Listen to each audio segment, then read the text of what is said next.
this public hearing of the Senate Foreign Affairs, Defence and Trade References Committee. This public hearing is for the committee's inquiry into Australia's engagement in Afghanistan. This is a public hearing and a Hansard transcript of the proceedings is being made. A video broadcast is streaming live via the web, which can be found at www.aph.gov.au. Information on procedural rules governing public hearings and claims of public interest immunity has been provided to witnesses. I remind all participants to identify themselves before they speak and to mute themselves until they need to speak or ask questions. My name's Eric Abetz. I'm the Deputy Chair of the committee and just currently filling in for a brief period for the Chair, who is currently listening, like myself, via teleconference whilst travelling from the airport to the committee room, so she'll be with us shortly. Until then, I'll act as Chair. Joining us today is Senators Lambie, Van and Rice, and I understand Senator Ayres will also be with us, as will Senator Fawcett this afternoon. I welcome Mr Naweed Sheena from Mahbubah's Promise and Ms Jackie Fristaki and Dr Nuraya Salehi from the Afghan Australian Development Organisation, and I hope I sort of pronounced your names correctly. My apologies if I haven't. Thank you all for your time. Information on parliamentary privilege and the protection of witnesses and evidence has been provided to you. For the Hansard record, could you please state your full name and the capacity in which you appear today, and would any of you like to make a brief opening statement before we proceed to questions?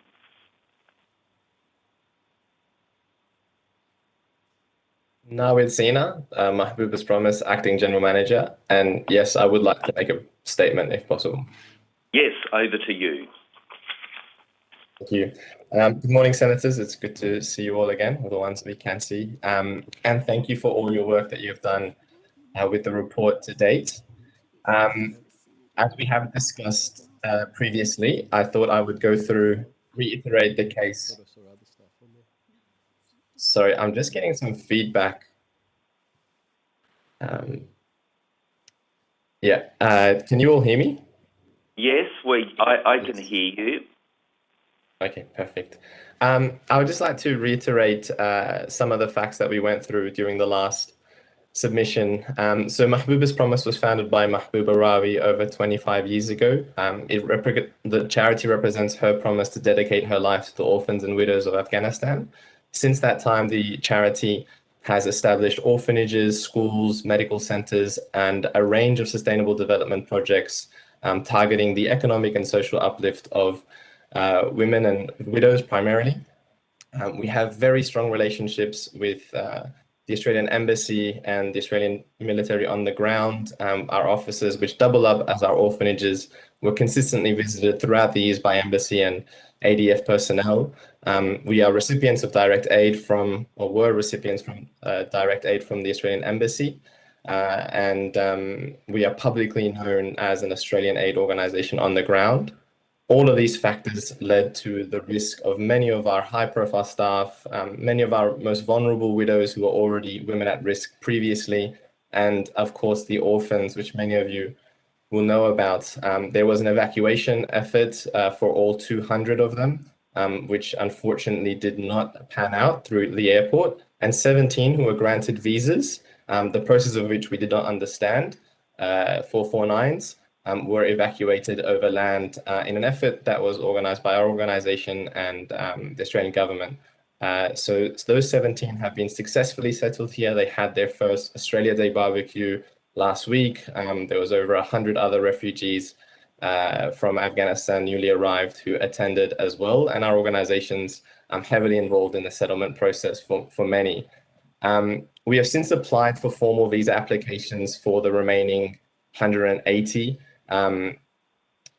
We welcome the announcement of the government, but we also do note that it seems to be within existing quotas, which for us leaves us in a precarious situation where, as you have seen in the submissions, our organization is not geared to protect 180 people in a precarious situation as we are now. We don't have places to put these people, particularly the children.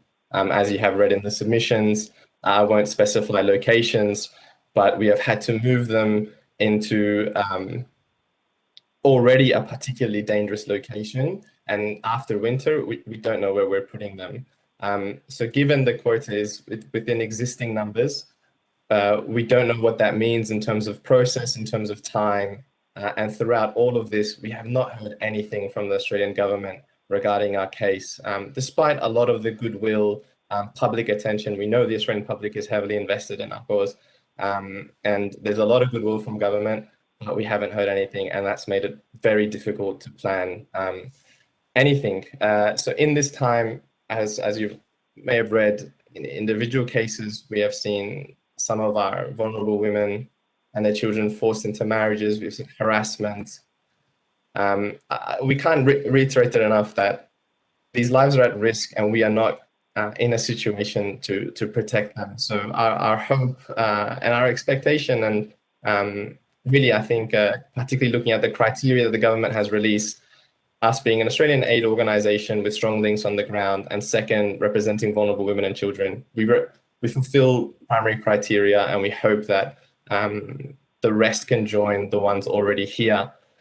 Regarding the humanitarian situation, 97% of Afghanistan is in a situation of poverty. We have never seen something like this in our 25 years.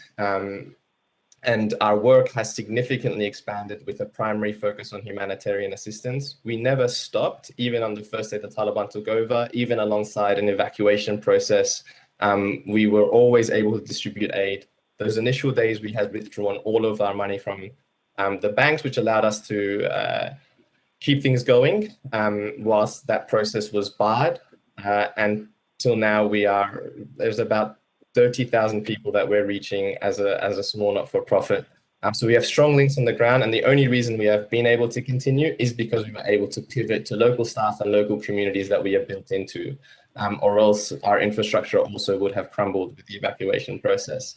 So I know that the Australian government is looking for channels, direct channels to people on the ground. Dr. Nuria is here as well. There are many aid organizations that have strong local networks into the ground that can channel direct aid.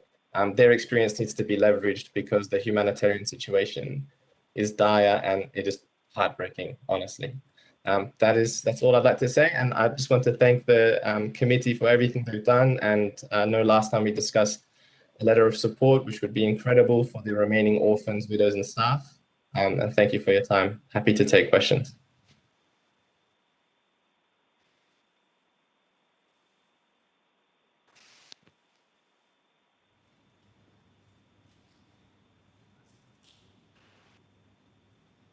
Sorry, do you want me to start now and have questions later, or? Yes, if you have an opening statement. Yes, my name's Jackie Fristaki. I'm president of the Afghan Australian Development Organisation, and I'm appearing with Dr. Nuria Salehi, who's the founder of ARDO and executive director, and her name was mentioned by Mr. China. Now, this submission by ARDO, and I'll call it ARDO for short to save time, supplements, of course, our written submission 38 and the supplementary 38.1. As a development organisation, we focus in our submission primarily on the very vital development work, which we argue is an integral part of humanitarian assistance provided to the millions of Afghans who are disadvantaged back in Afghanistan. Page 2 of our supplementary submission sets out factors contributing to the current humanitarian crisis, not just drought, but a wide range of factors. And we did attach a Washington Post World Review report on how to help Afghans without aiding the Taliban. And we highlighted that the biggest problem isn't the drought and the lack of food, rather it's the disappearance of cash in the economy. And if this happened in Australia without people being able to access funds or salaries, we'd have so many people in absolute dire straits equally. Now, while accepting that foreign funds shouldn't be allowed to filter through to extremism, we agree on the critical need to restore liquidity to Afghanistan in ways that can be reconciled with sanctions. Indeed, the US and NATO, the UN are scrambling to try to do that. through various mechanisms set out in the article with the World Construction Bank, with an Afghan construction bank. But the next point we make equally important is that without development planning and investment in communities and civil society, especially in agriculture, animal husbandry, deeper wells, irrigation, water storage, solar and hydroelectricity power for cooking, heating, and cold storage and freezing works, the humanitarian crisis this winter can be expected to be repeated. So we highlight how much development aid is more strategic in helping to solve Afghanistan's problems, apart from the money supply issue. Page 3 of our submission highlights in particular the need to develop solar power capacity. You're probably aware already that Afghanistan, only about 30 to 35% of the country has access to electricity. And even then it is intermittent and cuts out. It's only sometimes a couple of hours a day. So in our original submission, we argued that DFAT, to recommend that DFAT liaises with the United Nations and have a massive solar generation capacity developed with small solar panels which can provide lighting and heating as needed across Afghanistan. And of course, the sun is very strong in Afghanistan, even in winter. I got sunburnt as a baby in winter, being left out in the sun. So another stark example is access to water. We desperately need much deeper wells, and they need to be powered by solar power or wind energy. So that's another reason. Another major thing is internet access to enable communication, so we know where are the critical areas of need, because communications is so difficult across 34 provinces. We have enough problem with our small number of states, but imagine a nation that has got 34 provinces and are so isolated with the rugged terrain, without internet and the communications. We need that desperate. And of course, we also need internet for online learning for girls. Our next point is that the departure of so many skilled people. There's been, and Nuria can talk about this, the brain drain for many generations, brain drain under the Soviets, under the Taliban, and more recently now. There's such a need to rebuild lost skills in medicine, in teaching, in engineers and civil servants. And this is a major issue for diplomacy, we argue, with the Taliban. And we initially asked how for you to recommend DFAT to speak to, through diplomacy, to the Taliban regime to have dialogue on these things, and how it's critical for women who have some skills to be involved in helping building the nation. At page 4 of our submission, we outline ARDO's key development work. And we're continuing this through the current issues. We're actually running 5 literacy, numeracy and life skills courses for women in rural villages in the Kabul province. They're running continuously in women's homes. A larger home houses 20 women. They have their courses over 12 months. At the end, they're provided with a sewing machine on graduation, and they're able to earn a livelihood with that through sale or barter for food or other essentials. Our other major program is science teacher training, and we're currently doing this. We have modules in maths, biology, physics and chemistry. We say they're all vital in health and engineering fields, and access to healthcare and building homes, schools, hospitals, deeper wells, water storages and the like, to meet basic needs in accordance with the sanctions. A high priority, of course, is training women teachers for the reopening of girls' secondary schools, which we have been advised is scheduled for March, but we need that to be confirmed. ARDO has also been involved in training for other high-demand vocational skills in farming and building, especially carpentry, but we lack funding to continue this. So we are supporting the ACFID submission and our own for the Australian government to develop a funding program for not-for-profits and NGOs like ours that operate on a shoestring through benevolent donations and receive no funding from the Australian government or DFAT. Now, that concludes on that point. Now, very briefly on resettlement, we'll leave that because you've got special programs on this later today, with many more people speaking on this. There's only 2 points I want to make about that really here, is that like Mahbuba's promise, we are also awaiting advice on at least 10 people who we put applications for humanitarian visas, and we're still awaiting advice. That was, Nuria can confirm with me, we did that in November last year, and now so many months later, in as a matter of urgency, we haven't heard. And this is in relation to security guards who've worked in security, who we know can be targeted, and that some of them are in hiding for that reason. But the second point is regarding the resettlement program is that I was in Germany at the time in 2016, just when Angela Merkel had agreed to take 1 million refugees, and I happened to have a very lengthy discussion with the chair of her resettlement committee, who is a fellow mayor of his municipality.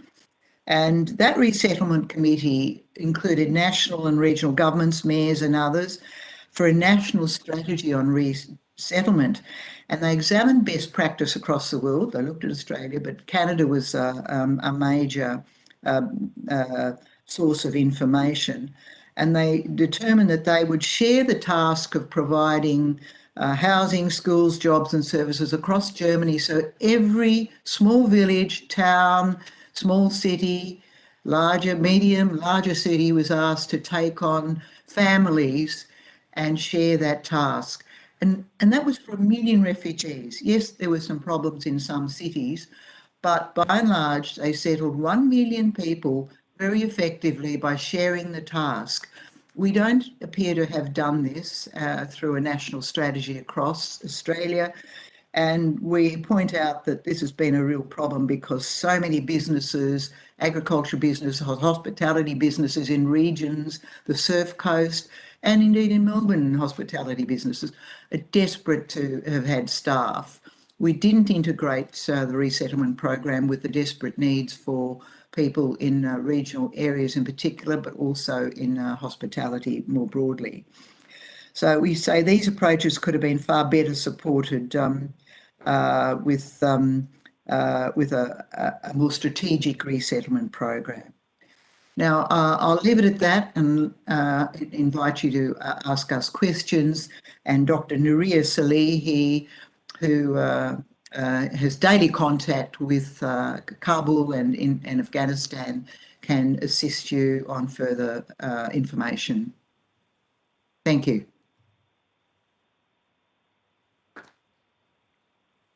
I think, Senator Abetz, you might be on mute. Senator Abetz, you might be on mute. I think you're on mute. Thank you very much, Chair, and welcome. And I now hand over to the Chair. Thank you, Senator Abetz. Could I thank the witnesses for their submissions and for their opening statements this morning. I'll go to Senator Rice, who has some questions, and could I ask committee members and any other senators if they would let me know through the WhatsApp group if they have questions. Thank you. To Senator Rice.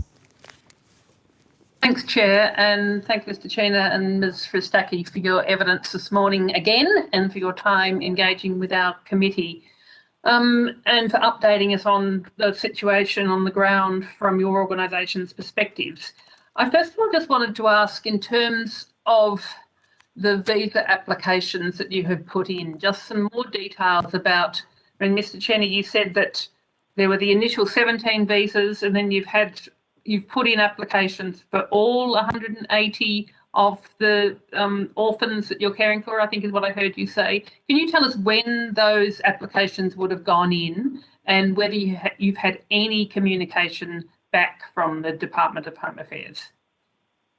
Yeah, so the Refugee Advice Casework Service, RACS, has been helping us put through the applications. It's a mammoth process, the formal visa application process, highly detailed. And it's been quite difficult to coordinate that with people still in Afghanistan. So far, we have put in all the applications for the orphans and some of the carers that would come with them. And that amounts to about 80 to 90 applications. And we're still in the process of the rest. And those applications have been in for months over time, and we haven't received anything back. And nor do I believe has anyone received any visa grant since the airport has closed. I've only heard of one organization that may have received some emergency visas a few weeks after the airport has closed, but since then, it doesn't matter what has happened, nothing, there's been nothing. So when you say you haven't received anything back, you haven't even received an acknowledgement email of the applications having been put in? I believe for some we may have received an acknowledgement, but even with that, I'm not certain. I'd have to ask RACS information as to that. But I know for a fact that we haven't received it for all of them. I also understand that they have a huge backlog and there are thousands upon thousands of applications. But I can only speak from our experience.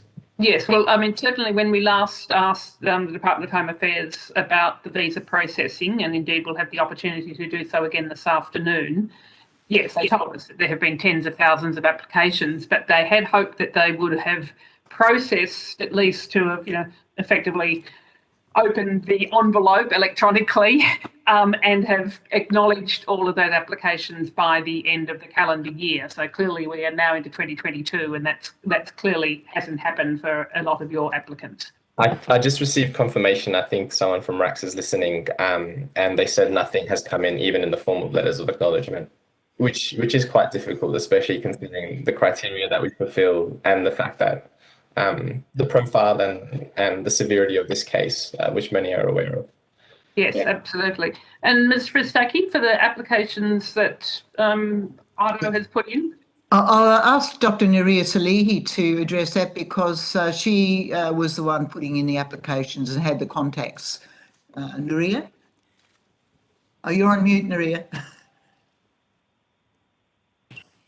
Hello. We didn't receive anything from the Ministry of Immigration or Home Affairs since we launched the application, and the application has been launched between the 15th of September to the 15th of October. Okay, thank you. It's very disappointing. I have heard stories of people who have put in applications or in desperate situations on the ground, that there are various visa scams going on and people purporting to be able to offer them visas. Have either of your organisations heard of those sorts of I'm not aware of going on? I'm not aware of it. No. I haven't heard of these as well, especially for Western visas, but I know that there is a process where people are paying for visas to get out to other countries if they can, and that there is a bit of a market that has developed with Western military-based organizations that can legitimately, through their networks, get people visas in European countries with a process that leads them to the UK or US. But it costs a lot of money, and unfortunately it has turned into a bit of a business, but many organizations rather than individuals are paying for those. So it's not as if wealthy individuals leaving Afghanistan, it's the organizations that are helping them, which are often Western based and reputable. Can I ask for your response to the government's announcement last month that they have been committing to, I think it was 15,000 refugee places over 4 years, and how you feel that potentially will or won't meet the need?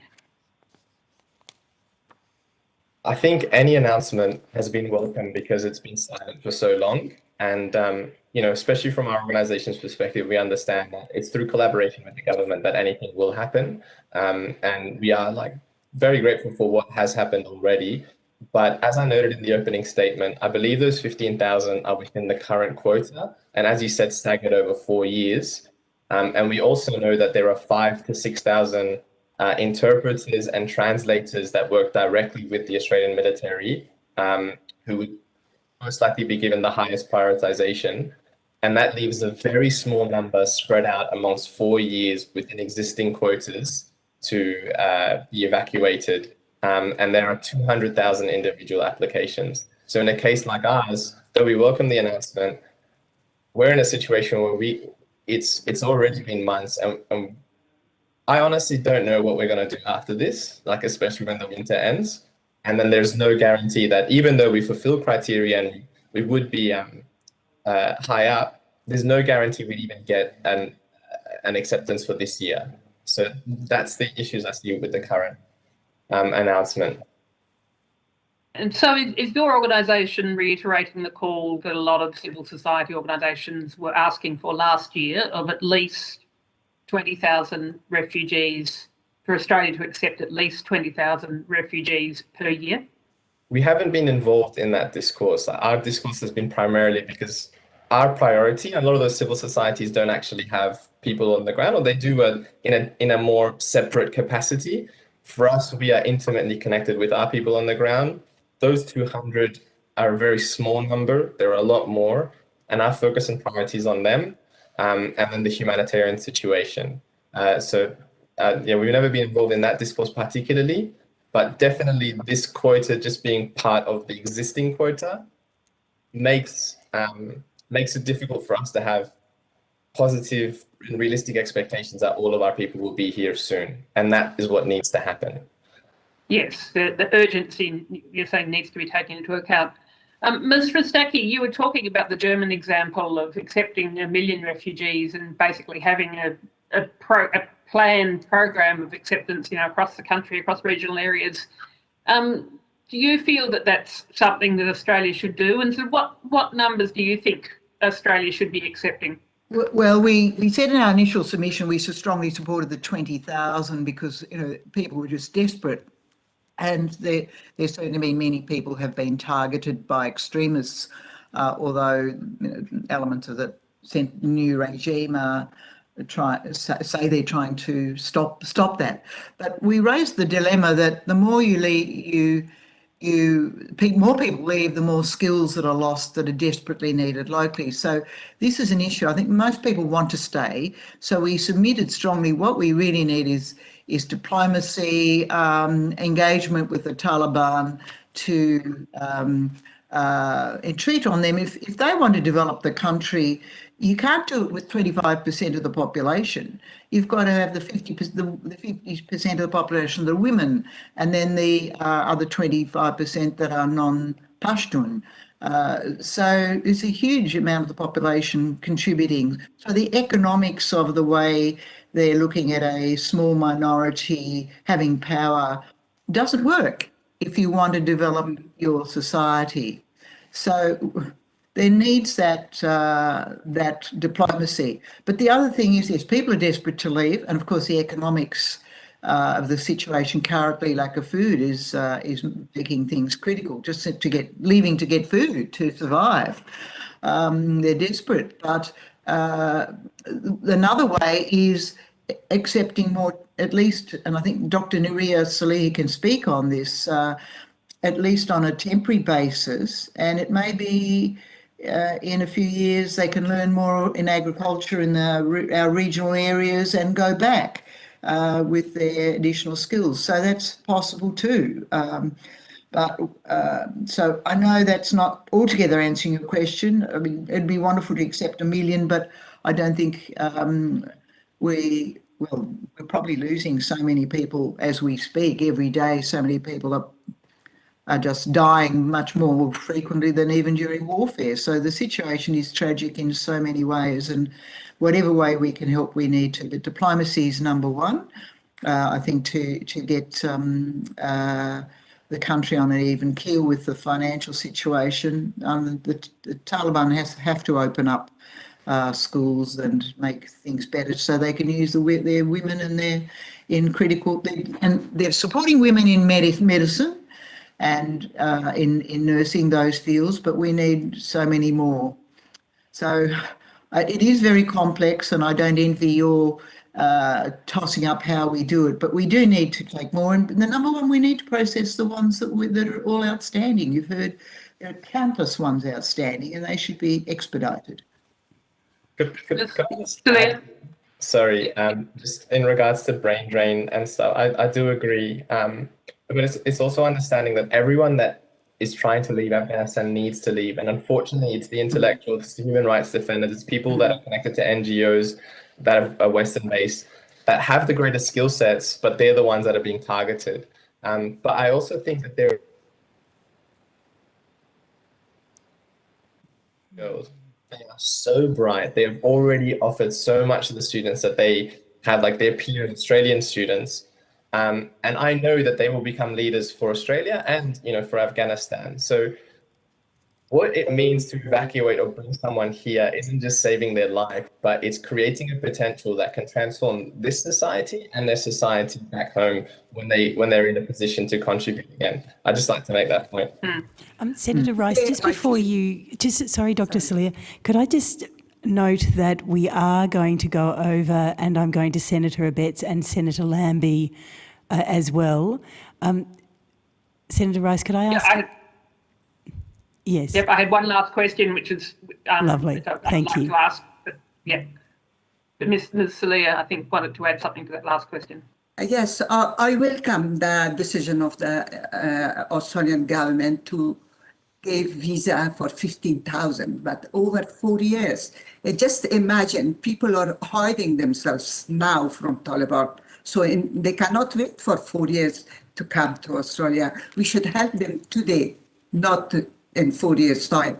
It's my first. And of course, 15,000 or 20,000, it doesn't help Afghanistan, that they're intellectuals, people that they studied for the last 20 years, they come to Australia. Today, I feel myself as I am in 2002. When I went to Afghanistan, I saw that problem in Afghanistan, that there was no educated people. So we started working in Afghanistan to educate people, to give them some information about the external world. And today, they are all out again. So we should restart from the 2002 and come back. So we want Australian government to help Afghans inside of Afghanistan and in education, and also in the other factors that we proposed already to you. Thanks, Ms. Salia. Look, my last question, Mr. Cheney, you talked about the risks to people on the ground. Could you just give us a sort of up-to-date, what is the situation for people who are in hiding, as Ms. Salia says, right now in Afghanistan? It depends on each category, but for example, what I can speak to in our case, widows who don't have a male in the household are particularly vulnerable, especially if they have young daughters. And these are the cases where we've seen forced marriages, we've seen harassment. And then what it also means is they have a direct into a network of others, as in our case, that they can get to. So it's almost like a security compromise when they get into one family. And that means they can start targeting all families. And then the risk from there perpetuates itself to beyond just compelled marriage. It can be all sorts of things. And for us, if they find out where we're hiding our high risk staff and, the children, it's finished, it's done. And then there's also the element of minorities. For example, like we have one of the areas that we're based in, we have people from all ethnic backgrounds, Hazara, Tajik, Pashtun, amongst our people, but we also have been based in Panjshir Valley for 25 years, which is the only place that resisted, and there's still fighting occurring in the high mountaintops. People from Panjshir Valley and Kabul are being targeted extremely. There's been documented civilian killings.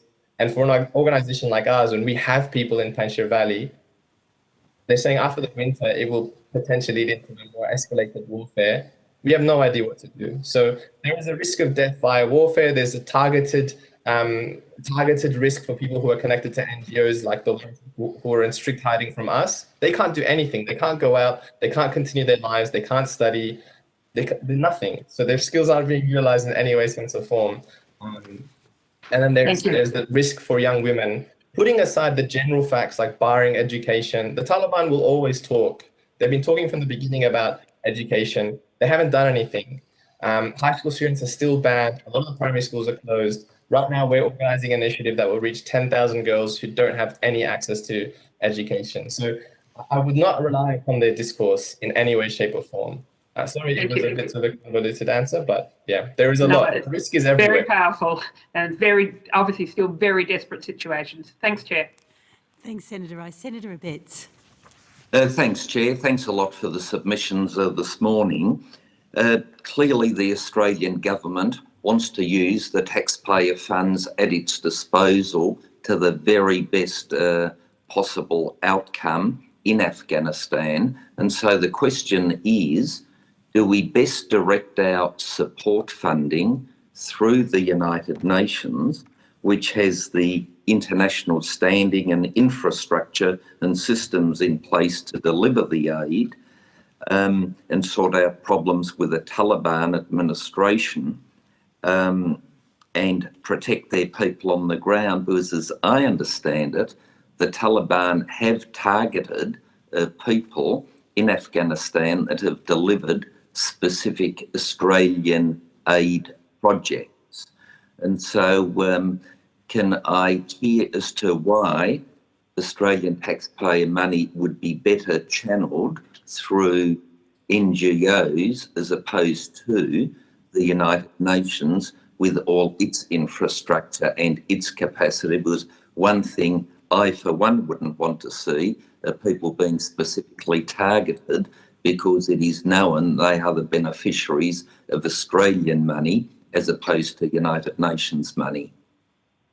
So I think the key point is to target Australian NGOs with strong local and grassroots connections. So the disbursement of that aid is directly channeled to the people, and it's done in a way where it's done by local communities rather than, so we don't have Australians working on the ground now, and those that were the highest profile connected to Australians are the ones that we're trying to evacuate here. And it's the reason we've been able to be effective. We're literally working through our local communities, and we're able to target people at a far wider scale and in a far more grassroots manner. And that's the strength of us, and it's a direct channel. We're not going through anyone else. The UN, of course, is great, and their infrastructure is rebuilding, but they were not able to adapt as quickly as NGOs like Mahbooba's Promise and others were able to do. So I think there's an argument for both. I think if we want, especially though, to reach a large group of people en masse, because the problem is 97% of the population is in poverty. The need for aid is everywhere. And so the UN, it's not a question of NGOs covering their gaps. The UN can't cover it. They can't. So you need organizations like ourselves that have the local networks that are within the communities to not cover the gap and take up large proportions of the population.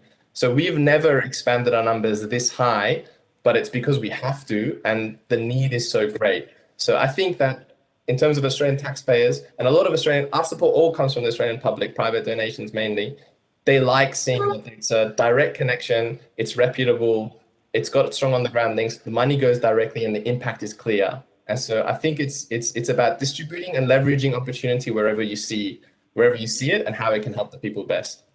Thank you for that. What about the safety of workers on the ground? Because that has been one of the things that many of the NGOs have been telling us, that those that are seen as being associated with Australia have been the victims of the Taliban's brutality. So how do we protect against that so that unwittingly we don't put your workers, your people on the ground in this danger of torture and indeed execution? I think a lot of organizations had that, and that's why a lot of them were trying to evacuate their staff. But those organizations, and the UN also evacuated many of its staff. But there's been a strategic shift in how, for example, we operate. We are not going out having Australian flags in our dispensations anymore. We are not outwardly coming in as an Australian aid organisation, when we're distributing the funds, they don't know who we are and where we come from. All they see are Afghans and local peoples. So the main blessing there is that we have the reach and we're able to do it. So we haven't had any problem since we pivoted our tactics and how we implement. But yes, the ones previously when we were very public about being an Australian aid organisation, they were high profile, connected to Australians on the ground. That was an emergency situation, and the solution for that, in our case, is evacuation of those people. I hope that makes sense. Yeah, look, time's getting on, so I'll leave it at that. Thank you. Thanks, Senator Abetz. Senator Lambie. Thank you, Chair. I missed you for a couple of minutes and you were talking about this, Nawid. So I'm just going to ask, but out of those, if it's been answered, let me know because I'll go back over the footage. But with last time we spoke, there was 200 or so orphans and families and workers in Afghanistan. You got 17 out. I hear that the rest are still there. How safe are they? Do you still have them under cover? Are they safe? What's the go there? Have you had to disperse them in areas? What's the go with what you have left over there? I did touch on that at some points, and it's in the submission. But basically, to summarize it very quickly, no, they are not safe, and we've had to relocate many of them, particularly the children, because they're all in one bunch. It's the highest risk. But the staff don't move out of where they are, and some of the women at risk have already been compromised, unfortunately. So they've been targeted.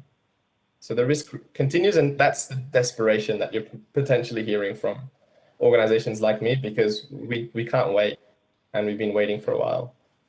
Can you tell me whether any of your organisations have had any threats from the Taliban, have had contact from the Taliban, have any orders from the Taliban, or anything like that? If you do not want to say it here and you don't want to speak about it in front of camera, could you please let us know on paper? Yeah, I can get back to you. But unfortunately, these things are almost commonplace now in Afghanistan. Okay, I want to know demands, whatever they're making on you. I know you can't probably speak about that here, but if you've got any of that, you're hearing any of that, we need to know, if that's okay. Dr. Nouria Salehi may be able to add to that. We certainly have had contact. They visited the ADRA offices in premises in Kabul and intercepted aid being distributed, but didn't prevent the aid being distributed. And Nouria would be able to assist. I will write it to you. Yeah. Thank you. Thank you. I just have one last question because I know that we're pretty busy. You know, the reason we went in there in the first place was because of terrorism attacks. We're back to square one again, so I imagine terrorism attacks are going to start again. Would it assist if the United Nations went in there and at least sent a crap load of peacemakers and peacekeepers in there until we can get this sorted? You can't sustain this. What's the answer? From our perspective, we're just looking at the humanitarian situation. So we just, more than anything, it needs aid. And like I said before, organizations like us need to be leveraged in dispensing that aid. But of course, I realise that, but how are you going to dispense that aid when we already know that Taliban's going to scavenge and pillage that aid before it even gets to you? No, they won't. They haven't been able to do that with us, for example. Like they haven't, and they won't aid because everyone's dying. So even they know that. But I think that, and to your point around security, it speaks to the issue in the first place, which was the sudden withdrawal of all Western forces allowed for this power vacuum and allowed for the takeover. So I don't know what the solution is in terms of people coming in now, but that was definitely a cause of the problem, to your point. Thank you. Thank you very much. Our aid is getting through to Senator Lambie. So it's got through. We've got photographs of it being distributed. Being distributed through local people, it has got through. And using local people not associated with the Australian flag or in the way that's been described is pretty critical. But the World Food Programme has to continue too. We can't leave it for NGOs or inform, and a lot of the diaspora people in Afghanistan, in Australia, are sending funds through to relatives and friends. A lot of that is going through, but it's the extent of the problem is so huge that it needs all measures possible to deal with the issue. Even if some doesn't get through, at least they're getting food. People are getting food that they need, but we need a lot more. Thank you, Jackie. And having a problem with Taliban is not something new. We had a problem since 2015. And from 2015 until now, we are under their scope. So I will write the letter to you and you can have it. But recently, they changed their attitude against with us, and they asked us to train more and more male science teachers. We did 100 and it's current, but we asked them to now, next time in March, we will start training 100 female teachers. They didn't say no. They said we will receive a letter from them. So we are waiting, and I don't say anything now. Okay, thank you. Thank you. Could I just ask a question? What are you there are reports that Afghans are using cryptocurrency to bypass the Taliban. Some Western banks are not allowing them necessarily to have access to cryptocurrency. Have you, or people that you have on the ground there, whom you have on the ground there, have they noticed, or do they have, views on cryptocurrency being used? I haven't heard. Not aware of it.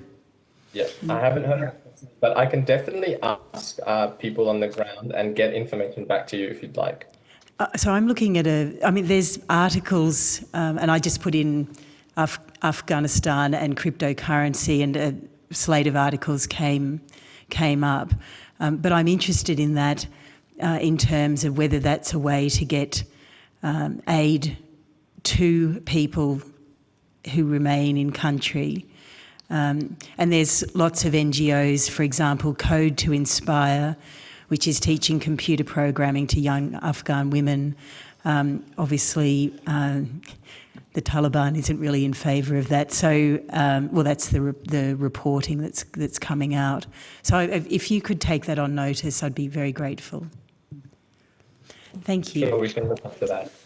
We will ask. Senator Van has a quick last question. Yes, apologies. Have either of your organisations approached either the World Food Programme or UN agencies to offer your services direct to them, knowing that, that they're the ones that the Australian Government are channeling our humanitarian aid through? We haven't directly, but it's a thought. We'll discuss that. I have emailed the UN on the human rights issues, but it's gone into the ether, I think, with so many things. And Human Rights Watch, we've contacted them, but that hasn't been, haven't had any responses. Yeah, the UN process is quite bureaucratic, so we have begun talking to them, and it takes a long time, and it does kind of contradict the severity of the situation on the ground and the fact that they can't reach everyone. But we have begun that process, and it will take time. Sure. I think that's a far smarter path to take. Thank you. Could I thank witnesses from Mahbubah's Promise and the Afghan Australian Development Organisation. Thank you for your time. For any questions that you've taken on notice, if you could have that back to the committee secretariat on Monday the 14th of February, so on Valentine's Day, if you could have those responses back, the committee would be most appreciative. Thank you. I'll just allow for a moment for the changeover, and could I apologise to the next group of witnesses for the committee running slightly late. But I now welcome witnesses from the Australian Council for International Development, who we have here in person in Canberra, and Save the Children and World Vision Australia, who are connected via video conference. Could I thank you all for your time and for submissions that you've provided to the committee. I believe we have Ms McShee connecting with us from Afghanistan, and I think it's very early in the morning there, so 4 or 5 a.m. So we really thank you for your time and for making your appearance today. Information on parliamentary privilege and the protection of witnesses and evidence has been provided to you. My name is Kimberly Kitching. I'm the chair of the committee, and joining us here today are Senators Abetz, Senator Abetz, the deputy chair, as well as Senators Lambie, Rice and Van, and we are expecting Senator Fierravanti-Wells back and Senator Ayres.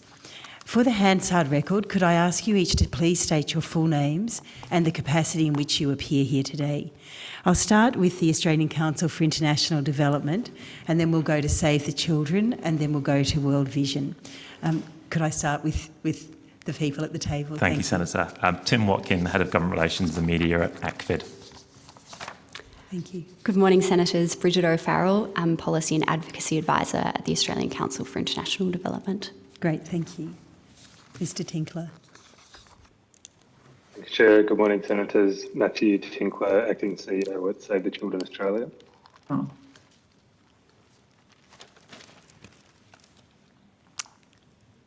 Ms McShee?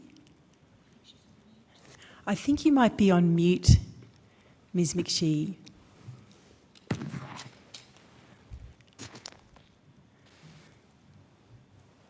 We still can't hear you. We can see you. We still can't hear you. What I might do is go to the others. Oh, there we go. Great, thank you. Sorry. Fiona McShee, Acting Country Director, Save the Children, Afghanistan. Thank you, and thank you once again for your time and we appreciate that, given the early hour there. Ms Madison. Good morning, Senators. I'm Zola Madison, Humanitarian Policy and Advocacy Advisor. Thank you. To World Vision Australia. Good morning, everyone. My name is Patrick Thomas. I'm the Head of Fragile and Humanitarian Contexts. Morning, everyone. I'm Nadine Haddad, and I'm the Senior Policy Lead on Conflict and Fragility with World Vision. Thank you. Thank you all for your time. Could I ask if any of the organisations would like to make an opening statement, and then the committee will proceed to questions. Yes, thank you. We'll start with the Australian Council for International Development. Thank you, Senator. I will keep my remarks very short. It's really just to set the scene for the members who are with us today, ACFID members. It's great to see you in person, a number of you today in the parliamentary building. Likewise. And for those on video as well. Just to assist the committee with our focus, we want to give as much time to Fiona as well, because she has the kind of operational side and can provide that live situation update on the ground. But firstly, I'd just like to thank the committee for the opportunity to provide the evidence and the sustained focus of the inquiry. We also welcome particularly the bipartisan nature of this interim report and hope that can continue into the final report. And thank the Senators and the Secretariat for their work on this. In particular, the committee's attention to the escalating humanitarian crisis, the importance you placed on flexibility in how we channel Australian aid is of massive importance to this sector and to the number of people on the ground in Afghanistan. The opportunity to utilise NGOs to reach vulnerable groups, which you've covered just in your early evidence session, particularly important for us. And the need for principled humanitarian response, as well as thinking about a long-term strategy for Australia's engagement. So thank you for those conclusions. A few areas for us that we will focus on and some of our members can speak to. Firstly, I think unblocking the economic freeze and the liquidity crisis, which is severely damaging humanitarian funding, getting through and cash for the people of Afghanistan. Secondly, the need for Australia to respond to the rapid increase in needs, which we've seen since October. We believe that it needs to be a more generous humanitarian commitment and on a multi-year basis. Lastly, building on your report, we can expand a little bit about developing a longer-term strategy that will take time and it will be complicated, but we have a few remarks that we can make on that. So thank you very much, and I'll pass to my colleagues. Thank you. Perhaps we'll go to Save the Children next, and then to World Vision. Thanks, Chair. And it's good to have the opportunity again, and thanks for your ongoing interest in Afghanistan. I just want to touch on some of those issues of need from our perspective at Save the Children. And since we last spoke, the needs of Afghans have increased by around 32%, so a third over 3 months. And it's hard to believe that a living hell could get worse, but it did during this period. There's now around 13.1 million children in need of humanitarian aid, an increase of 3.1 million children in just the last 3 months. So that's around 22.8 million people in Afghanistan who are on the brink of famine right now. So almost Australia's population who are in urgent need of food support right now. By the middle of the year, we expect, due to Afghanistan's economic decline, there'll be more than 95% of the population living in poverty. So, Senators, we are watching the world's worst humanitarian crisis unfold right now. And every day, the risk to an increasing number of children's lives becomes both more severe and more urgent. And whilst we've appreciated the attention to this issue and the support from Australia, I think in this context, we could rightly ask, what is Australia waiting for, and what would it take for Australia to do more to try and avoid this catastrophe? We welcome the Australian commitment of $100 million previously announced, but I think on this, the devil is in the detail. There was $52 million of that which was already committed. There was 35 million, to be spent across the forward estimates, leaving around 13 million of new and targeted funding dedicated to this crisis. And for context, we spent $10 billion over 2 decades on our military engagement, so $500 million a year funding in Afghanistan. And, you know, just in the last week, we've seen the Australian government announce $1 billion for rent protection, $50 million for koala conservation, $60 million announced today for countering violent extremism. And these are all no doubt important domestic priorities, but put against the fate of 13 million children on the brink of starvation in Afghanistan. And the reality is our commitment of new and targeted funds amounts to less than $1 a day for every starving child in Afghanistan right now. So I think that the world and Australia needs to ask itself, are we comfortable watching this tragedy unfold? Are we comfortable watching a projected 1 million children die this year from malnutrition? Are we comfortable watching this country collapse into universal poverty and further destabilising the region? Or can we stand up and do more? And we certainly think we can. We need to engage with the Taliban as a country in a principled way. We need to engage now. We are not comfortable as an organisation watching children suffer in Afghanistan, and that's why we are on the ground and committed to staying. And on that note, I'd like to hand over to Fiona for her perspective from Kabul. Thank you, Mr Tinkler. Ms McShee. Thank you very much for the opportunity to speak to you all. I've been involved in humanitarian work for more than 2 decades now, and this is by far and away the most complicated and also deeply saddening situation I've ever been in as the lead of a team trying to support a population that's been affected by something that's totally outside of their control. The population of Afghanistan is 40 million, of which 50% are children. So 20 million people in Afghanistan are under the age of 18, and they have no real future at the moment, other than something that's very bleak and very disheartening. And they have rights to a lot more than that at the moment. I've been here for about 3 months, and since I arrived, I have seen the number of children on the street increase dramatically. And you see them rooting through rubbish bins to try and find things that they can then sell, like plastic and things like that. Or you see them lined up in streets begging as people try and get to the airport, and they're selling face masks one by one. That's how desperate they are for an income. I've also had the opportunity to travel out to some of the provinces while I've been here. And over the time I've been here, I've seen more poverty and more desperation.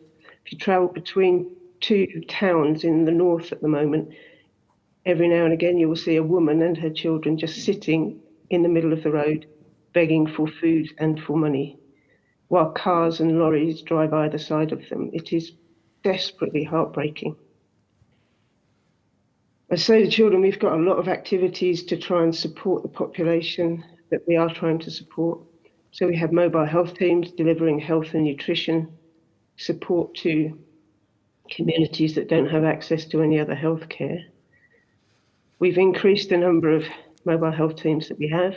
We've increased the number of people within the mobile health teams, and we're supporting more and more patients on a daily basis, and we simply can't keep up.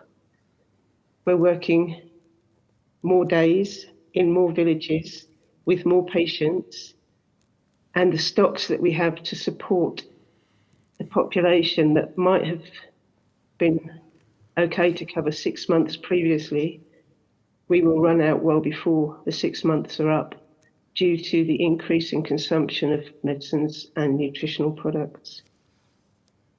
We're increasing the number of school classes that we're running for Afghan children, and that's both for girls and for boys, because it's one of the ways to keep them out of child labour, out of child marriage. It's a way to keep them safe, but we can't actually keep them in school if they're too hungry to come to school. So we also have to feed them, and we're doing that through the mobile health teams. We're also giving out cash to families in order for them to buy stoves and fuel. It's desperately cold here at the moment.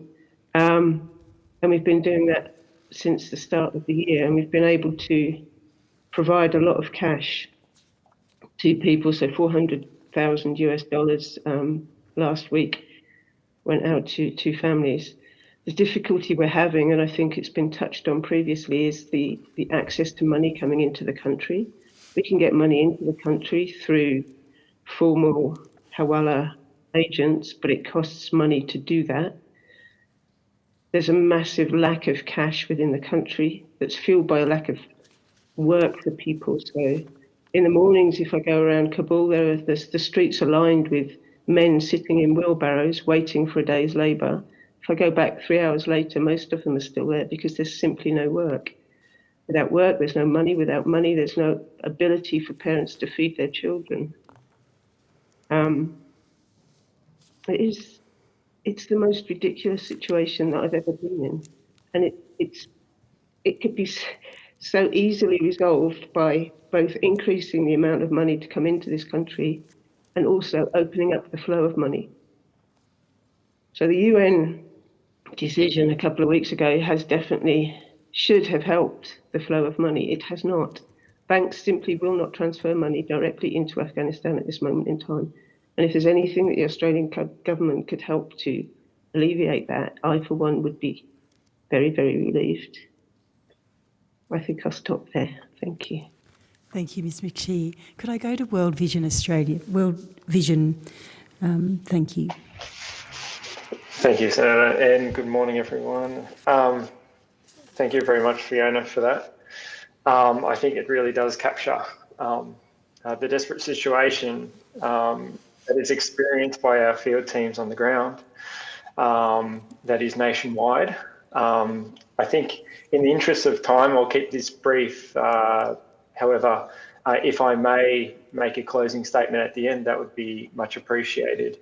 I'll just leave it by saying, we have an opportunity to decide how Australia, in partnership with humanitarian agencies, can respond to the current crisis in Afghanistan and how we can help shape the future of the country. And it really is this dual role that we're facing now that we have to face. We have to look at the immediacy, at the urgency of now, but also with a focus on long-term goals. Those long-term goals must include enabling the Afghan people to put food on their own tables. Now, the Australian government has been a key contributor to development initiatives over many years, and its efforts have meant some villages have avoided the worst of drought and food crisis. In August last year, Minister Payne stated that Australia would look for every opportunity to sustain the benefits to the Afghan people that the international presence has brought. Now, Australia does have the expertise, Australia does have the resources, though its actions to date have been insufficient. So we must now revamp these efforts to avoid losing much of the development gains it has achieved and invested in so many years, while keeping an eye on what is urgently needed now, and that is urgent food security packages. I'll leave it there.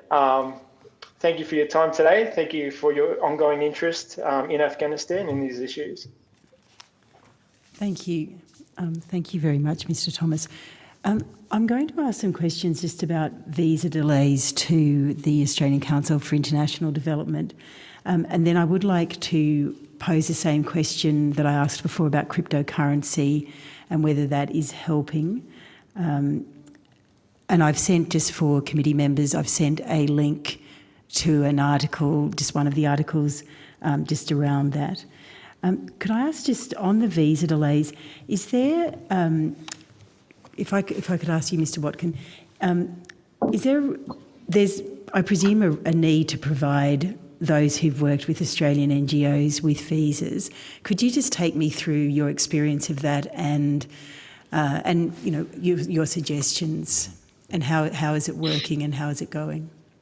I think I'll pass to Ms O'Farrell. Thank you, Ms O'Farrell. Thank you. Yes, so thanks, Senator, for your question. When we last gave evidence, I think we outlined that there was approximately 209 applications that had been lodged for humanitarian visas, and we've been very grateful for the assistance of lawyers from Refugee Legal who have been supporting the obvious huge amount of work that goes into lodging those applications, and they've had a very productive working relationship with the Department of Home Affairs regarding those cases. We note that the Minister did confirm that individuals who have worked with Australian NGOs or on the delivery of Australian-funded programs will be considered as a priority. But as you've heard this morning, and I think you'll continue to hear, we all are deeply concerned at the delays that we're seeing in the processing of these visas and in efforts to bring people to safety. So we had a very small number of visas that were granted. I think there was 2 or 3 who were evacuated, and then a further couple were granted visas but haven't been able to safely leave the country. So the vast majority are still awaiting an outcome. They're obviously individual cases, so and the notification and updates go directly to the individuals, so can't provide that kind of detail. But yeah, we do understand that there needs to be far more urgency. You know, these are people who are facing danger every single day. And I do have an example of the situation of one of those people that is representative of the types of experiences that people are having as they wait. And I can share that with the committee, but I think for safety reasons it would be preferable to do that in confidence at the end if possible. We can do that in camera. And just so that I can, so Mr. Thomas, did you also wish to give evidence in camera or in your closing statement? Are you able to do that in a public session? In relation to visas? Well, just in relation to any evidence you wish to give, because I'll give the opportunity if you would prefer to give evidence in camera, we can move to an in-camera session. But certainly, Ms O'Farrell, we'll hear from you in camera. Yep. Thank you. Yep, I'm comfortable with you in camera. Okay. Could I just ask, just on the cryptocurrency and whether there's, you know, how is money coming into, what is the best way for money to come into Afghanistan? And I mean, I think, well, I know that some committee members would be concerned if the Taliban was taking a clip on the way through. I don't know whether that particular instance is that which Ms McShee was referring to before. But I would be interested in how we can get, you know, money into Afghanistan that doesn't involve the Taliban taking any of it. So I'm happy for anyone to answer that question. Ms O'Farrell. Yeah, I'm happy to give a bit of an overview, and then maybe if World Vision and Save the Children have some examples, I can throw to them. So so it was noted that the UN Security Council has made a humanitarian exemption. That's UN Security Council Resolution 2615, and that initially was met with a huge sigh of relief, really, because it was much needed. The challenge is that it's not really having that greater difference in reality. Banks are still refusing to remit funds into Afghanistan, which means that the usual funding flows are just not there. What that means... are they Western banks that are... So can you funnel money through into a Sharia bank and then get it into Afghanistan? Or? So some organisations are relying on the Hawala network or local money lenders, but that's only because those, the usual process of working through money, international financial institutions, Western Union, MoneyGram, StoneX, those kinds of operators, it's just not worth the hassle for them at the moment, to be honest. And I think there's still a lot of work to be done in terms of clarifying and providing clear guidance about exactly what the humanitarian exemption permits and giving those types of organisations confidence to be able to work with humanitarian organisations. So a lot of, we've seen in the US comfort letters and assurances being given, and I think that needs to happen urgently on a much wider scale. And I think, cryptocurrency, as you've referred to, is a less than ideal solution. I mean, at the end of the day, people still need hard cash to be able to pay for, groceries in a market. And so I think the main priority is really trying to free up the banking sector within Afghanistan. There's been some proposals made. Happy to table an executive summary of a report by the Norwegian Refugee Council, which steps out all of these challenges and also suggests some solutions. And there's also an article by William Bird, who's a former World Bank economist, which talks about the kind of effects of the freeze on international funding into Afghanistan, and poses some possible solutions that don't involve, recognition or emboldening or financing of the Taliban by any means. Thank you. Excuse me, Chair. Would it be helpful if the committee invited some of those organisations, those financing organisations, to submit or come to a future inquiry? We'll discuss that later, but if you could table that'd be fantastic. Could I ask, say, the children of World Vision Australia, your experiences there, and perhaps if we could start, we'll start with Mr. Thomas. We could start with you. Thank you for the question, Senator. At the moment, World Vision Afghanistan have a live budget of around $8 million US. Now, we've been able to get the majority of that money into country, but via the Hawala network, which comes at great cost to us. With fees around 7%, you're looking at in excess of $600,000 US wasted on bank fees. And this is because we don't have a banking option available to us at the moment. And yet, given the need on the ground, we need to get the money in there somehow. So at the moment, that is the price of doing business in a way. But it's unacceptable as a humanitarian organisation when the need is so great on the ground to be having to be slugged to those fees. On the other hand... Could I just ask, have 8 organisations, and has there been any acceptance from the banking network to waive the fees?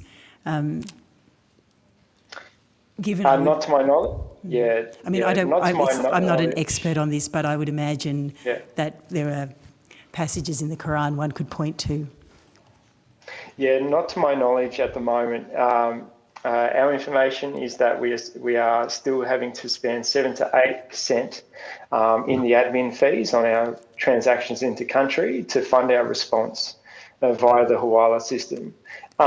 We are able at this stage to use some local banks to pay our staff. However, that comes with a monthly cap on just how much we can actually withdraw, which puts our staff at a disadvantage as some of them are having to wait for their salaries, which is very concerning given that many humanitarian agencies such as World Vision are having to expand their staff and grow their staff numbers to meet the need on the ground. So we can't really afford to have a workforce that are having to wait for their pays as well. So this is kind of a dual issue that we're facing here. In terms of your question on crypto, we are not currently looking at crypto. However, we are looking at mobile money solutions, particularly for staff salaries, as a way to be able to, I guess, not bump into the monthly transaction limit that the local banks have put on us all. and as a way to get our staff paid and to keep the staff going, because the staff are the ones on the ground. They're the ones doing the work, and we need to be able to support them the best we can. Thank you. To save the children. Thank you very much, Mr. Thomas. Thank you. Thank you. I think from the perspective of being inside Afghanistan, the financial situation is just getting worse and worse. So Save the Children uses 4 formal Hawala agents who we have formal agreements with, and they've been through a due diligence process. Their administration rates differ from around 4% to 15%. And the cash mentioned earlier, the $400,000 we gave out last week to individuals, if we hadn't had to pay the Hawala costs associated with that, we'd have been able to support another 250 families. And there's 6 people in a family, so that's an extra over 1,000 people we would have been able to support had we not had to pay the Hawala fees. The lack of money in country is forcing the banks in Afghanistan to limit the amount of money that they're releasing on any one day. So a standard Afghan can go into a bank and can withdraw $100 a day, and that's it. They can't withdraw anymore. And for businesses, they're allowed to withdraw 5% of what their balance is. The banks won't allow them to withdraw any more than that. And for each time you go in to get some money out of a bank, you have to queue for 2 to 3 hours. So the economy is seizing due to a lack of money in the country. So unless the international institutions and, hopefully the Australian government can find a way to encourage other states to change their approach, unless there's an opening up of money coming into Afghanistan, essentially what is happening is the entire economy is being starved of oxygen, and eventually it will die. Thank you. I'm conscious of time, and Senator Abetz has some questions, and Senator Rice. Did you wish to add? Go for it, that's fine. Add any? I'll go to Senator Abetz. Thank you very much, Chair. In relation to the issue we were just discussing, can I ask, wouldn't the United Nations be in the best position to place the Taliban under pressure in relation to fees, withdrawal caps, etc., that currently apply in Afghanistan, if sort of all aid were to be sort of more centralised and monies made available centralised to say, well, the aid either comes in or it doesn't? Would that be of any profound impact on the Taliban regime at the moment? If I could go for it. Sorry. The issue is not the Taliban. The issue is a lack of money coming into the country by the international institutions who are not supporting the banking sector to have confidence that they're not going to break any sanctions by putting money into Afghanistan. The issue here is not the Taliban. The issue is the fact that money is not coming into the country. That is not a Taliban issue. Afghanistan can't resolve this issue by itself. Yeah, but the reason it's not coming in, doesn't the Taliban have to give an assurance to the world community that it will not engage in, what's the term? Taxing. They need to renounce terrorism. That was the word I was looking for. They need to renounce terrorism. And once they do that, won't that then relieve some of the very genuine and very real and proper concerns of many in the world community? I can take this one, if you allow me. Yes. Thank you, Ms. Hadid. I think at this stage, it is not a black or white situation. The severity of the situation is far too much for anyone to comprehend. It's not like whether the Taliban meets these conditions. For example, we're pushing for the rights of women and girls, and the alternative is to let them die out of starvation or freeze to this. It is a severe situation. and the priority of humanity must take over while we ensure that there are sufficient safeguards, that money does not go to the Taliban leadership. And this is exactly what NGOs like World Vision does day in, day out. We have been working in the past in Taliban-held areas, and we have mechanisms that ensures the aid, the funding does not go to the wrong hands. It goes to the people, the children that we serve. So I think at this moment, the plea that we are putting in front of you is that we need to find ways where funding goes directly to the field. And yes, the UN is our biggest partner and is our biggest ally.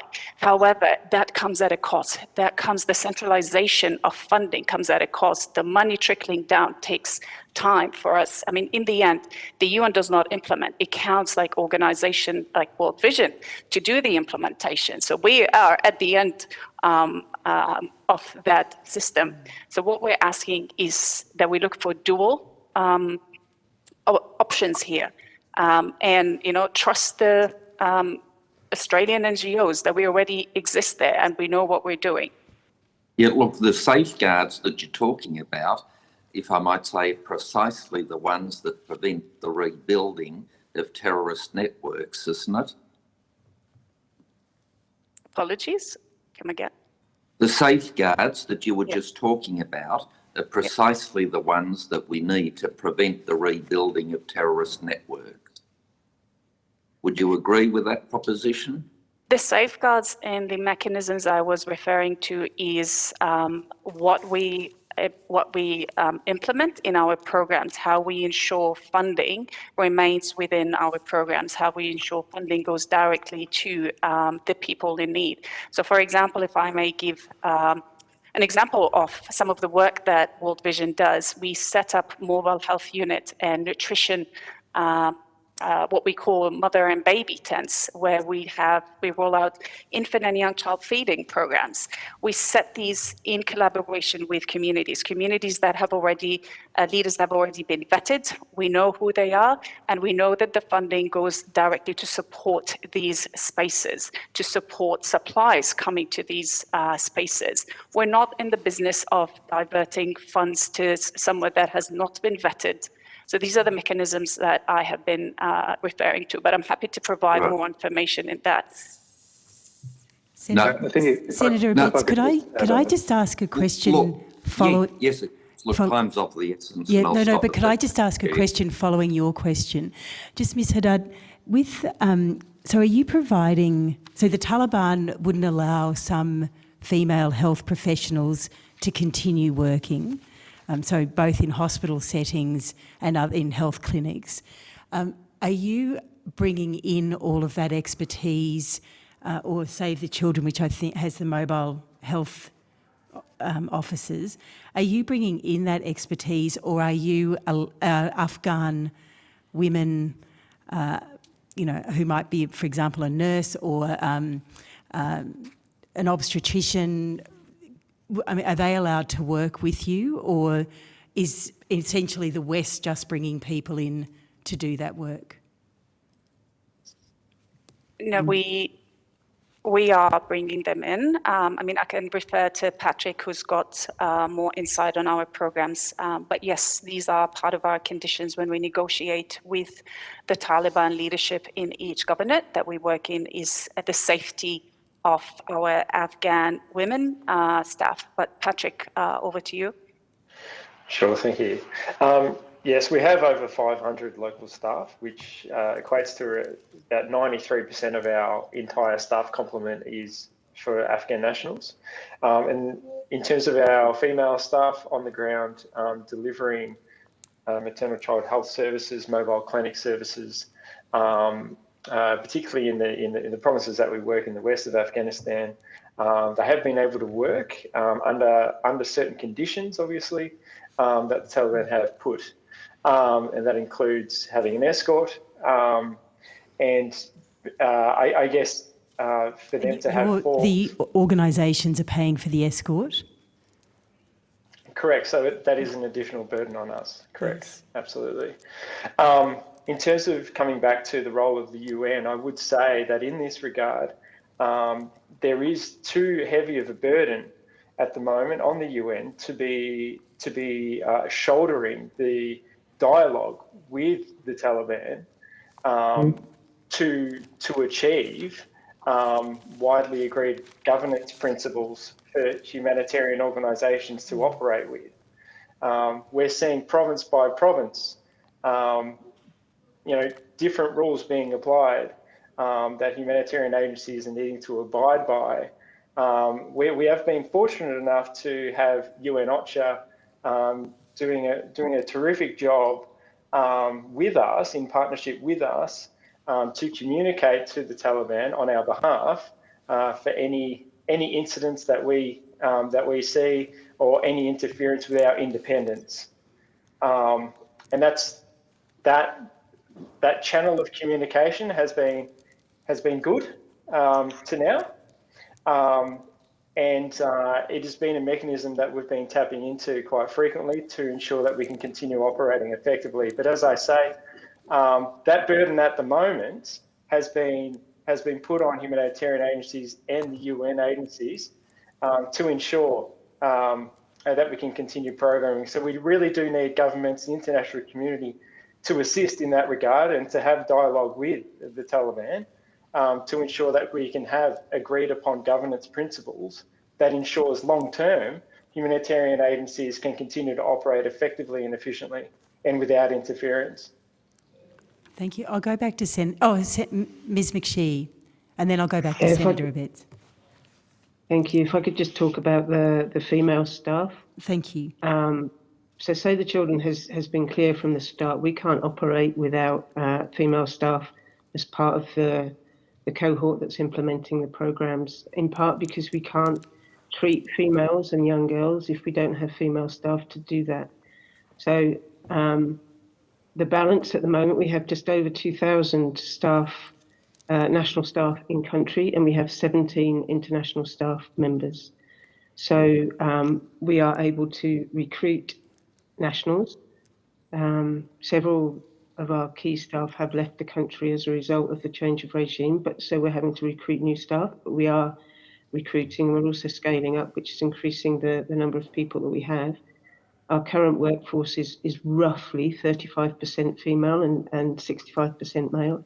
We're hoping to increase that. Some of that is historic, but we have commitments from the authorities at the highest level that females must be allowed to work unhindered, and that's across the NGO sector within Afghanistan. There's absolute clearance for females to be able to work, and they're encouraged to do so. So we have females in our mobile health teams, in our education teams, in our distribution team. In our mobile health teams, there's more women per mobile health team than there are men. So the issue of access to women is not one that we're facing, and females are being allowed to, they're not only being allowed, they're being encouraged to work as part of this response. And do the 35% of the female local staff, are you also having to pay for escorts for them? Yeah, that's a provision of being able to work, is that females must be accompanied by a chaperone of their family, so not somebody that they could. Yes. They need to be a male relative or husband, okay. And yes, we are having to pay an incentive to those chaperones, because otherwise, what was happening was that our female staff were pulling their husbands or brothers out from their work in order to be able to work for us. So we were financially pressurizing families by asking females to work without a paid chaperone. So we are paying them for that role, yes. I think I think the evidence is very interesting around that. And do they have to remain, I can't imagine they have to remain in sight of their male relative all of the time, because they must be treating female patients. So the chaperone is used to literally chaperone the female from point A to point B at the point where they get to the mobile health clinic site, for instance.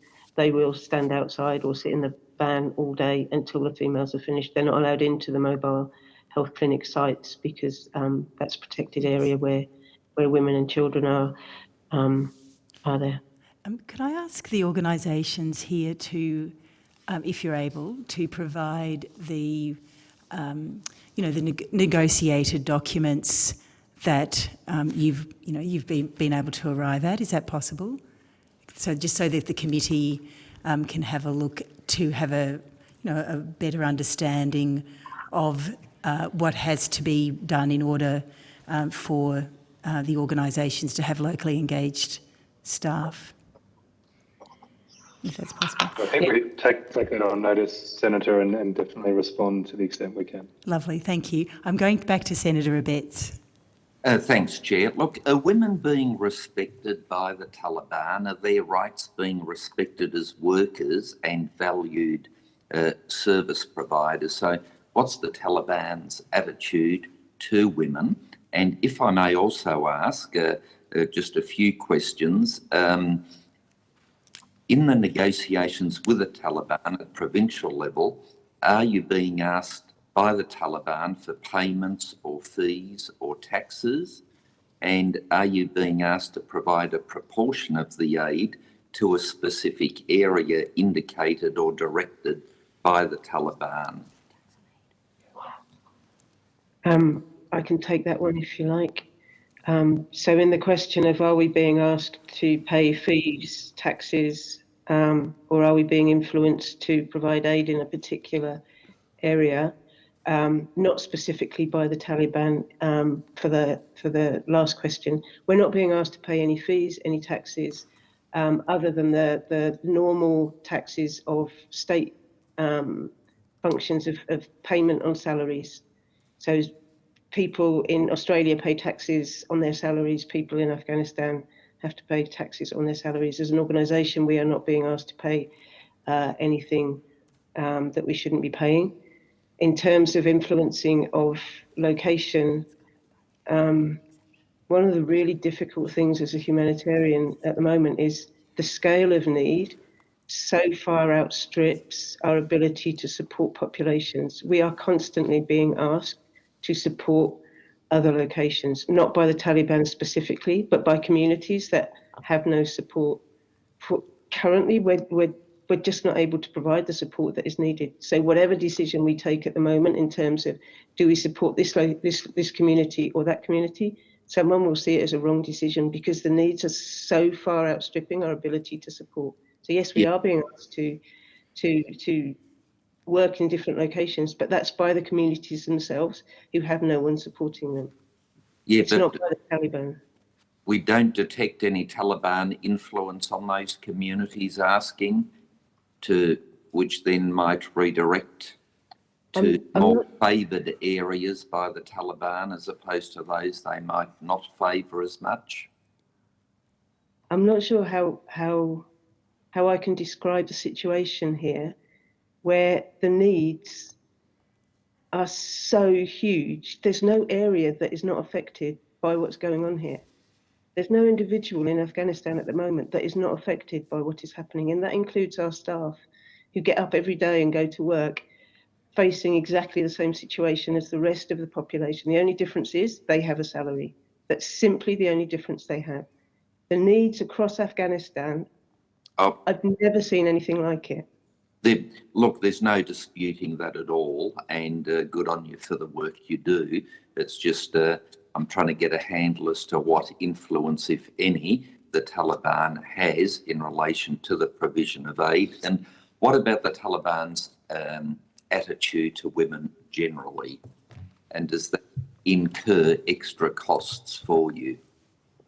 So the extra costs at the moment relate to the provision of a chaperone for female members of staff to be able to work. We've also had to increase the premises that we rent because the authorities are insisting on segregation of female and male staff. So whereas before we could have had a room with mixed staff, now we have to have 2 rooms, one with female and one with male. So there are definitely additional costs in relation to female members of staff. However, We have absolute categoric support for females to be allowed to work, to be encouraged to work for NGOs, and a directive that they must be allowed to do that freely. If I may add to that, sorry, Senator Betts. We did have a situation 2 weeks ago where members of the Ministry of Virtue and Vice entered NGO premises in a province in Western Afghanistan. And this is an example of where the attempted interference has cost us time, because what it meant in the end, and in solidarity with other humanitarian agencies in this province, operations were suspended for 3 days while the interference was investigated and consulted via the UN, who were able to reach out to the Ministry of Virtue and Vice, as well as the governor of this province, to hold a dialogue that emphasised the importance of NGO humanitarian actor independence, particularly around the independence of our female staff and their ability to do their jobs. We're happy to say that at the end, it was the governor of this province that emphasised the importance of our independence as a precursor to our ability to respond to these needs on the ground. So it was the governor themselves that spoke directly to the Ministry of Virtue and Vice, asking them to please do not enter NGO premises in future, that it was unacceptable, and that anything would need to go through them in concert with the UN agencies. And this is the dialogue channel that I was talking about before that's been very important to ensure that we can effectively continue to operate. But in terms of the attitude towards women, I think this example highlights that it's not consistent across provinces. You have pockets where it's more conservative than elsewhere. But I think at the end of the day, and all the NGOs would agree, that our female staff need to be able to work unimpeded and without threat. And this is something incredibly important to us, that we would stand together as a humanitarian sector and say, no, we will not be continuing our vital work if we cannot ensure this. So that's just one example of where we've been able to have that dialogue and move forward. And an example where I think where the dialogue is so important, because it is. And I think we may, in the future, come across situations like this, not only in the province I'm talking about, but in the other provinces. So we need that dialogue continually happening, because we can't guarantee that a certain section of the Taliban who are happy for female staff to work represents other sections of the Taliban. There's not that cohesion of attitudes, I think. And so if there were to be a threat to one of your staff members or some staff members in a certain area, do you have contingency or evacuation plans for those staff, and how would that work? And you might like to take that on notice, Chair, given the time. Certainly, we'll take that on notice. Thank you. Mr. Thomas, could I just clarify, so the Ministry of Virtue and Vice replaced the Ministry for Women? I think that's correct. The Women Affairs. Yes. Yeah. And do you think it's been an improvement in this iteration? Because obviously it was notorious when the Taliban first governed Afghanistan. Notorious really just abhorrent. But do you feel it's improved? Cautious to compare, but I think at the moment we're seeing very ad hoc application of unwritten policy province to province. So it's really hard to give a read that would be applicable across the entire country at the moment. And I think that's one of the challenges that we're facing, is that a lot of these, principles that we're having to work against are not written down, and they come and go for the province. So it is pretty difficult to navigate the landscape at the moment, because it does keep changing, and it keeps changing, I guess, as the Taliban do consolidate their own kind of governance structure, policies and positions. Thank you. So I'm going to go to Senator Rice.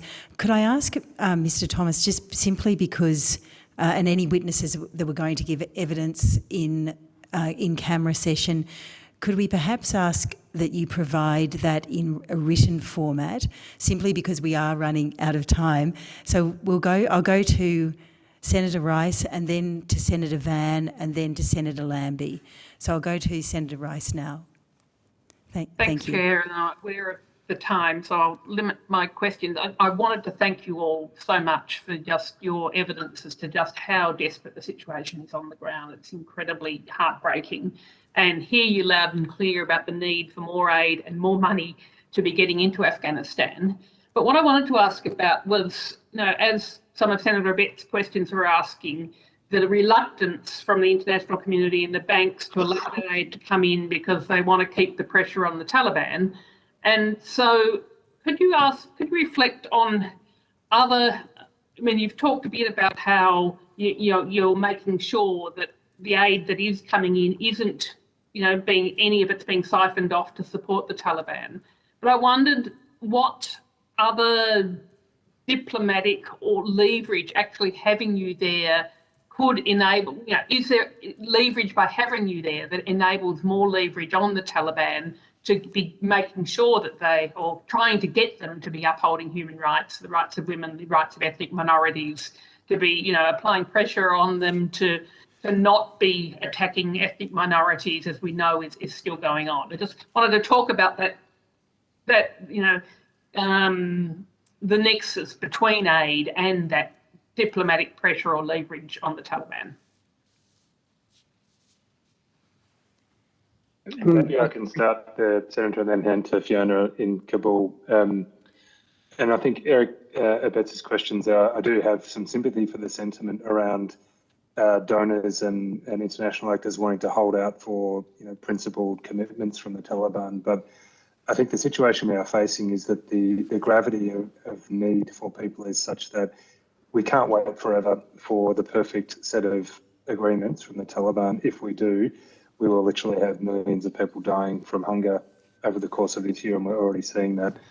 What you have in international NGOs like Save the Children and World Vision and UN agencies is a set of organisations that, by their presence and way of working, by the way they engage with the Taliban, by the principles we set around how and when we will deliver aid, that guarantees a certain level of assurance for donors and governments that money that is channeled through us will be used for the purpose that it's intended, be it education or health or what have you. So we are engaging every day against a set of principles, setting limits, as you've heard from Fiona, around things like women's access to the work we do. So I think we as an international community need to rely on the humanitarian system that exists and the principles that organisations like Save the Children and World Vision use every day in our work, rather than holding out forever for a set of principled agreements at a leadership level from the Taliban that might never arrive, and in the meantime watch millions of people perish. Thanks, Matt. I think I'll just follow on. Working with the Taliban is not new for agencies that have been in Afghanistan for a while. We've been working with the Taliban in Taliban-controlled areas for the last 20 years. So we have strong systems in place to allow us to have confidence that our money that is raised outside of Afghanistan is going to the places where it needs to be at the time it needs to be. So I think one of there's a tendency to think that this is all new and the aid agencies are having to adapt to the new regime. We're certainly having to adapt to the changing environment, but it's nothing that we haven't had to adapt to since being here for the last 45 years. We have constantly had to adapt over that period. We have confidence in our systems.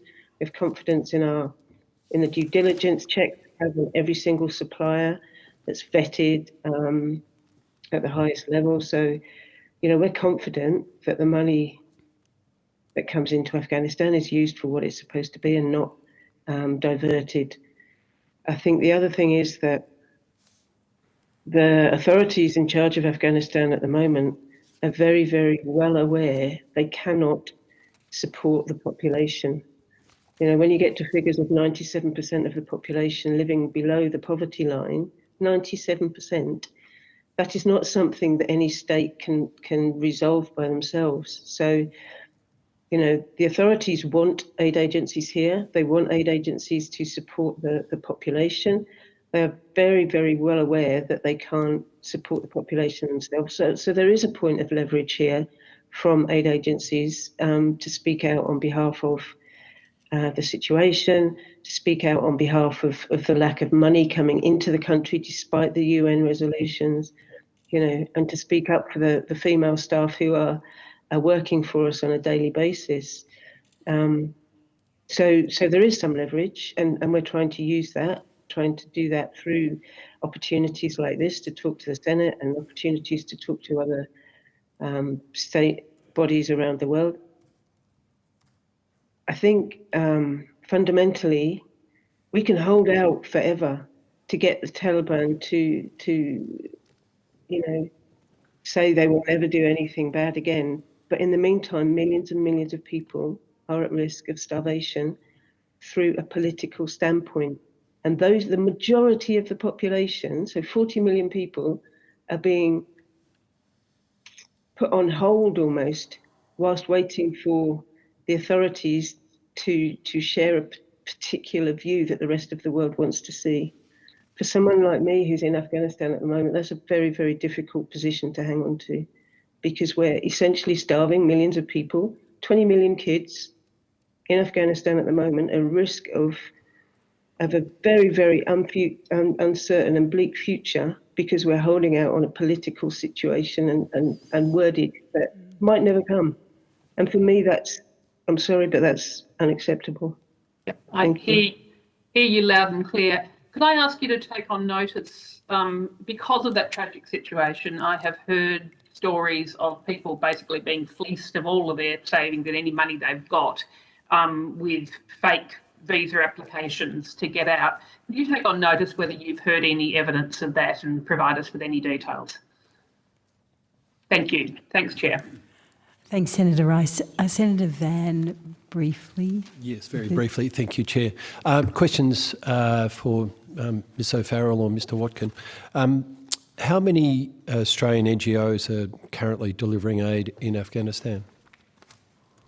So we can only really speak to ACFID members. So we represent 130 Australian aid and development organisations, humanitarian aid and development organisations. There's about 12. So in the initial period after the Taliban entered Kabul, a lot of them sort of put their programs into hibernation. Almost all of them, or I think all of them, have resumed their operations now. A lot have pivoted, I suppose, to delivering humanitarian aid, and some who received DFAT funding were instructed to pause development programs pending a review of that. We think that pausing does need to be temporary, and that there is a need to continue to support basic human needs, things like education and agriculture programs. Thank you for that. Given in your website says your role is to strengthen the collective impact of your member organisations against poverty. Are you taking a lead role in approaching the UN and World Food, etc., to try and coordinate some of the $100 million that the Australian government is giving through there for that to flow to the Australian NGOs? So many of our members are actually delivery partners with the UN. So they have long-standing relationships with UN agencies who are delivering on the ground. And this is the slight sort of irony about this, is that a lot of the NGOs who are working with the UN are delivering aid around Afghanistan anyway. And there is an opportunity for us, I think, the Australian government to work through NGOs, independent humanitarian organisations, more readily. And that's why we've actually asked that the 35 million that we've called for, which would take us up to 100 million a year, would actually be used for established, trusted Australian programs with NGOs. So the Australian Humanitarian Partnership is an example of a tried and tested facility that the Australian government uses to partner with NGOs, so it could use that additional funding that way. It's often through, and others could speak to this, perhaps Save the Children and World Vision, they have arrangements with UN partners more readily, but we liaise with other NGO peak bodies around the world to assess how they're operating. We do get legal advice on the interpretation of sanctions, for example, to ensure that our members are complying with the law. We have a code of conduct that our members are required to sign up to. So there's a number of things that we support them in that process and with the UN. Thank you. Thank you, Chair. Thank you, Senator Lambie. Thank you. I just want to go back. I know that EU NGOs were saying, you know, you've been able to deal with this situation the last 20 years or 45 years as you go back, but I want to ask you this. When during that 20 or 45 years, apart from the last 10 or 11, did you have the Western world go in there, try and clean it up, try and defeat it, and then basically have their ass kicked and sent out? So right now, I'm not sure about you guys, but where do you think the mindset of the Taliban is, knowing that they have killed us, knocked us out for a 6, and got a hell of a lot more resilience than what we've got? Because that really bothers me. And I'm not sure that the last 45 years or 20 years is going to serve its purpose for you guys in the next 10. Because right now their ego is off the radar. Seriously. Have you taken that into account? I just wonder if you put that in the equation when it comes to aid and all the rest. You know, we've already been told they went into negotiations. You know, they've recently been into negotiations with the Taliban in Oslo last month to discuss the provision of aid. They're now saying, they are now knowing that they are a government of significance here. You're on a completely different, you are completely different than what you've been for many, many years. This is a whole new mindset. Have you taken that into account? Senator, the NGOs who are part of this membership and around the world do not wish to give any credence or embolden the Taliban in any way. They were all, our members all were deeply concerned about this situation and the takeover in Kabul last year. But we really do need to think about the immediate humanitarian needs, but also a longer term engagement process. I think it's on the international community to think about what that looks like. We've obviously done some research, and many research bodies have looked at how this could be done. But we need to work out how we're going to continue to support the people of Afghanistan through the development programs that have essentially propped up a sustainable economy and agriculture for a significantly long period of time. This was caused by, this current crisis was caused by a huge withdrawal of liquidity, the frozen assets that we have, 7 billion worth, which is stalling the central bank in Afghanistan, causing these problems of finance. This is not an ideal situation for anyone. This is not an easy solution, but we do need to start really thinking about what the long term could look like, and we haven't seen that. I think Parliament has just resumed here, and I think we need to understand from ministers what that process looks like going forward. How are they working with their counterparts on this situation? I think there's a lot of assurances that Australian government could provide around the sanctions change that the UN has made. DFAT has made some significant quick moves to implement that exemption, and we've welcomed that. But the Australian government, I think, needs to give confidence to banks, to other finance institutions, so that money can flow to humanitarian organisations who are literally propping up lives and livelihoods around the country. So, of course, there's human rights abuses committed by the Taliban over many, many decades, but we're not going to stand by and wait for people to die. We have to think about a situation going forward that's going to be sustainable. Yeah, and I'm aware of that, but the more of that money that goes missing, that aid that's supposed to go over there, that's more terrorism on the outside. So something's got to give here. That's all I'm saying. Yeah, Thank you. I completely understand that perspective, but without a formal, mechanism across the country agreed potentially with international counterparts, you will continue to see this informality, different circumstances across the country. Our members are working through their principles, through guidance, through regulations to ensure that money does not get into the wrong hands. But without, a system, agreements of governance principles, as you've heard, we will be in this informal situation. So I think it's upon us to try and resolve this. You're right, we have lost. So what do we do about it now? We need to think deeply about that. Can I just ask one more question? Since we're on borrowed time and you're in a winter over there and you're losing millions, let's face it, that's what's going to happen. And the more time we have a talk fest about this, have all of you why don't you just join forces and call for what needs to be done? Because nothing's going to fix this unless we get back in there militarised. We're not going to be able to do this. And every time you do a talk fest and say we're going to get this in, is every day we're losing the battle. What's left of it? Yeah, I would refer the committee, there was an interesting article published by Michael McKinley. He's the former US ambassador to Afghanistan. He closed by saying that the United States and its allies cannot undo the failures that led to the fall of Kabul in August, but they can ensure that ordinary Afghans know we will not turn our backs on them at a time of extraordinary need.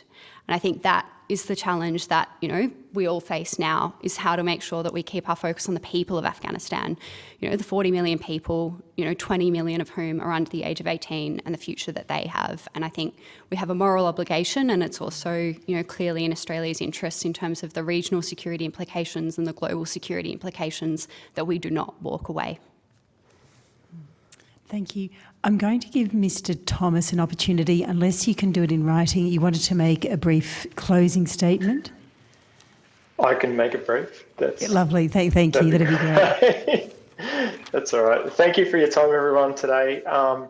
Look, as I said at the beginning, we do have an opportunity here to decide how Australia, in partnership with humanitarian agencies, respond to the current crisis in Afghanistan. We do need a dual focus on the immediacy, on the desperation that we're currently seeing now on the ground, with a focus for long term. Because we do need to enable Afghans to put food on their own plates eventually. And this is so crucial to giving them hope for the future. Because without that, without enabling people to put food on their own tables,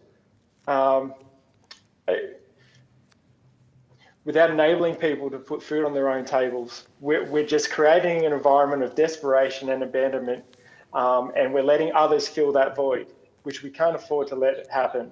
So we need a plan of action. We need a plan of action that scales the need and the resources to meet them. A plan of action from Australia that is more than 20 million in aid per year. We're asking for an increase to 100 million in aid, with at least 30 million increase for this fiscal year that focuses on food security. We're asking for a plan of action that goes beyond the initial humanitarian response, but that hones in on relief and development initiatives that can help families pick up the livelihoods that they once had. And we're asking for a plan of action that requires efforts to ensure inconsistently applied parameters that inhibit humanitarian agencies are replaced with widely agreed governance principles, so we can operate in an environment that enables effectiveness and efficiency, so that we can say to the Australian public who donate to us, who want to help the people of Afghanistan, your money is getting there and it's doing good work. We also need a plan of action that requires us to take note of the challenges of the Afghan economy and pursue efforts to assess and address the ongoing liquidity issues. It is crucial that the generous donations from this government, as well as from the Australian people, can reach the intended targets. And finally, we need a plan of action that needs to accept that for many Afghans, Afghanistan is no longer safe for themselves or their children. So once again, we need a plan of action that takes seriously the scale of need, and to meet this with equivalent resources. The news recently of 15,000 places for Afghans from the existing humanitarian intake does not reflect the scale of the situation. So we are calling on the government to commit to and fast track, as the interim report itself has stated, for an initial intake of 20,000 Afghan refugees to resettle in Australia. Thank you everyone for your time today and the continual focus on Afghanistan. It's what is needed. It's what's needed not only from this group, but it's what is needed from the Australian public as well. Thank you very much, Mr. Thomas. Could I thank all witnesses? Anything you've taken on notice, the return date is the 14th of February. We would be interested in looking at the governance provisions and governance documents that you've arrived at through negotiation with the Taliban. Could I thank you once again and thank you for your submissions and your evidence now, today. The committee is going to have a shorter break, so if we could resume at, let's say, 12:12, and we'll be back then with another group of witnesses. Thank you.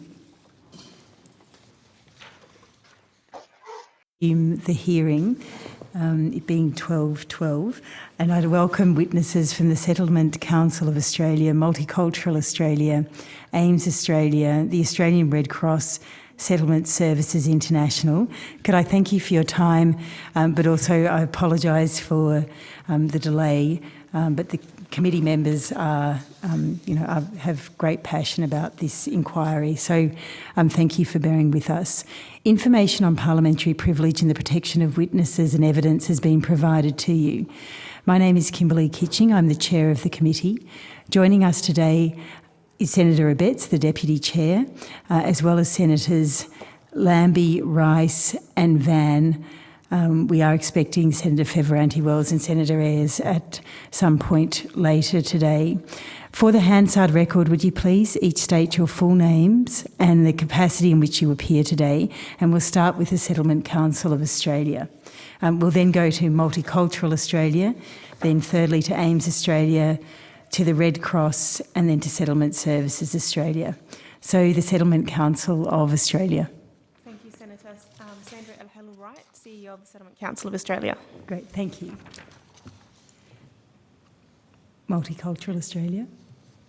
Christine Castley, CEO of Multicultural Australia. And I have with me Rice Dash, Chief Client Officer from Multicultural Australia as well. Thank you. AIMS. Thank you, Senator. Catherine Scarth, CEO, AIMS Australia, and I have Sam Blake, who's the GM, Settlement Services. Thank you. Red Cross. Thank you, Senator. Vicky Moore, Head of Migration Support Programs for Australian Red Cross, and I'm joined by Asadullah Karami, who's a team leader in Perth for our settlement programs, and Adrian Prowse, who's our Head of International Programs. Thank you. And Settlement Services International. Thank you, Senator. Violet Rimiliotis, CEO of Settlement Services International, and I have my colleague with me, Yamama Agar, who is our General Manager, Newcomer and Settlement Programs. Thank you all very much. Could I ask if you would like to, any of the organisations would like to make an opening statement, and then we'll proceed to questions. I might start with Ms. Wright. Vic, do you wish to make it? Yes, thank you. And then we'll move that through the organisations. Thank you, Ms. Wright. Thank you, Senator, and I thank the committee for the opportunity to provide evidence to this inquiry. Before beginning, I'd like to acknowledge that I'm on the lands of the Ngunnawal people and pay my respects to their elders past, present and future. I'm here today to speak on behalf of the Settlement Council of Australia, and the Settlement Council of Australia is the peak body for over 100 organisations nationally that support migrants and refugees to make a new home in Australia. Our sector supports both evacuees who have arrived from Afghanistan as well as Afghan communities here who've been grappling with the crisis in Afghanistan and have been deeply affected by it. The Australian government's evacuation of over 4,000 individuals from Afghanistan in August 2021 was a commendable humanitarian effort. During that short period, we could see that everyone was doing everything they could to save as many lives as possible, and we congratulate the government on that. We all saw the scenes of chaos and desperation on our television screens, and so you can only imagine the state in which the evacuees arrived in Australia. When they arrived, the government ensured they were all, regardless of visa status, eligible for services through the Humanitarian Settlement Program, or the HSP. And we very much welcome the government making that critical support available. The magnitude of the effort from the Humanitarian Settlement Program providers to scale up their programs and support the evacuees has been extraordinary, particularly after having scaled back their operations due to COVID-19. There were many challenges in supporting the settlement of this cohort, and in our submission we recommend some changes to equip the program to be more agile and responsive, particularly in emergency situations. Sadly, we live in a world where the geopolitical context and climate change are creating more and more crises, and we need to be prepared for the consequences of that. Notwithstanding the challenges in scaling up and pivoting, we shouldn't lose sight of the fact that few resettlement countries have the level of comprehensive settlement support available on arrival offered by Australia. And now we're urging the government to make more use of this infrastructure and commit to a larger humanitarian intake. We've successfully settled large additional intakes in the face of crises before. In recent years, the sector supported a special intake of 12,000 refugees from Syria and Iraq in addition to existing commitments. Before that, Australia resettled special intakes of Albanian Kosovars in 1999 and of Vietnamese refugees following the Vietnam War. Meanwhile, other coalition partners have also made significant humanitarian commitments. For example, Canada has committed to taking 40,000 Afghan refugees and the UK is taking 25,000, both commitments additional to their existing refugee intake. The US is accepting 125,000 Afghan refugees in the 2021 to 22 fiscal year. We have much to offer those seeking safety. In addition to our sector, which is ready and willing to support their settlement, we've also been overwhelmed by offers of support from all parts of the community, from sporting associations to local churches to veterans groups to corporations and every other corner of Australian society. But we also have much to gain from them becoming Australians. Afghans have been settling in Australia and contributing to our society since the time of the Afghan Cameleers. In regional South Australia, they work long hours in the factories that keep our supermarket shelves stocked, and you will have witnessed the leadership, wisdom and compassion that they bring as they've appeared before this inquiry. So the Afghan diaspora are a formidable example of how Australia wins when we extend refuge to those seeking safety. Australia's rapid evacuation of 4,000 Afghan evacuees and activation of the 449 visas was a display of decisive humanitarian leadership, and we urge the government to display the same leadership in response to the ongoing crisis. Thank you. Could I go to Multicultural Australia? Thank you, Senator, and thank you for the opportunity to appear before the committee today. I acknowledge I am on the lands of the Turrbal people. Multicultural Australia has been welcoming refugees, people seeking asylum, international students and other new arrivals in Queensland for over 23 years, and we currently deliver the Humanitarian Settlement Program for Queensland. The speed and intensity of the Afghan evacuation process required a fit-for-purpose service delivery response because of the uncertainties attached to the emergency evacuation in terms of timing, process and the volume of evacuees, and compounded by the restrictions caused by the current global COVID-19 pandemic. The Afghan evacuee response was unique, and we think it provides key learnings for how government, working with the settlement sector, can position itself to respond to future emergency and crisis situations. Firstly, our systems need capacity to be more responsive and flexible to adjust to unforeseen emergency crisis circumstances. So while all the parties involved in the response were as agile and responsive as possible, there were also significant constraints that affected our ability to address urgent need. For example, the humanitarian stay subclass 449 visa ensured that people could be evacuated quickly and urgently. However, due to many of the cohort arriving without identification or with identification documents requiring translation, there were inbuilt systemic constraints that hampered our ability to support clients to quickly access services and benefits, including welfare and financial support, banks, housing, education, English language learning, and urgent needs. Delays in accessing these supports created significant stress for vulnerable and traumatized clients and had significant resourcing impacts to ensure basic needs for food, shelter, and urgent health needs could be met. Uncertainty around visa status and family reunion is destabilizing and undermining a successful settlement.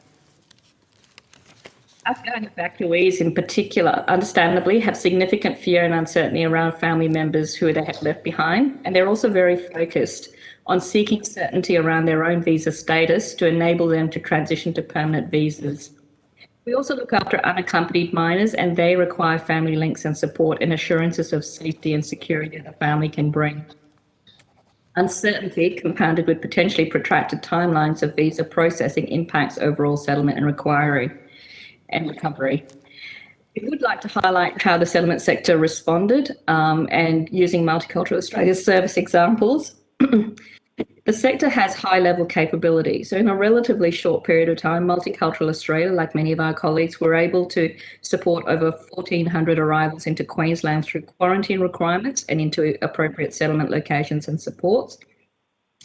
The sector is inherently collaborative. With minimal preparation, we were able to work with key stakeholders across government, community services and community groups, including the local Afghan community, to provide emergency support responses to evacuees. Relationships built over years to support our client settlement were leveraged through our engagement, for example, with the Queensland Government State Reception Coordinating Committee to ensure that evacuees arriving in Queensland received immediate and appropriate support services. In terms of quality and innovation as well, Multicultural Australia had maintained its specialist settlement case managers capability even through the COVID-19 scale down of services when the borders were closed. This meant that we were able to mobilise quickly, and a particular example of innovation in our processes was how we mobilised to enable trauma-informed and age-appropriate care for unaccompanied minors through hotel quarantine, with a number of our trained staff voluntarily entering quarantine. Another example was how we utilised our casual pool of cultural support workers to provide appropriate language and cultural support to new arrivals immediately following their arrival. Following the crisis intervention stage in Afghanistan, Multicultural Australia will continue to provide support services that focus on empowerment, stabilisation, building social capital and recovery for the recent Afghan arrivals. We thank you for the opportunity to appear before the committee and happy to respond to questions. Thank you very much. Could I go to AIMS Australia, please? Thank you, Senator, and thank you for the opportunity to appear today. I also would like to acknowledge the traditional custodians of the land on which I'm speaking from today, the Bunurong people of Kulin Nations, and pay my respects to elders past, present and emerging. As a settlement, education and employment service provider, AIMS supports diverse migrant and refugee communities to achieve their settlement goals by connecting them to a range of Commonwealth, state, government funded and philanthropic supported services. We partner with professional, community and corporate organisations to connect refugees and migrants to networks that support their goals and aspirations. And we deliver the humanitarian settlement program in Victoria, South Australia and Tasmania. Up until August 2021, the capacity of initial settlement services had scaled back significantly in line with the COVID-related international border closures. The rapid evacuation of large groups of refugees from Kabul demanded an emergency response.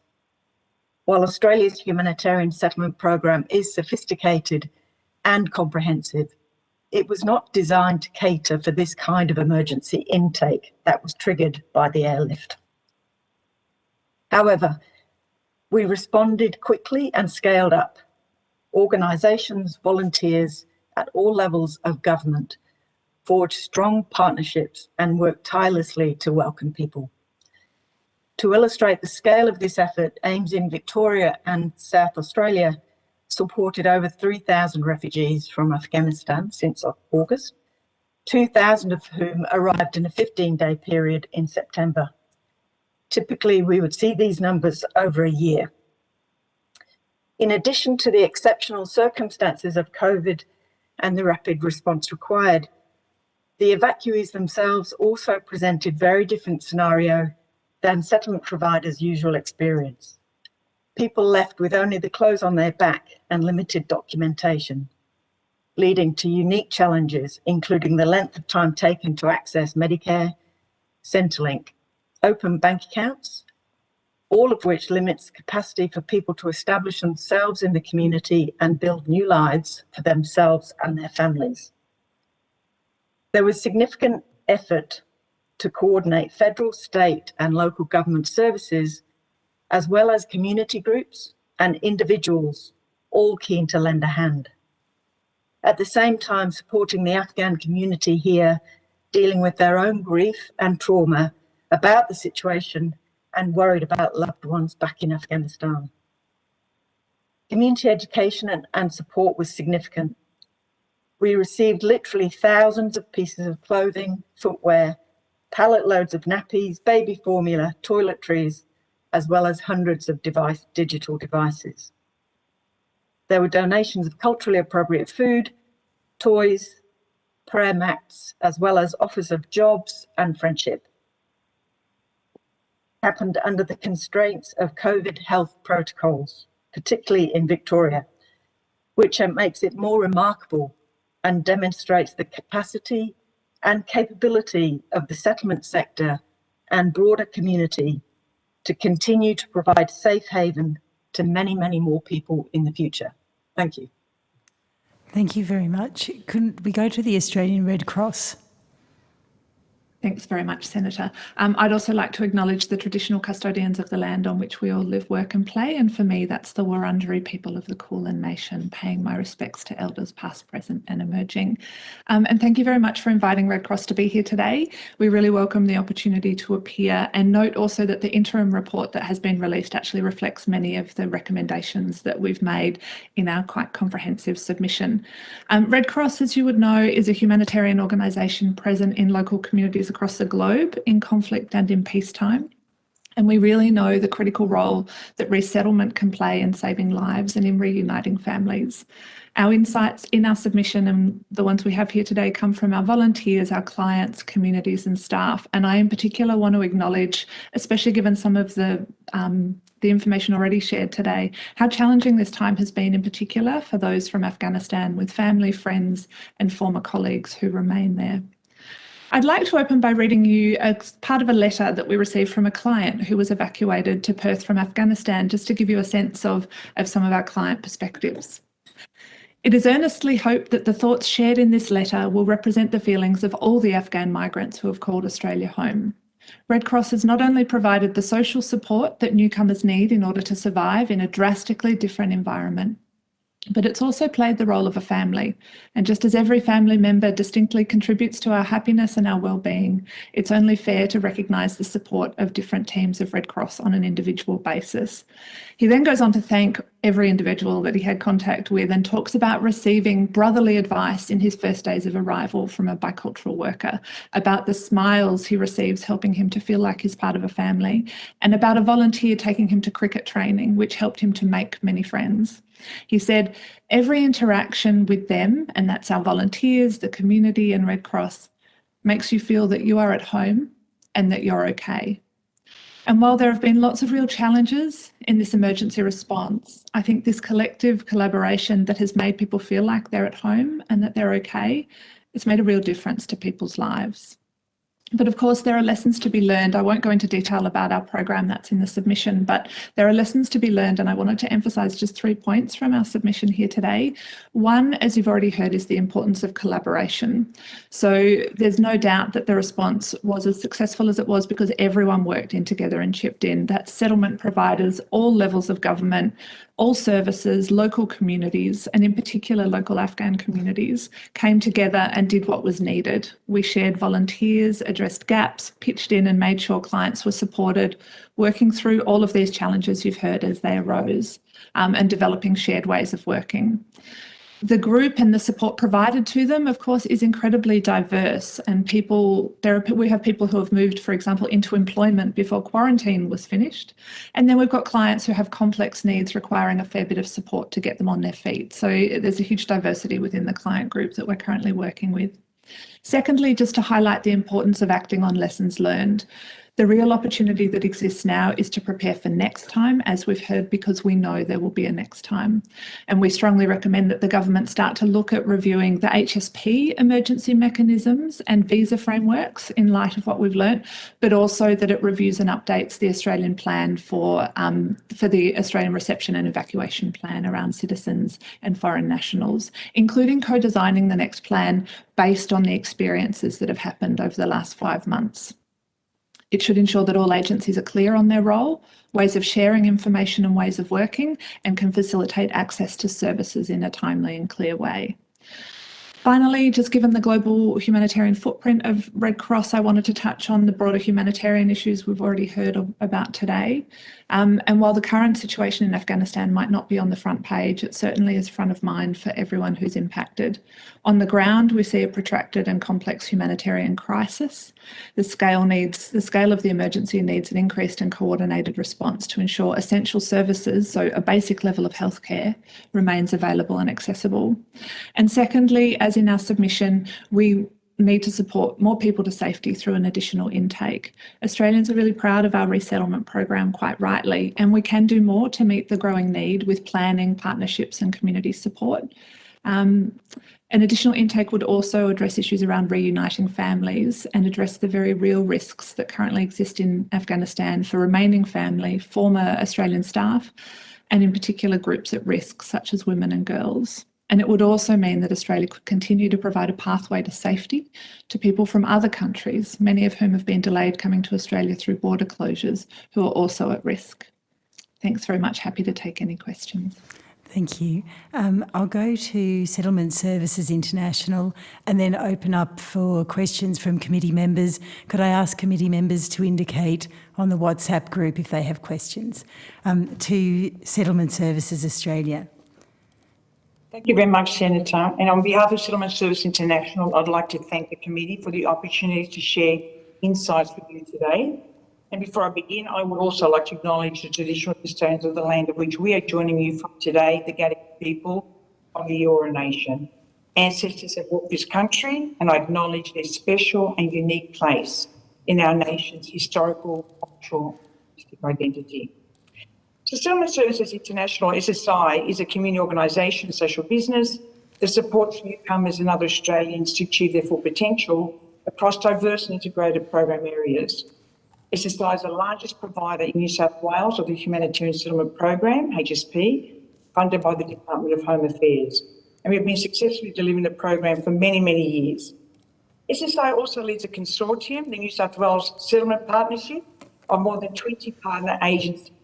The partnership delivers the Settlement, Engagement and Transition Support Program, also funded by the Australian Government, to refugees and eligible migrants in the first 5 years of settlement across New South Wales. So I'd like to make 3 points to the committee today. I'll expand upon them separately, but the 3 points I aim to get across are: 1, settlement providers have the capacity and flexibility to respond to crises.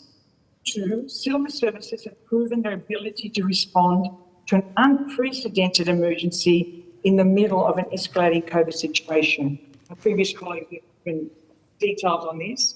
And 3, settlement services and the sector will continue to offer support to ensure that Afghan evacuees and others fleeing persecution are provided opportunity to thrive. I'd like to unpack the 3 points. Australia's strong track record in refugee resettlement is built on the foundations of a comprehensive settlement system. Australia's settlement infrastructure is among the best in the world. By having this long-standing infrastructure in place, we were able to rapidly mobilise to support Afghan evacuees. Therefore, the ability of our HSP teams to scale up to support evacuees arriving in New South Wales comes as no surprise. We, like other organisations, have adapted over the past 2 years to offer hybrid models of supporting the programs we deliver. We pivoted to design innovative ways to deepen community connections, central to bringing new arrivals and communities together. SSI prides itself on employing people with lived experience, many of whom were once refugees themselves, who live and work in the communities where evacuees are settling. SSI's existing Afghan staff were able to be deployed in the delivery on on-arrival services and engage with the Afghan diaspora in New South Wales. It's for this reason we were able to connect with the Afghan managers of one of the local Kmart stores to open their doors on that first weekend of the arrivals to pack over 15,000 items of clothing, nappies, toys, toiletries, pens and paper that the ADF gave out in the quarantine hotel. We have continued to engage with community over the past 6 months through formal meetings with numerous Afghan community organisations and individual community leaders to harness and coordinate their support for evacuees in New South Wales in the short and longer term. And on point 2, I think it's also important to note that we don't downplay the level of skill and expertise required to activate, manage and coordinate the emergency response that faced settlement services in the past 6 months. Take housing, for example. Due to the international border restrictions and the virtual suspension of humanitarian arrivals from March 2020, SSI did not have the short-term accommodation leasing options on hand. This intake of evacuees has been unique, and the situation has posed challenges with the need to manage logistical complexities, support the communication and information needs of both local and state governments, and pivot to manage the goodwill of the community and civic and religious organisations looking for ways to help. In addition, we needed to work hard to minimise the silos between various government entities and services as we help the vulnerable African community people navigate access to essential services like Centrelink. Though we do acknowledge the pressure on, of course, the staff at Centrelink and their desire to do as best as they could. Some of these were exacerbated by the fact that most of the evacuees are on temporary 449 visas with restricted entitlements to various essential services. This response is not business as usual. Settlement to a cohort of people who are often literally fleeing for their lives.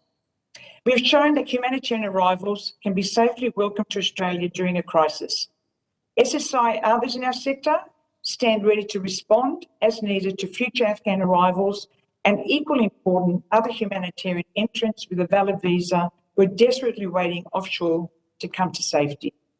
Once safety has been provided, SSI and other settlement providers are well placed to offer new arrivals, irrespective of where they come from, to provide them with a chance to make the contribution they dearly want to make to their new adopted country.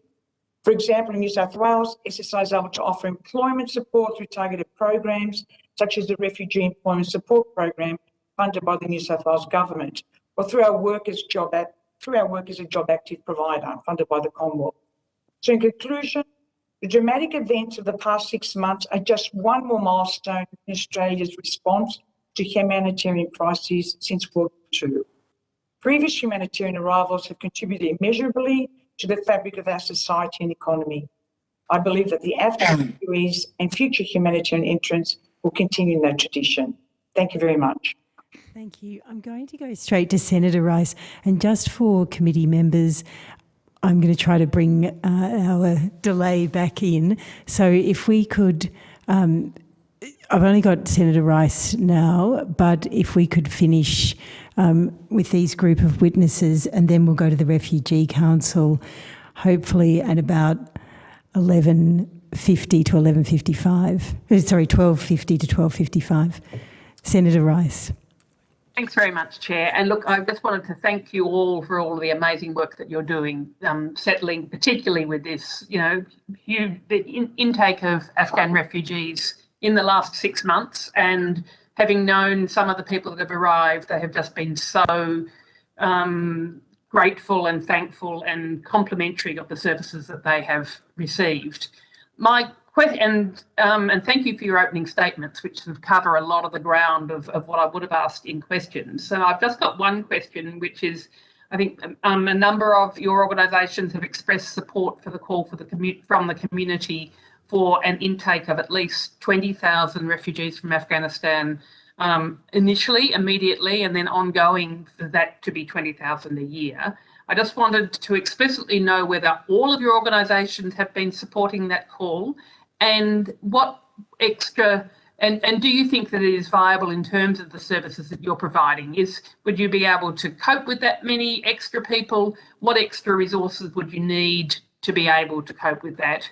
And in fact, what if we went to the levels, say, that Canada or the US, in Canada, who are accepting 40,000 this year, whether we would be able to cope with that level of intake as well? It's Vicky from Red Cross here. I'm happy to take that first, given I had addressed it in the statement. So you would expect as a humanitarian organisation that we would always hope that we can do more as a country, especially given the level of support that we provide and the need there is across the world. So we support a call certainly for an additional intake for new arrivals from Afghanistan, especially given the amount of family separation that we see on a daily basis with our clients, with our bicultural staff, with our friends, and you would all be aware of that through, I know, the phone calls and representations to your officers around the amount of fear and concern there is for family at the moment. The second point I would make is that with planning, this sector can do almost anything. So we saw that during the Syrian response, we saw that during the evacuation, that with planning and with work with local communities, we know that the hearts of Australians are wide open to support more people arriving. We know the contribution that Afghan community members have made to this country, and certainly we were all, I think it's fair to say, overwhelmed by the community response to the Afghan intake. So certainly from a Red Cross perspective, we would support those calls. I would support that too, and I would just add to that that immediately after the fall of Kabul, we did go to our member organisations and ask them this question of whether they would have capacity to support a larger intake, and the response was very similar to what Vicky has just outlined, that yes, of course, and we do think that planning is always beneficial in that, although as has been shown by the response to the Afghan evacuees, even with minimal planning, the sector has still been able to step up and respond appropriately. But certainly in looking at settlement locations and planning with a range of stakeholders and having a bit more notice, we definitely could achieve much, much more. From a Multicultural Australia perspective, yes, we would support that intake, and I think the committee would be well aware that the need is significant and kind of is there, so it is needed. What I would say in terms of capability and capacity, the sector has just over the last few months demonstrated its ability to scale up and to flex. What we do need is that planning to happen and the flexibility in the system, which I mentioned in my opening statement, which is really necessary for us to be able to kind of maximise our ability to be responsive and agile in responding to new arrivals. Thanks, Senator. Likewise, for AIMS Australia, certainly support an increased number, particularly I think Vicky might have mentioned it, the family reunion is going to be critical over the next few years, and we know that that's so important for successful settlement.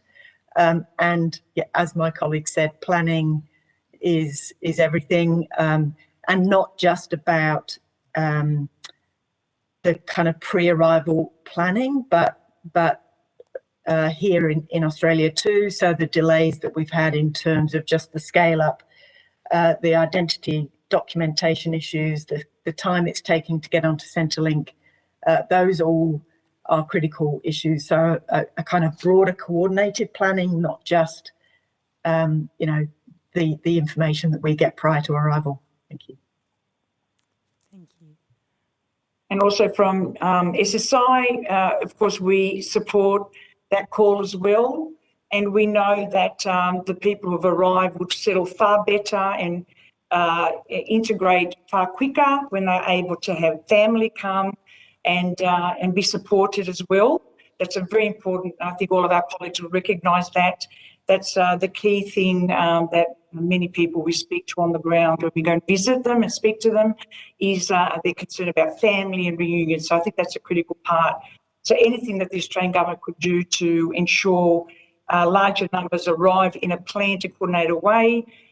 We're all, veterans in this, and I think if we could do it well and as effectively as we did with COVID and quarantine and the speed, then with a bit of planning coordination, we sort of know the pain points now. We can certainly really activate and I think do justice to the needs of very vulnerable people that I think Australia can contribute to supporting further. Thank you. Thank you, and thanks again for all the work that you're doing. Thanks, Chair. Thank you, Senator Rice. Senator Van. Thank you, and I'll join with Senator Rice, and thank you all very much for all the work you've been doing. I, like I'm sure all my colleagues have been helping get people out of Afghanistan and settling for me and probably the chair and Senator Rice in Victoria. I've just got a quick, probably more some feedback for AIMS, given you're the Victorian provider. In your statement, submission, you say only 59% of said government services were easy to access. Just with some of the Afghanis that I've been working with, what I've noticed, and this is not a criticism, it's purely feedback, is the advice they were getting from AIMS was actually wrong. So when I went with them to a Centrelink office, it was all very quickly fixed up, and the things, the wrinkles that were in the program, which they're probably referring to, was not at the Centrelink end. It was the information they were getting from AIMS. Now, I'm sure that's purely just because of the ramp up and the scale up that you needed to do. So please don't take that as criticism, but just some feedback for future. One other last quick one for SSI. You mentioned just in your last answer then about some pain points. I was wondering whether you could take on notice to provide us with some details on what you think those pain points are. Very happy to, Senator. Thank you. I'll do that. Thank you. Thank you, Chair. Thank you, Senator Van.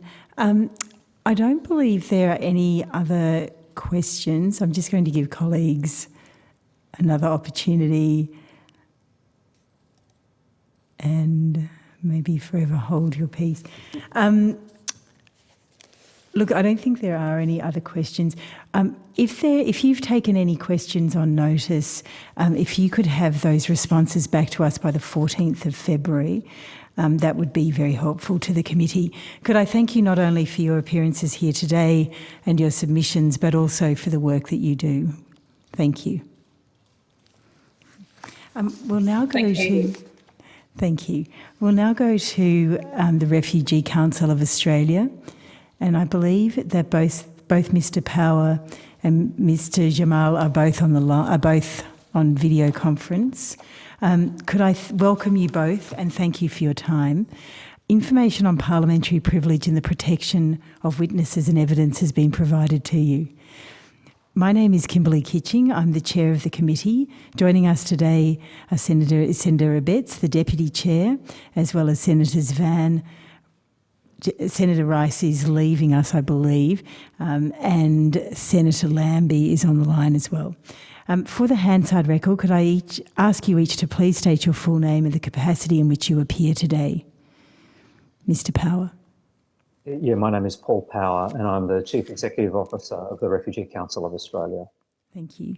Mr. Jamal. And my name is Ahmed Shuja Jamal. I am a Special Advisor at the Refugee Council of Australia. Thank you. Could I ask if you would like to make an opening statement before the committee proceeds to questions? Sure. Thank you, Senator. Thank you for the opportunity to speak today. You all have seen the Refugee Council's supplementary submission in which we express concern about the inadequacy of the government's response through the Refugee and Humanitarian Program. I think the most impressive aspect of the government's response to the crisis since the Taliban takeover of Afghanistan has certainly been the evacuation of 4,300 Afghan nationals. When the evacuation process started, no one expected Australia could evacuate such a significant number of people. I think everyone involved in this process should be truly proud of what has been achieved. The government response since then, however, has been quite disappointing.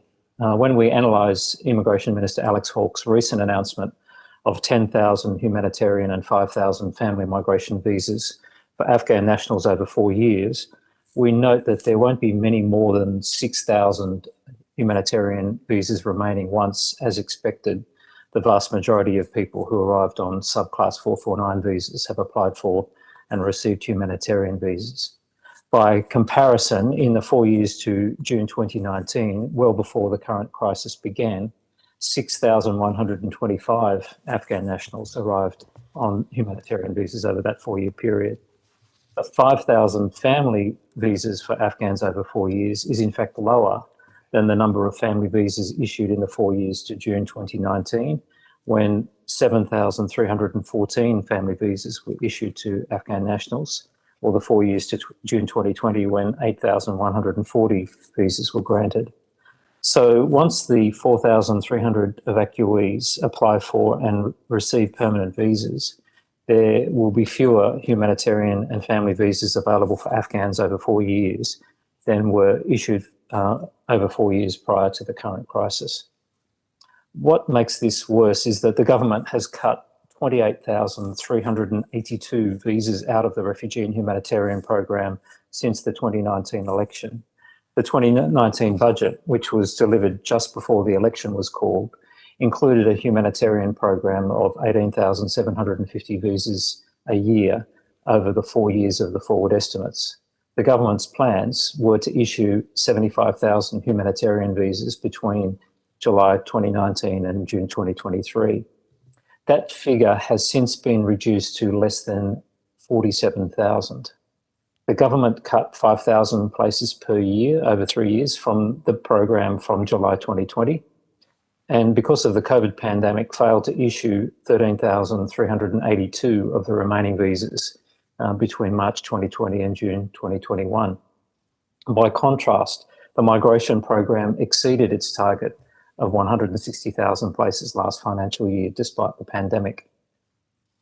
So compared to the loss of 28,382 humanitarian visas in less than 2 years, the request for an additional intake of 20,000 refugees from Afghanistan is very modest. As senators know, this call for an additional intake has received wide support from across the Australian community, from churches, veterans, Afghan community groups, non-government organisations, and many individual Australians. And this is in the light of the seriousness of the crisis and the extent of Australia's involvement in Afghanistan over the past 20 years. When the Abbott government in 2015 offered 12,000 additional humanitarian visas on top of the annual program for Syrian and Iraqi refugees, this resulted in 39,146 Syrian and Iraqis receiving humanitarian visas in the 4 years to June 2019. This was 4 times larger than the number of humanitarian visas now being offered over 4 years to Afghan nationals. And as you are aware, I'm joined today by Ahmed Shuja Jamal, who's now based in Brisbane and working with the Refugee Council as a special advisor, as you mentioned. Shuja, until late August, worked for the government of Afghanistan as Director General for International Relations and Regional Cooperation at the Afghan National Security Council. And he has a unique perspective on the situation within Afghanistan and the region, and also on how a well-targeted response from Australia could make a strategically important contribution. So I'll pass on to Shuja. Thank you. Mr. Jamal, would you like to perhaps to flesh out that which Mr. Power has has just discussed? We'd be very interested, and we thank you for the work that you did not only in Afghanistan, but also the work that you are doing here in Australia. Thank you, Senator, and thank you for this opportunity.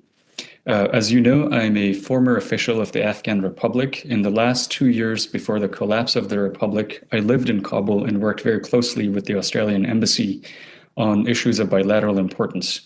Not only do I have relatives in Afghanistan, I also maintain contact with friends, former government colleagues, activists, journalists, and people from the aviation, humanitarian, and diplomatic communities in Afghanistan.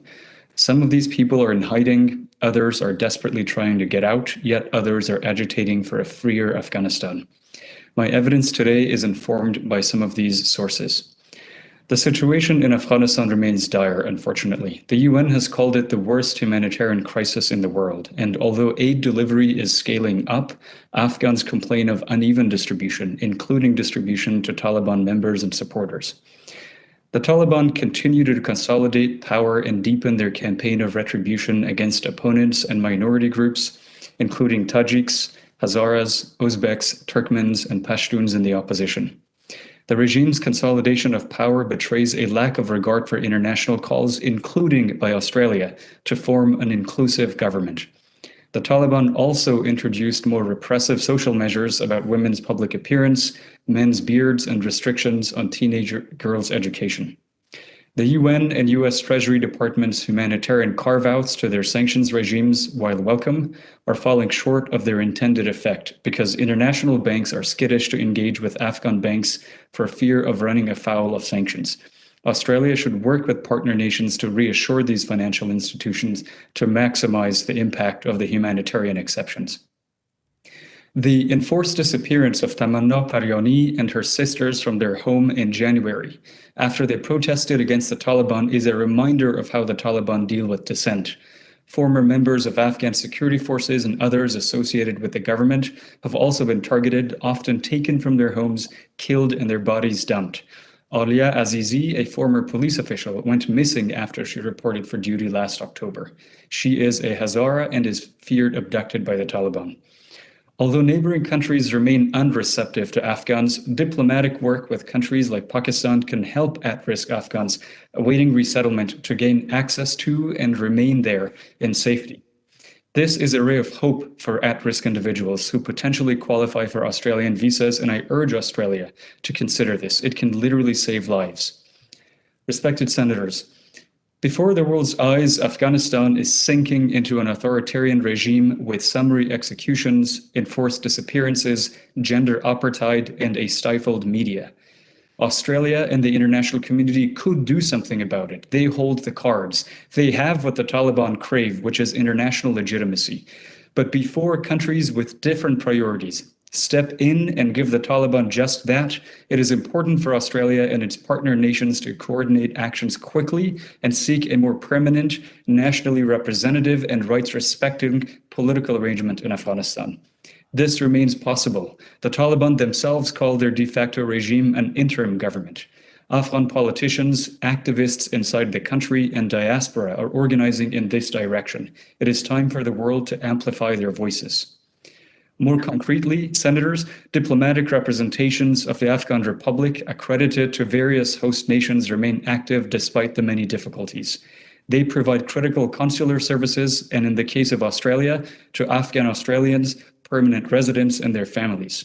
Yet, their ability to continue to provide these services is not guaranteed, partly because of evolving host country dispositions. I urge Australia to continue to enable the mission in Canberra to provide these services. Normalizing the Taliban will send the wrong message to Afghans whose aspirations are not represented by the authoritarian regime. Equally importantly, it normalizes an instant of state formation and behavior that runs counter to values shared by Australians and Afghans. How Australia and the international community choose to deal with the Taliban at this moment will reverberate in history. Thank you. Thank you very much, Mr. Jamal. I'm just going to ask Senator Rice, because she's going to another committee hearing, if she has any questions she'd like to ask before she has to go imminently to another committee. Thanks, Chair. And look, thank you, Mr. Power and Mr. Jamal, for your evidence today. It's really powerful, certainly. And Mr. Power, thank you very much for reiterating the need for Australia to be doing more and how we're just not playing our fair our global role, given this the desperate situation in Afghanistan. So thank you for that. Mr. Jamal, I just wanted to ask, given your experience on the ground, as to what you say that countries like Australia hold the cards. I mean, what, in terms of pressure on the Taliban, what more do you think Australia could be doing to be getting the worst excesses of the Taliban to be reduced? In particular, do you think there's more we could be doing in terms of pressuring Pakistan as well? You talked about the role that Pakistan's playing, but we know that at the moment Pakistan is not allowing many refugees to flow through, that they've got to have a passport, they've got to have a Pakistan visa. And thirdly, I'm glad you mentioned the awful situation of the diplomats of the Afghan Republic, various embassies around the world. Do you think Australia could be doing more in terms of providing refugee status and visas for those people? I know I've heard stories of in some countries that have basically not been able to get any any country to accept them. So they're just stuck at the moment still in their post, but under huge pressure from the Taliban in their posts. Thank you, Senator, for all of these very important questions. And these are some of the questions that we've worked with the Afghan diplomatic corps, the Australian government, but also people in Afghanistan at the moment. We've heard various reasons from the Australian government on working with Pakistan. I believe Pakistan is in the Pakistani policy is that they have kept their borders open to Afghans wanting to come into Pakistan, but they have not issued visas to a single Afghan over a long period of time, several months, in fact, over the past year or so, which has given rise to desperation, but also given rise to people paying very large amounts to brokers who can then, who feign to provide them visas from the embassy. And that has created a situation of abuse that I think is certainly avoidable. And it is avoidable also because certain countries, and it is my understanding that Ecuador and Brazil are among them, offer visas to Afghans if they can demonstrate that they have an active application for the U.S., for settlement in the U.S., including, as an example, applications for humanitarian parole. All they have to demonstrate is a reference number confirming their application is active. And so I think Australia can actually enter into a conversation with Pakistan to enable, at least to enable Afghans who have active resettlement cases with Australia to be there in safety and to make use of the better conditions of life in that country. I also think, with respect to your first question about what Australia can do, I think it is important that Australia joins hands with other like-minded countries because with respect to the Taliban, I think a coordinated voice, a coordinated action is a lot more effective, not just with the Taliban, but also because it can help their biggest regional supporter, Pakistan, to play a more constructive role in that direction. The Taliban at the moment are actually craving international legitimacy. They are dying for a single country to recognize them politically and diplomatically. And although countries like Pakistan have de facto relationships without recognizing an accredited ambassador, they are working with the Taliban at various levels. It is time, I think, for Australia to use that leverage of being able to offer recognition and support to the Taliban with other like-minded nations who care for the same values that Australia does, to urge not just Pakistan, but also the Taliban. There's an incentive that they can use at this moment, and there's nothing more important to the Taliban than that. But also, the Taliban are craving delisting from the UN sanctions, but also delisting from under US sanctions. And those are the kind of normalizing efforts that the international community could actively use to seek to change Taliban's behavior, irrespective of influence through Pakistan. And I think it is important that deep thought is given on this and work is done quickly rather than slowly, because other nations are stepping in and giving the Taliban what they want without having the same kinds of values-based approach that we think Australia should have at the moment, given the Taliban's excesses. With respect to the diplomatic missions, there are indications that certain countries in the world are actually changing their disposition toward Afghan diplomatic missions, including through actions such as freezing their bank accounts, such as withholding, such as giving them ultimatums to close down their embassies and hand the key over to the host nation. We think that this is a move in exactly the wrong direction at a time with not only many Afghans who want consular services, Afghan Australians and their relatives, but also as a message to the world that these diplomats who are already accredited and are working under dire circumstances are being thwarted in a way that is counterproductive, not just to the citizens of these countries who are of Afghan origin, but also sends the wrong message on normalizing the Taliban.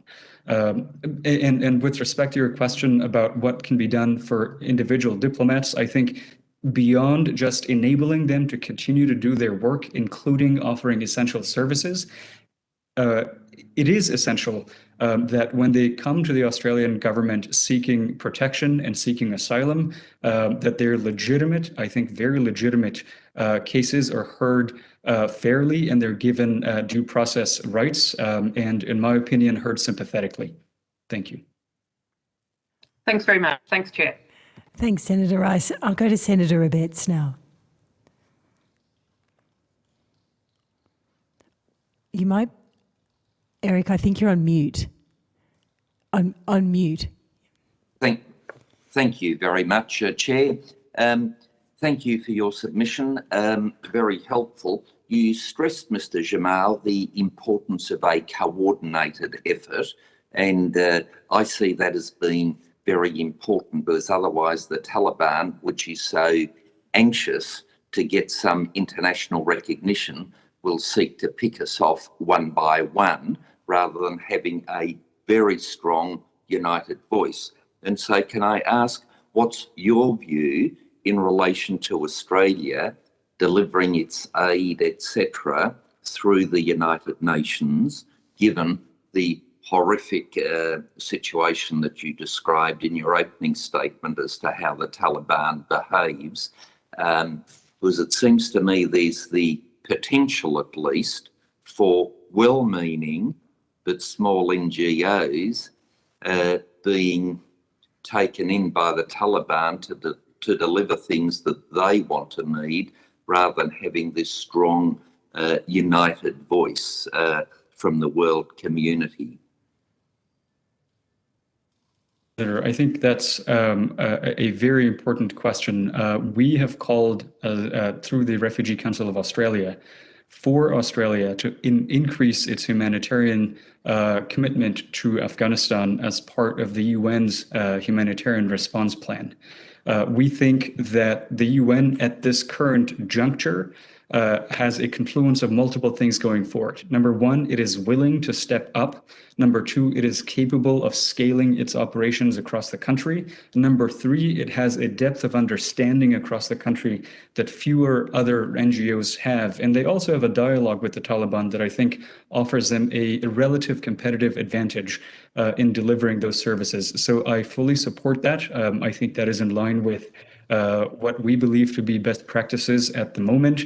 But what your question highlights, and it's also important for me to underscore that other NGOs who are partners with the UN and they have joined in the UN's appeal for the humanitarian response plan also offer important critical services. A lot of these NGOs also reach places that the UN cannot. So their role is complementary often rather than otherwise. But your question, I think, also has another aspect, Senator, that Australia should do all it can to stop the Afghan economy from a complete collapse, as currently it is in freefall. And I think there are multiple things that could be done, including by enabling the Afghan private banking sector to operate in ways that could avoid the sanction. There are technical fixes. Minds smarter than mine have provided several policy recommendations as to how to prop up the Afghan economy and put it back on its legs without normalizing the Taliban or giving them access to potential funds. Thank you. Look, thank you, and thank you, Chair. Thank you, Senator Abetz. Look, thank you very much for your evidence here today.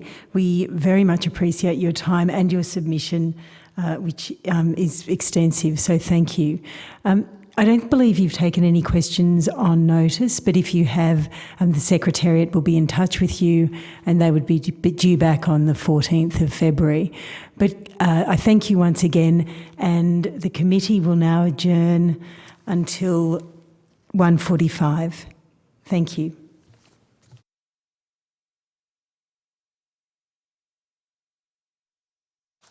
Our hearing. I'd like to welcome Ms. Lisa Button, Ms. Nicole Watkins, Ms. Shabnan Safa from Community Refugee Sponsorship Australia.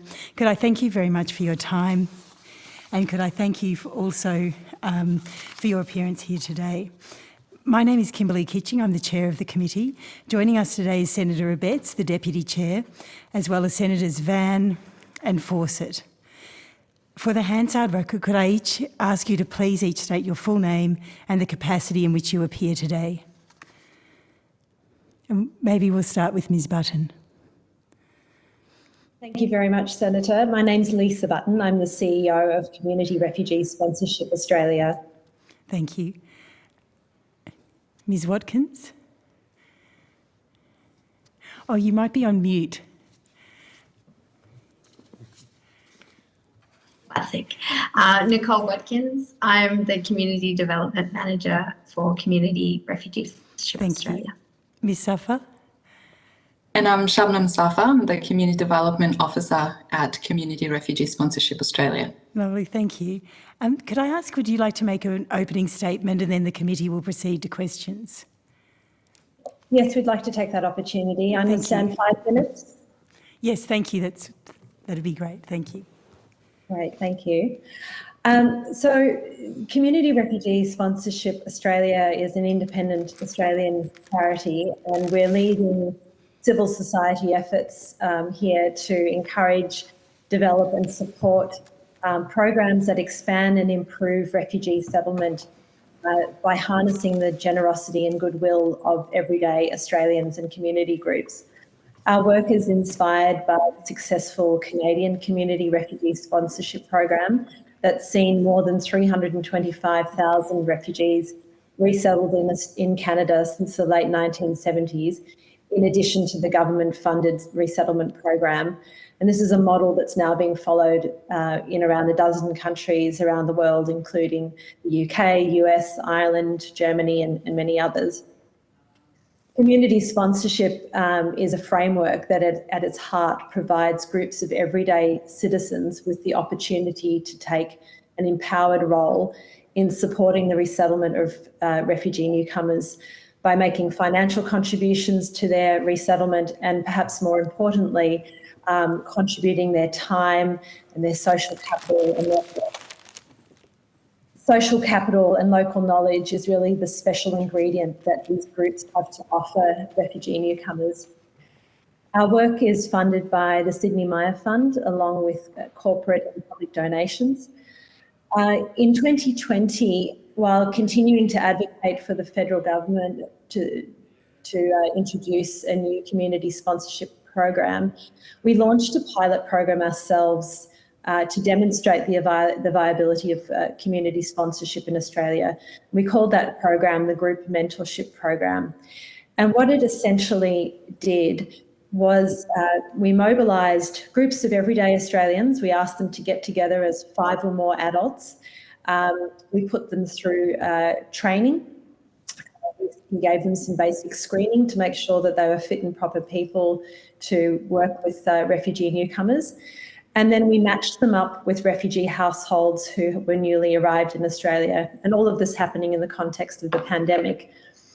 And during that initial pilot program, we ended up working with around 21 groups in 5 states and territories who supported dozens of families at a household level quite successfully, and the results are captured in an independent evaluation that we'd be very happy to provide to the committee. In 2021, in the context of the Afghanistan crisis, we relaunched that program. We saw an opportunity for this model to assist people arriving as part of the Afghanistan evacuation. The brief is pretty simple for these groups. It's basically get to know the family, see how you can help them on their journey, and commit to walking that journey with them for a 6 to 12 month period. These groups, these mentor groups, end up helping with things like finding employment, practicing English, providing driving lessons and driving practice, social support, helping people navigate local services, giving advice on how to have qualifications recognised. There's really no end to the role that they can play, but perhaps more importantly than anything else, it's just being there in an organic and flexible way as and when required, not limited by office hours or a lot of red tape in the way that they go about doing what they do. When the Taliban took over in August last year, we received a huge outpouring of support from the Australian community. We received more expressions of interest in a few weeks than that we usually receive in a year. And we really had to scramble to try and harness all that energy. We knew that the humanitarian settlement providers, who are a fantastic bunch of organisations, would be challenged by the sudden influx of new arrivals, as well as the limitations, the natural limitations of what they can do as professional settlement service providers. So we really wanted to step up to the challenge presented in that moment and give everyday Australians the opportunity to participate in welcoming and supporting these evacuees. Many veterans reached out to us keen to tap into the framework that our program provided to sort of show solidarity and support for former colleagues in Afghanistan. As a result, just to step back one step, in scaling up our operations, we benefited enormously from the support of ANZ and Vodafone, who contributed funding that enabled us to take on more resources, supplementing the philanthropic funding that we've relied upon traditionally from the Sidney Myer Fund and other smaller donors. As a result of all of this energy and support, we're now working with approximately 80 mentor groups across 7 states and territories of Australia. So that's approximately 600 individual volunteers who have come onto our books, so to speak, since August last year, who we've trained, we've screened, and are in the process of matching all of those groups up with refugee households who are in need of additional settlement support. Many of those groups are already matched and off and running, and we have about 200 refugee newcomers across 35 family groups receiving support through this model, with more coming on board every day. And I want to stress that the model of support that this program offers is very holistic. It's not siloed. It's not just about employment. It's not just about language. It's not just about housing.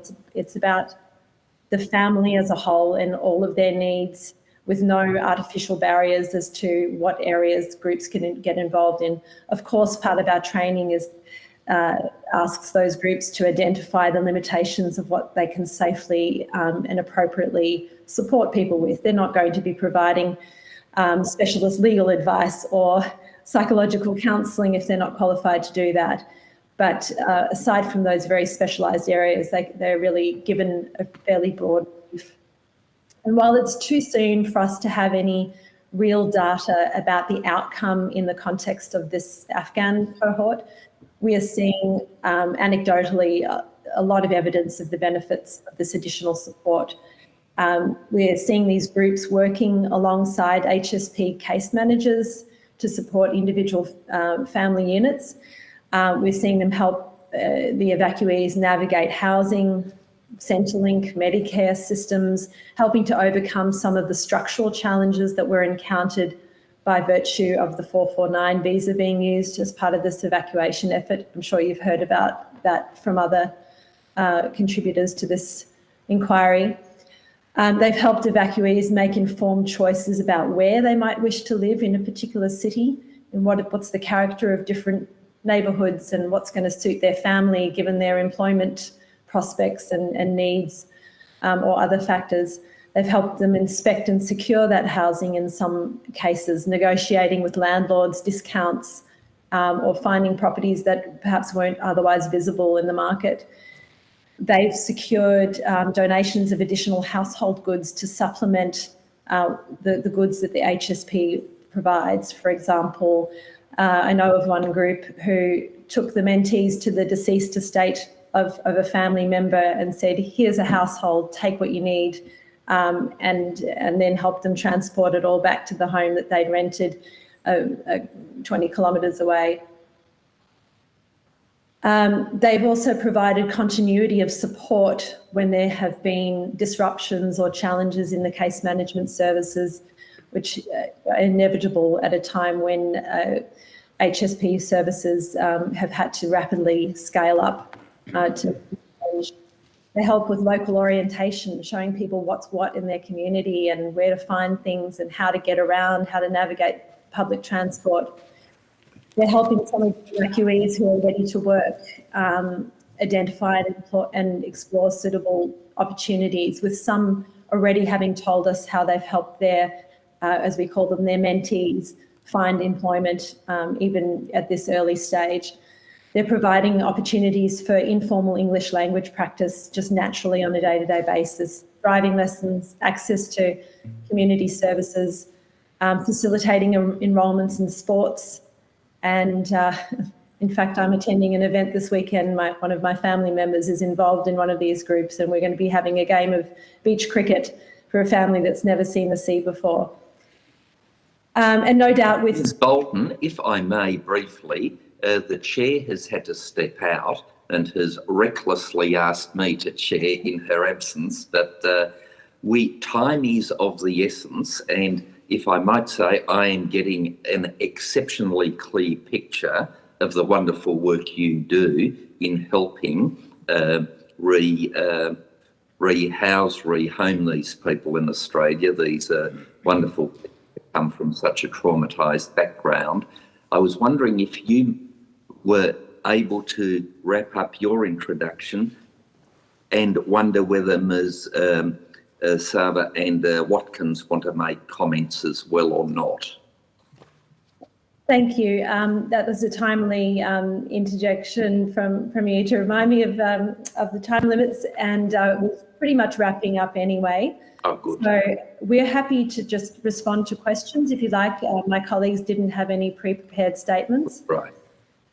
All right. Well, look, as the acting chair, can I just simply say how heartwarming it was to hear your opening statement, the corporate citizenry being displayed by a number of those companies that you mentioned. It's wonderful to see, and also that there are so many mentors and people willing to assist. And for what it's worth, albeit I would like to think my background was not as traumatised as those that your organisation is helping. I know that my family and myself, we were migrants to this country, and we were helped by people from the Old Good Neighbour Council, etc. And just assisting people as to what the nuances are in a community, or where to find things, or how to adapt. And just a very little story, if I may. I still remember my father thinking he was being ripped off when somebody told him he needed an axe to chop firewood. Coming from Germany with pine wood, he had never dealt with hardwood before. He soon learnt that he needed an axe for the firewood. But it's that sort of assistance by locals which is just so fundamentally important, and it embraces them into the rest of the Australian community in just a wonderful way. So all those various ways that you said your organisation assists is, just really, really heartwarming. Can I ask, in relation to the Taliban, you indicated there was huge community support to your organisation. Has that sort of diminished, or given the passage of time, reduced somewhat? Yes, to some extent, but it's hard to pinpoint exactly why that is, in the sense that we lent into that moment, and the media lent into it, and we utilised that moment to galvanise support. And given the size of our organisation and our resources, we reached a point pretty quickly where we couldn't absorb anymore. So we backed off and we stopped asking for more volunteers to come through. So we're continuing to see people get in touch with us because they've heard, through word of mouth what we're doing, and we continue to try and absorb that, but we're not trying to mobilise large numbers because we just simply don't have the resources to cope. So who knows, if we were a bigger organisation with more funding, we could possibly have maintained that momentum, but it's not something that we're in a position to do right now. Right, because with things, when there's a catastrophe such as in Afghanistan, there then tends to be, after a little while, finance and volunteer fatigue. But I suspect, given the quite substantial intake that Australia has agreed to, the need for your organisation to fulfil the needs of those that are coming is going to be continuing for some time. So I wish you well in maintaining your financial and volunteer base. And look, I'm a parochial senator from Tasmania. Can I ask, do you operate Australia-wide? And if so, do you have a footprint in the greatest state of all? I'll say that in the chair's absence of Tasmania. Yes, we operate nationwide, and we do have some wonderful groups in Tasmania. The one that comes to mind is in the Huon Valley. Right. They've been with us since 2020. One of the challenges is giving regional Australia the opportunity to be a part of this kind of community response. That's not always easy, but we're working on that, and we've had some success there. And especially in the regional areas, that's often where there are employment opportunities available in areas that are not necessarily requiring all that much verbal or English language skill to be able to be an effective employee to get them started on the road. And so, yeah, congratulations on that work, and encouraging people into the rural regional areas vitally important. The intake of our refugees from Afghanistan, any observations you want to make about that? The government has said 15,000, some are saying 20,000, and I suspect most volunteer organisations will tell us that the more the better, no matter what. But from your discussions with the Afghan community in Australia, do you have any feel for what they're thinking and what they're saying in that regard? Well, I'll make two comments. One is that we have estimated that the capacity of the Australian community to support settlement through a community sponsorship model could be at the scale of 10,000 places per year. So, we could be factoring that into an increased intake. Obviously, we need the right program model for that to happen, and there's work underway through a new federal government pilot called the Community Refugee Integration and Settlement Pilot that was announced by Minister Hawke in December, which we are going to be assisting the Department of Home Affairs in developing. So we do see enormous capacity for this framework of community sponsorship support, growing the scale of refugee resettlement and the response to the Afghan crisis over time. We have generally supported the calls of the Afghan community for an additional special intake. Shabnam Safa, my colleague here, wears two hats. In addition to being a member of our team, she's also the chair of a refugee-led advocacy organisation called NRAG. And Shabnam, I think if you're comfortable speaking in that capacity about what the Afghan community is hoping to see by way of an additional intake, that would be great. Absolutely. Thanks, Lisa. If I may, Senator Abetz, in my capacity as the chair of National Refugee-Led Advisory and Advocacy Group that has been quite involved in the advocacy that the Afghanistan Australian community has been doing over the last 6 months now, asking for an additional 20,000 humanitarian places. And that is because of the outpouring support that Lisa was just talking about earlier. The community has demonstrated that it's been a wide scale support from across different sectors of Australia. The community, the way they've come together behind this issue, it has been unprecedented in Australia. And that's evidence enough that we can do more. Australia can absolutely be taking in more. We also don't want the crisis in Afghanistan to be taking away from the need of resettling refugees from other parts of the world as well. There are still, unfortunately, many crises happening, and also to honour the intervention and the involvement that Australia has had in Afghanistan for 20 years. To honour that commitment and the progress that was made there by the Australian government, the least we can do is have an additional intake. And that's what the Afghan community has been calling for many, many months now. There's been evidence presented in the earlier hearings by the Afghanistan Australian Advocacy Network as well. Thank you very much for that. Senator Van.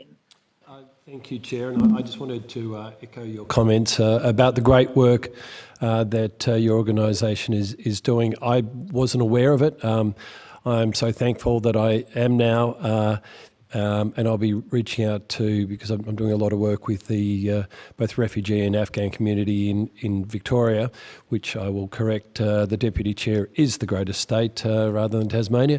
But that's just for the record, Tasmania's European settlement went from Tasmania to Victoria. Ah, right, that's what it was. They found a better place. So I will be reaching out to see how we can work together more, and just those simple things such as learning how to use the Victorian Melbourne tram network. I've taken refugees on rides on that. I haven't had time to teach them how to drive yet, but so if you've got people who can do that, there's lots we can do together, and I look forward to working with you. Thank you so much.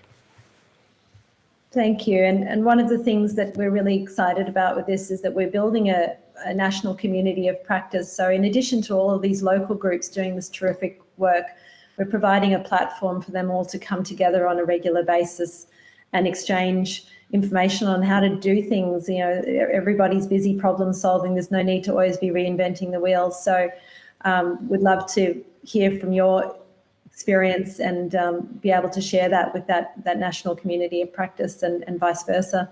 Happily. Thank you. Thank you, Deputy Chair. Good, thank you. I'll just put out one last call to committee members. I don't have any others on our WhatsApp group for questions. So if not, can I thank you, you three submitters. Thank you very much for the submission and for the wonderful work that you do, and harnessing the community in these endeavours is something that, with all the best will in the world, government and the government institutions simply cannot replicate. So thank you very much for what you do in coordinating the on-ground support, which provides great assistance to those that have come here in circumstances that, quite frankly, most of us couldn't even begin to think about. So look, thank you very much, and thanks for what you do, and all strength. Yes, of course, one last.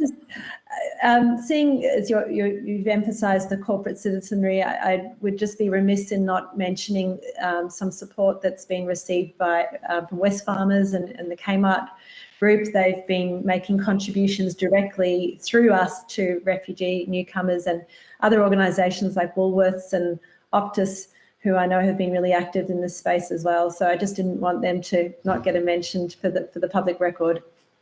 Look, good on you, and the corporate citizens that are doing this good work behind the scenes do deserve recognition. So good on you for emphasising that, and let's encourage them to continue to do so. So look, thank you again very much for your submission, and all the best with the wonderful endeavours that you undertake. Thank you. Thank you very much for having us. Thank you. And I've just noticed the chair has resumed her seat, so I hand back over. Thank you, Senator Abetz.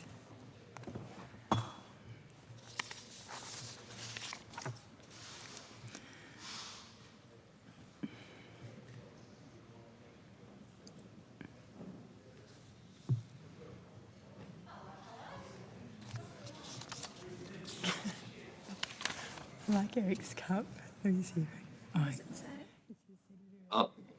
I've just noticed that, yes, it does have my name on it.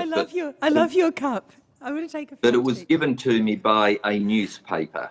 And then on the other side, Yeah. does it say Eric Abetz?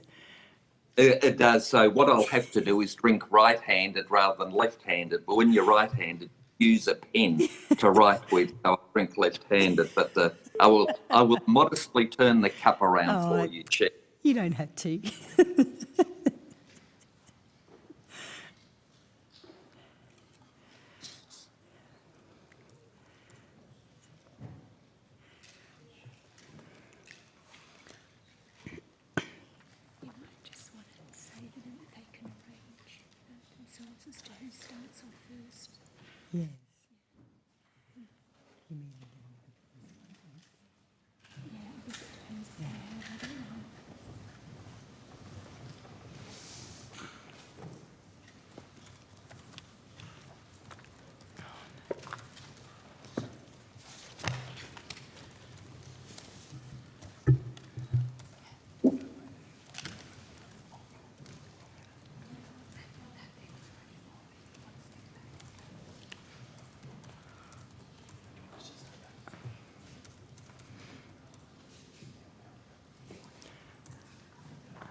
Yes.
I now welcome representatives of the Department of Foreign Affairs and Trade, the Department of Defence, the Department of Home Affairs and the Department of Veterans Affairs. Thank you all very much for your time. I note that we have Mr Daniel Sloper, the Special Representative on Afghanistan, joining us from Doha. I can't see Mr Sloper yet, but not yet, but we understand it's quite early in the morning there, so we'll give him a little bit of a leave pass. We also have Rear Admiral Sarah Sharkey from Defence, Ms Vicky Rundle, Deputy Secretary of Veterans Affairs, connecting. Oh, you're here in person. I've got you as connecting via video conference, but thank you for coming in person. Information on parliamentary privilege and the protection of witnesses and evidence has been provided to you. My name is Kimberly Kitching. I'm the chair of the committee. Joining us is also Senator Abetz, the Deputy Chair, who has a good cup for his tea there, as well as Senators Van, I think, who is coming back, and Senator Fawcett, and perhaps Senator Lambie. For the Hansard record, could I ask you to each please state your full name and the capacity in which you appear today? We'll start with Ms Cooper from DFAT. And then Defence, and then Home Affairs, and then DVA. Thank you, Senator. My name is Katrina Cooper. I'm the Deputy Secretary for Southeast Asia and Global Partners Group in the Department of Foreign Affairs and Trade. And on the question of Daniel Sloper dialing in, he is having trouble connecting, so I think we're working on that. Okay, thank you. Could I go through we have the DFAT people who are here. So the next person I have listed is Mr. Innes-Brown. Mr. Innes-Brown, could you just state for Hansard your name and capacity? Sure. Mark Innes-Brown, I'm the First Assistant Secretary for the Middle East, Africa and Afghanistan Division at DFAT. Thank you. Ms. Logan? Ms. Logan? Thanks, Senator. I'm the First Assistant Secretary of the Consular and Crisis Management Division. I'm just going to ask Hansard, is that recording? No. I'm happy to read the list of witnesses if you'd like, Senator. I think they need to say it themselves. Yes. Thanks, David. Kate Logan, First Assistant Secretary of the Consular and Crisis Management Division in DFAT. Thank you, Ms. Logan. Mr. Cowan. Gary Cowan, First Assistant Secretary, North and South Asia Division. Thank you. Thank you. We'll wait for Mr. Sloper. Mr. Noble. Senator Kitching, Daniel Sloper here. I'm sorry to interrupt. Mr. Sloper, welcome. And thank you very much. It must be very early there. Well, That's no trouble at all. Well, maybe I'll just get Mr. Noble to state his name and the capacity in which he's appearing, and then we'll go to Mr. Sloper. Roger Noble, Ambassador for Counter-Terrorism. Thank you. Mr. Sloper. Daniel Sloper, Special Representative on Afghanistan, DFAT. Thank you. Mr. Walter.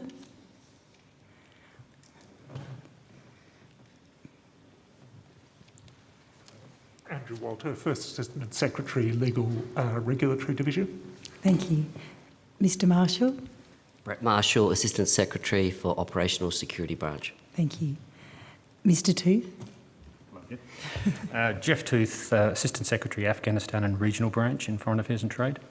Thank you. Now I'll move to the Department of Defence. Rear Admiral Sarah Sharkey.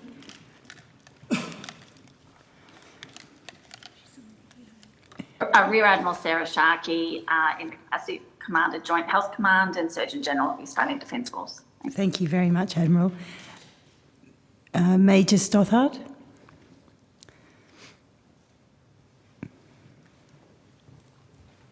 Sorry, General Stothard, I apologise.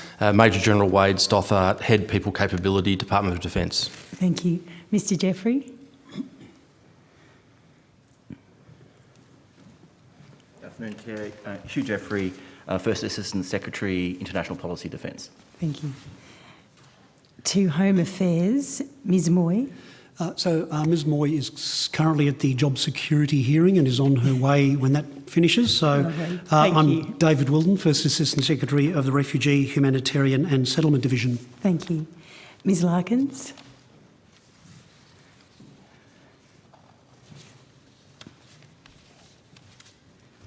Alison Larkins, Coordinator General of Migrant Services, Home Affairs. Thank you. And Ms. Pfeiffer. Sally Pfeiffer, Assistant Secretary of Humanitarian Program Operations Branch. Thank you. To Veterans Affairs, Ms. Rundle. Hello, Senator. Vicky Rundle, Deputy Secretary, Veteran and Family Services, Department of Veteran Affairs. Lovely. And Ms. Nowland. Is it Nowland or Noland? Ms. Noland. Noland. So Leonie Noland, Acting First Assistant Secretary for the Mental Health and Wellbeing Services Division. Thank you. Thank you very much. Could I ask if any of the departments have an opening statement? Oh, No, Senator, not from Senator. Okay. So we might proceed to questions. What I wanted to ask, I don't know whether you were listening this morning, but there were some comments around having Australia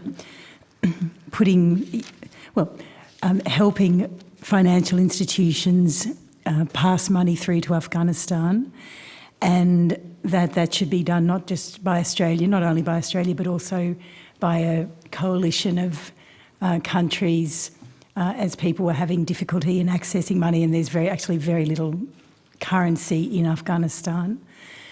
I'm wondering what the department's view of that, and is there a plan to help, given the UN Security Council resolution around lifting of sanctions in Afghanistan? Has the has the Commonwealth Public Service looked at how we might actually facilitate money going into Afghanistan? Thank you, Senator. Katrina Cooper, Deputy Secretary, Southeast Asia and Global Partners Group in DFAT.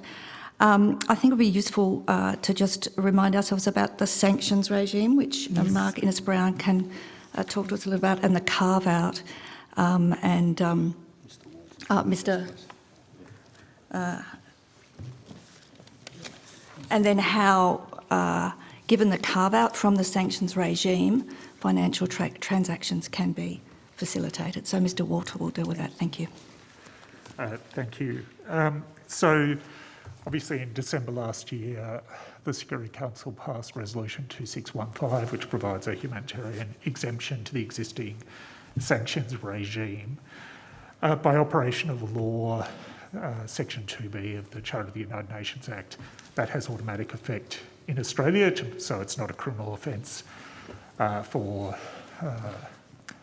payments to be facilitated or made in relation to humanitarian relief in Afghanistan.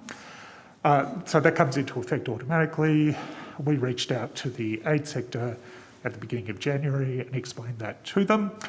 And we have been, subsequently we had a tele-hookup with the aid sector as well, through ACFID, to talk through those issues as well.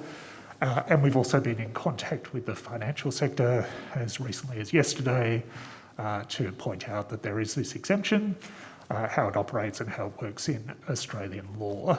We will continue to liaise with the financial sector and with the aid sector to make sure they understand the exemption to the sanctions regime. And when you liaise with the financial sector, with whom are you liaising? Yeah, so the Australian Sanctions Office already has a contact list in the financial sector. We deal with them all the time, obviously, on sanctions. So we have a regular contact list, so we use that to reach out to the various banks and other institutions that we normally work with. We've had general information on the website since, I think, the 11th of January, but we provided a very targeted email to them yesterday, and we'll follow up on that to see if there's any further assistance they require with understanding the operation of the exemption. So you have a contact in the banks, the big four banks? That's right. We have a list of contacts with the major financial institutions who we work with regularly, and we're in regular contact with them anyway about sanctions. Okay. And have we had any discussions with the US government in relation to, I don't even know whether this is a verb, but the unfreezing of central bank reserves to increase liquidity in Afghanistan to help with, well, for example, the famine that's going there? We had evidence this morning that 13 million children were on the brink of starvation. That's outside my remit. Chair, it might be useful at this point to invite Mr. Sloper to talk about those conversations that he will be having with his counterparts. Thank you. Thank you. Daniel Sloper, Special Representative on Afghanistan. Sorry about the interruption earlier. No. Yes, we have been just talking to the United States and also other like-minded countries about this issue.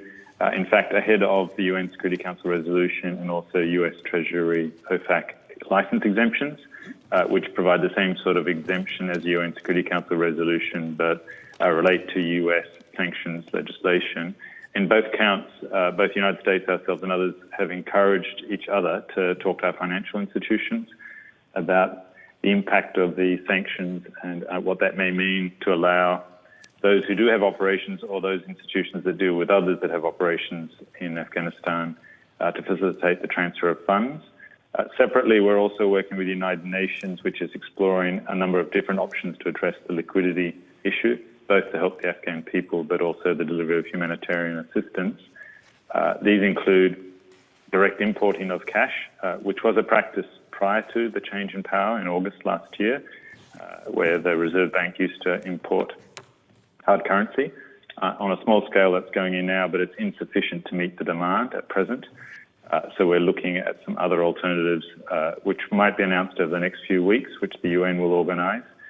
Separately, there is still work underway as to how, within the sanctions regime and the carve-outs, United States or others might be able to assist the bank itself to facilitate payments in the normal fashion, particularly payments relating to basic services. But there's yet agreement on how that might occur. So when you say you mean the DAB, the Bank of Afghanistan? That's right. Yeah. Yeah. Is there much real still being? I mean, I remember reading that they were encouraging people to use local currency, but there was still a lot of Iranian currency in circulation in Afghanistan. That's right. Certainly the Taliban have encouraged the use of their own currency to the exclusion of others, but recently they've allowed the importing of US dollars and hard currency. And some of the swaps, if you like, that are being explored are whether we can have exchanges between businesses that are holding local currency within Afghanistan through an offshore account in exchange for US hard dollars and payments made through third parties overseas. But for everyday people, they're predominantly using the local currency, but there are restrictions on the amount individuals can withdraw from banks each week. And in addition to that, some banks do run out of hard currency or local currency, and then there is a pause for a number of days until they can access currency to allow the release of funds again to individuals. So there was evidence this morning that as an individual you could withdraw about $100 a day, and if you're a business or an enterprise, I think was the word that was used, you could withdraw 5% of what you had at bank. Is that correct, or is it not every day, an everyday withdrawal that's available, but one every few days? My understanding that has changed over time, but the current restriction is up to a certain amount per week, and it varies in terms of dollar terms because of currency exchanges and so on, but it's about $200 a week when I last checked, but as I said, that does vary regularly. For businesses, I think the percentage is higher than the 5%, but they're not allowed to pay their full, they're not allowed to use funds even if they are available towards transactions fully. They can only contribute a portion, and then they have to deposit more funds into the bank to withdraw, say, 40%, which is often the thing. So the banks are looking to obtain currency on a regular basis, notwithstanding that many businesses might have greater amounts in savings at this time, which all points to the issue you've raised about the liquidity squeeze. And I think it's widely accepted that is unforeseen occurrence in terms of the impact on the economy, and we and others are looking to how that might be facilitated or addressed within the regime of the sanctions and our pressure on the Taliban in terms of seeking positive influence on key interests of the international community. Thank you. Just on so there was evidence from 2 NGOs this morning about the Hawala banking network and their taking of 7 to 8% was one lot of evidence given of a sort of a fee, and then the other was 4 to 15%. I mean, is that the only way people are really being able to get money to withdraw? I mean, well, the aid agencies are getting money in. Some aid agencies are using that. Other aid agencies are now drawing on the UN importing of hard currency. But as the flow of humanitarian assistance grows, there's an equal demand or corresponding demand for currency in country, which is why we're now looking at swap facilities and other options. There were reports about cryptocurrency being used. Do you have a? I mean, what is that correct? I can't comment. I really don't know. I'm sorry, Senator. That's okay. In regard to cryptocurrency.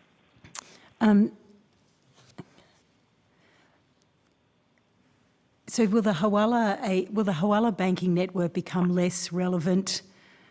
Maybe still important, but less relevant because people will be able to use the UN, the importing of hard currency?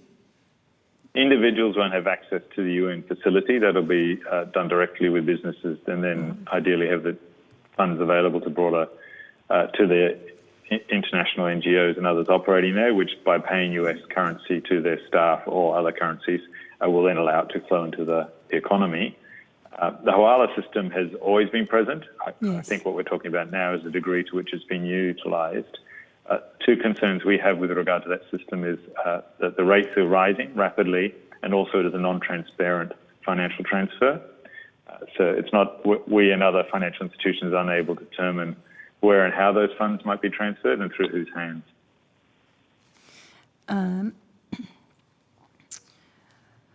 So if you're a business and so who can actually use the UN importing of hard currency? Does it just have to be a business? Do you have to be a business that isn't is an overseas business? I mean, who can actually avail themselves of it? If I'm a restaurant owner in Kabul. The details. Sorry, what? Sorry, Mr. Sloper. I apologise for speaking at the same time. I just was mentioning that I would need to take those details on notice and return to you.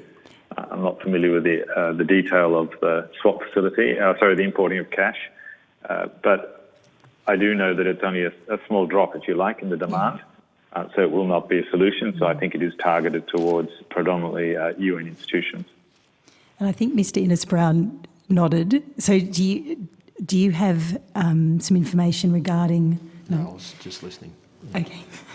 Now, can I move on to... Has the DUB actually... it's changed its governor now, hasn't it? And its governance related... Yes. Well, the Taliban appointed heads to all institutions and ministries as acting heads as part of their interim arrangements, but we work on the basis that that's an ongoing appointment. Okay. And because I think the previous governor was quite active on Twitter, but this one doesn't seem to be as much.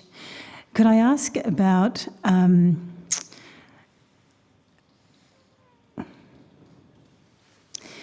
of the money that the NGOs have, well, can I ask just about, so of the money the government has committed to this year, how much of that has been dispersed on the ground? Thanks, Senator. Mark Innes-Brown, First Assistant Secretary, Middle East, Africa and Afghanistan Division.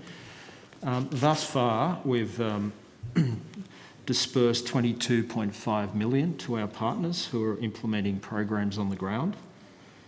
I can give you a bit of detail on those amounts. Yes, please. And is it 25 even or? 22.5. 22.5. 14.5 million to the World Food Programme for Nutrition and Livelihoods. 3.5 million to the United Nations Population Fund for Protection and Sexual Health, and 4.5 million to the Afghanistan Humanitarian Fund for Emergency Health.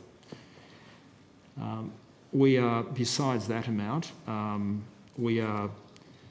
will be another $42.5 million dispersed before the end of this financial year. Of that, we're in the very final stages of contracting and then dispersing around $20 million from our Humanitarian Emergency Fund, which will go to partners to support internally placed people in Afghanistan and neighbouring countries that are hosting refugees. So that amount, we're very hopeful of getting out the door very soon. Okay. And is that directly neighbouring countries? Because I'm aware of some people in India, in Delhi. So would they be covered as well? I'd have to take that on notice. But yeah, we're thinking more around Iran and Pakistan. Yeah, those sorts of countries. Yeah. Okay. I'm just going to ask Senator Abetz if he has any questions. And, yes, and I do. You do. Chair, and thank you for your submission and for what you do. Can somebody give us a bit of a taste of the interaction that we or other countries have, or the United Nations have, with the Taliban? Are they reliable? Are they trustworthy? If they give an undertaking in relation to the delivering of aid to a certain area, is that likely to be followed through? Katrina Cooper, Deputy Secretary, Southeast Asia and Global Partners in DFAT. Senator, I will invite Mr Sloper to give you some details around that.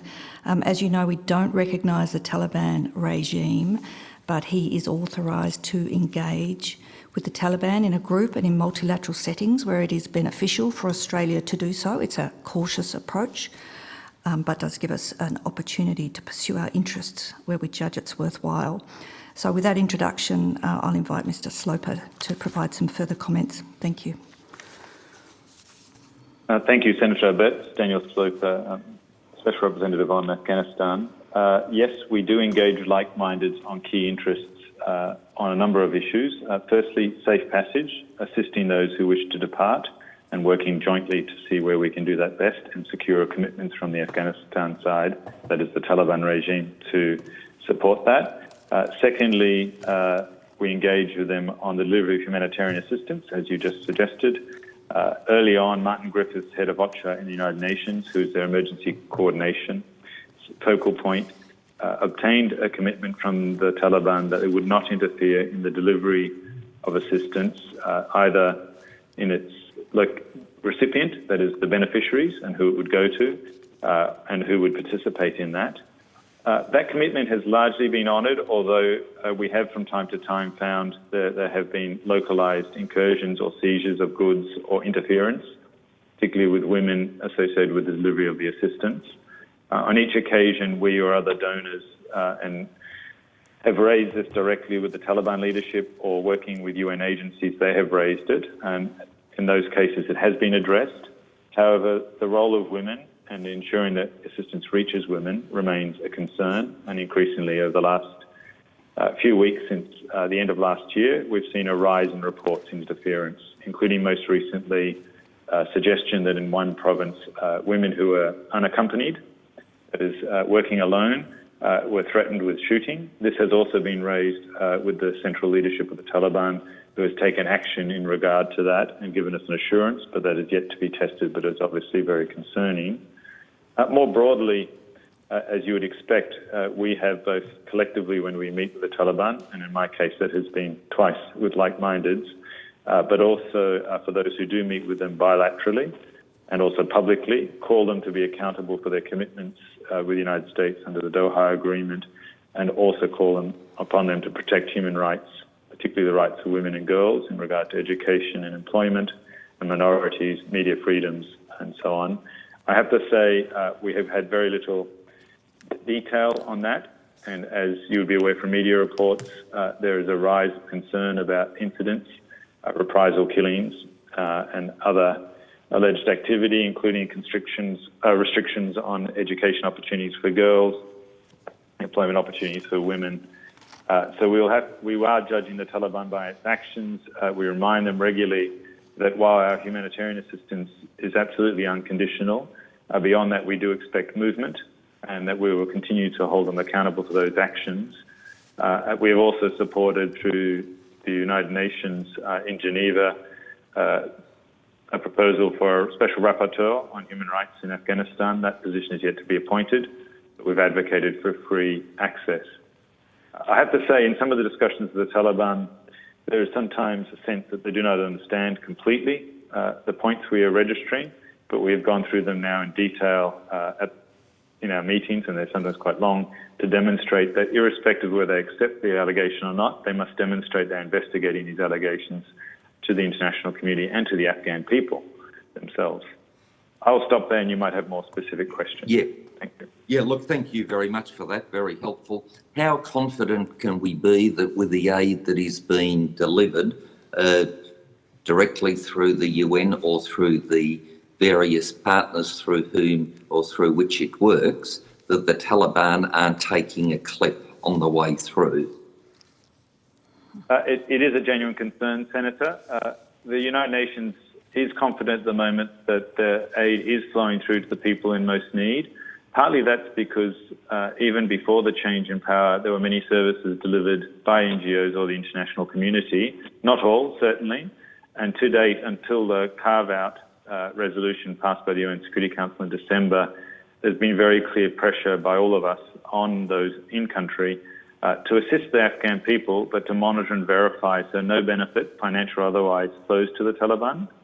The Taliban has accepted that we are doing this outside their systems. But as I noted before, there are localized threats of interference, and we are raising them regularly. So there is that risk there. And in part, that is why the assistance we are providing is being channeled through international partners who have experience on the ground and have worked in conflict zones and in parts of Afghanistan previously that were controlled by the Taliban. And working on those relationships, they're trying to monitor and verify that assistance goes through. It has restricted some of what we've provided to date. We are not channeling through government services at this stage. So, for example, on the health side, when funds have been released by the World Bank and approved by donors for targeted basic needs, they're running through non-government medical service providers. There is now a discussion underway as to whether that needs to expand given the dire situation on the ground, but as you'd appreciate, a great deal of caution about how governments overseas could implement and provide support and verify that that would not benefit the Taliban. And what's the best approach in general terms in relation to our dealings with, I dare say, all or most matters in Afghanistan? Is it to work together with the United Nations and like-mindeds, or to try to provide our assistance through individual NGOs? Senator, I might respond, but others in the room there may also wish to follow up on this question. I think the first point would be that to be effective in terms of our influence, we need to be coordinated, consistent, and work collectively. And to date, the international community as a whole, irrespective of their particular interests, have been very clear about some of those expectations for the Taliban, including on inclusive government, observation of human rights, women and girls' rights. And that includes immediate neighbours who have economic and other security links across the border, those more broadly. And that's pleasing to see, because I think that is only one point in which we'll have impact. In terms of delivery, we have a record of working with NGOs in Australia and international NGOs. However, for the reasons we've just outlined, our judgment is at this stage, it is best to deliver through international partners, particularly UN agencies that are on the ground and have experience there. That was also the case prior to the shift in power in August last year, and is outlined in our humanitarian strategy that is available on the website for DFAT, and outlines how, using our aid program, we focus to provide humanitarian assistance for the Afghan people. Of course, it'll be under review, and should the situation change and we can build better confidence about verification and monitoring, I suspect we will then look to a broader set of engagement with others. Are we able to guarantee the safety of the workers of the various NGOs in Afghanistan, and do we have any agreements or arrangements for their immediate evacuation or protection in the event that they are put in harm's way or in danger? The short answer is, from an Australian perspective, bilaterally, no. As our travel advice suggests, the do not travel area, and there are high risks presently in Afghanistan. Of course, there are increasing numbers of international staff going in, working with the NGOs, given the demands that are underway.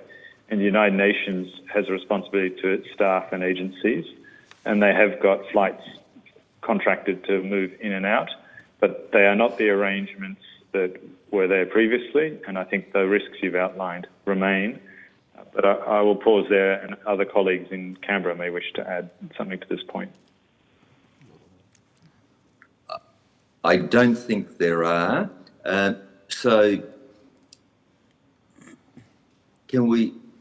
what's the security like on the ground? Is it as good as it was before the withdrawal, or is it worse? Because a lot of the NGOs did indicate to us previously that their workers were under real threat, and I'm just wondering whether that remains the situation. Thank you, Senator. A number of points, if I may. Firstly, with the cessation of military conflict across the country, there is certainly some improvement in the broader security situation and access to particular regions. But I note this is particularly for men and not for women. So we have seen the removal of checkpoints the beginning of travel by night, the capacity for people to move between provinces more easily than they could in the past. But this is really only for men and for women who are accompanied, and therefore for many there are very tight restrictions on women. Many are encouraged to stay at home, and in some provinces they're unable to work or work in many of the professions they did so before. In terms of the delivery of humanitarian assistance, by and large that has worked smoothly according to the United Nations, but it is something they monitor closely and is not without threat. We have a number of terrorist attacks that have occurred internally since August, particularly many claimed by ISIS-K or Islamic State Khorasan Province, ISKP. They are opposed to the Taliban. They pursue jihad still. They have not targeted the Western elements yet, but are attacking both Taliban and major sites. We have not seen any until 22nd January, so there's a pause for over about 4 weeks, but we do not have any intelligence or information on when or how they may occur, so that continues to be a risk for the international community and, of course, for the Afghan people. Moving to the airport, what are the prospects for Kabul Airport to open for commercial flight operators, and are fully commercial flights operating now? Senator, we have seen some commercial flights resume from regional airports. They're generally flying to Iran, Pakistan, and some flight through to the United Arab Emirates. They are with 2 local Afghan airlines. I think when we last presented evidence, their scheduling was a little erratic. Last week, we have confirmed with a number of different people who took those flights that they're occurring. So there are options available should people have full documentation in terms of travel documents, that is passports, transit visas, if they're planning to go beyond the country of landing or destination of those flights, and then they may be able to move on. We're not seeing large numbers taking advantage of that yet. There is a history of Afghan workers in the region, and to date it seems most of the people travelling are moving directly to the country neighbouring for work purposes, although we are aware of some who have taken that opportunity to make a permanent departure and then move on to third countries. I should mention with regard to Kabul Airport, it is not yet operating commercially and is subject to negotiation between a number of countries and the Taliban. And according to media reports today, they are progressing, and Qatar and Turkey are partners in that discussion. But we have not been advised formally of that.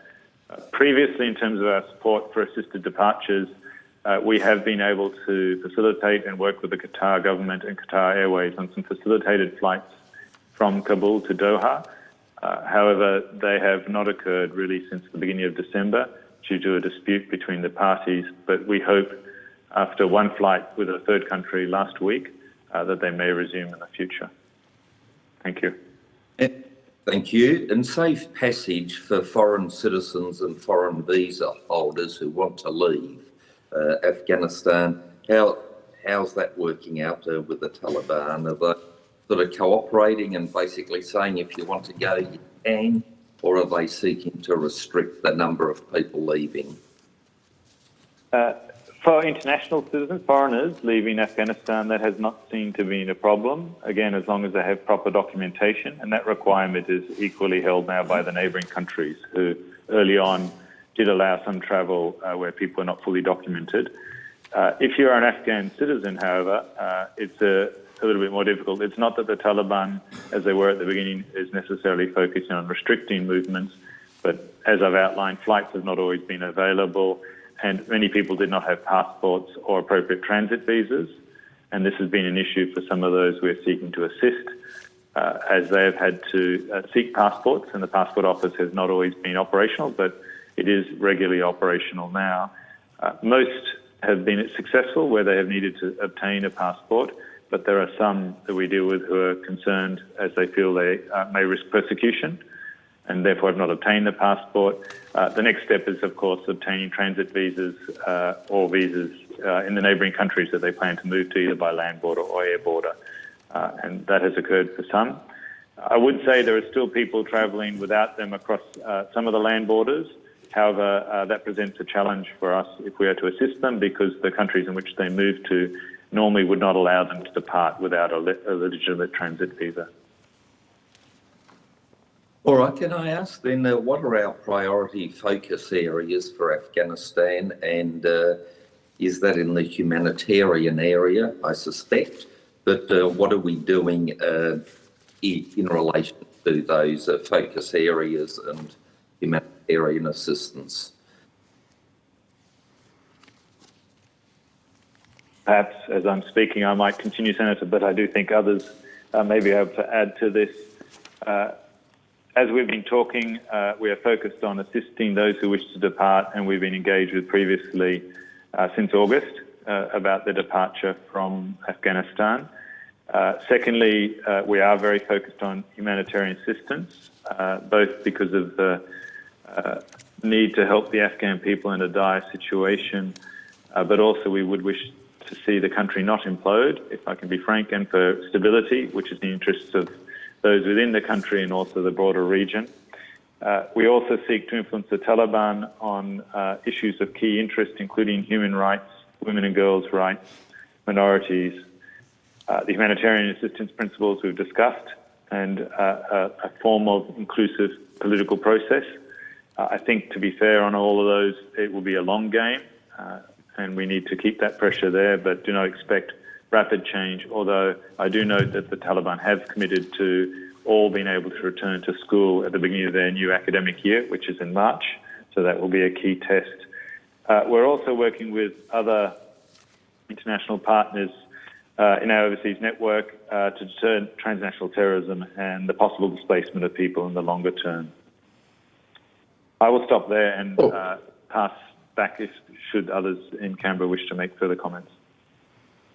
And I will do the same, Chair. Thank you. Could I ask, on the 22nd of October, at one of our first hearings, I think, Mr Newman told this committee that there were 96 Australians and 106 permanent residents remaining, according to DFAT's Consular and Crisis database. Are you able to provide an update on the number of citizens and PRs remaining in Afghanistan?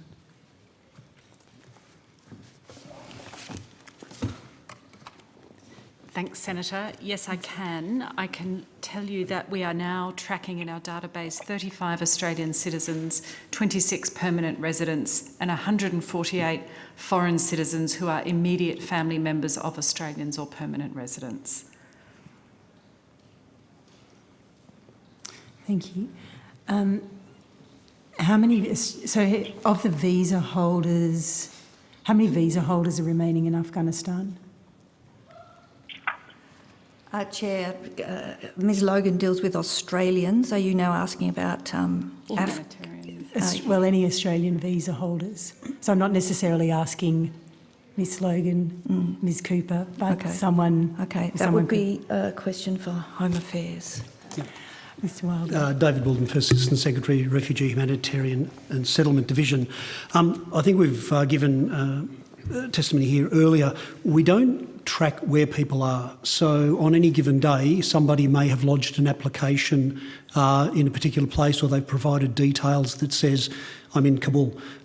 We know those people are presenting all over the world at the moment. So there's no numerical answer I can give to the number of visa holders who are in Afghanistan, because we just don't know that information.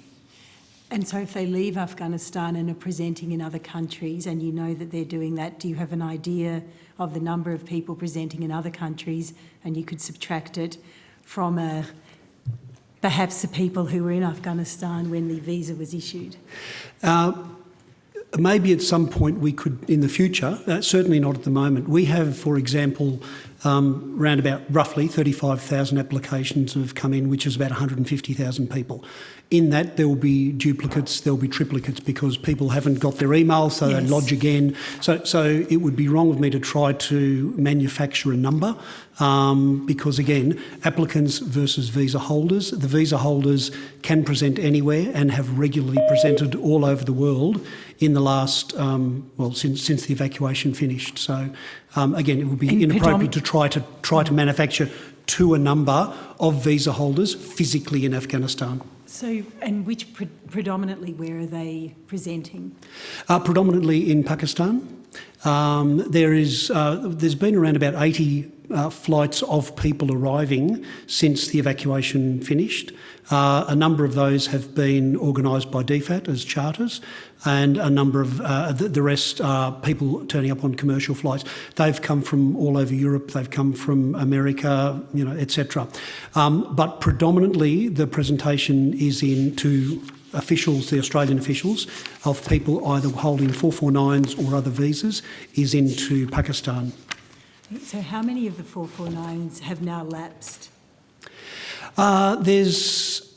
Again, I'd have to go back and look at when we say lapsed. So those that were granted, sort of finished, I guess. So it was August, mid-August to. So mid-August, at the end of November, at that time, 6,000 or so that had been granted, the minister extended for 12 months all those onshore, which was at that point late 3,000s. Of the remainder of those, we've had more granted, so that number keeps going up and they're current. He has also agreed to extend those for LEE and their families. So again, that's a subset. But in terms of lapsing, I'll take it on notice to see if we can get you a more accurate number, but I'd anticipate in the region of about 1,000. Okay, so thank you. So there's 3,000 that are onshore. Did I remember that? So it'll be, again, because people are continuing to arrive, it's very hard to say there's a number. But I'm just trying to give you indications that at points in time. How many are arriving? So how many have arrived over, the end of November? I can go to 31 December. I can go to 31 December. Lovely. So at 31 December, there was a total of 7,186 invitations for 449s. There were 6,043 that were granted, and 4,810 449 visa holders have arrived in Australia. And so they're not just 449s, are they other? No, there are different visa holders are in addition to that. That's just the 449s. Okay. So how many, if I include, of the other visa holders? Of the other visa holders, to arrivals to 31 December in other categories, so XB, so that's a humanitarian visa, 111 in subclasses 200, 202, 203 and 204, 336 in subclass 201, 199 other permanent, and that could be family, skilled, anything like that. I don't have a breakdown, but I can get that if you'd like it. And 206 other temporary, and then there's Australian citizens and transits were the additional numbers. So will you, when you say maybe down the track you can get an idea of how many are remaining, visa holders are remaining in Afghanistan, is that down the track for estimates? Well, I'm not granted. Again, I don't know if they'll be in Afghanistan. That's the issue. So you've granted them, so you know the number that's been granted? Correct. They've presented in other places, but predominantly Pakistan. So how many have presented in Pakistan? I'd have to go back for an exact number. It's around about 1,000. About 1,000. So, and how many 449s were granted in the first place? In the initial Yes. lot? I'll have to take that on notice. It was in the region of around about 3,000 to 4,000. There's been about 2,000 since 2,000 to 2,500 since the end of the evacuation.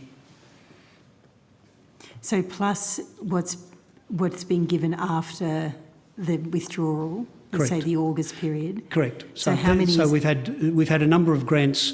So there's people who've presented who held 449s during the evacuation who presented and then have come here, and then there have also been subsequent 449 grants. In the days after the last flight, there was still a number that were in train that were granted. That was quite a large number, and it's been ongoing as people present.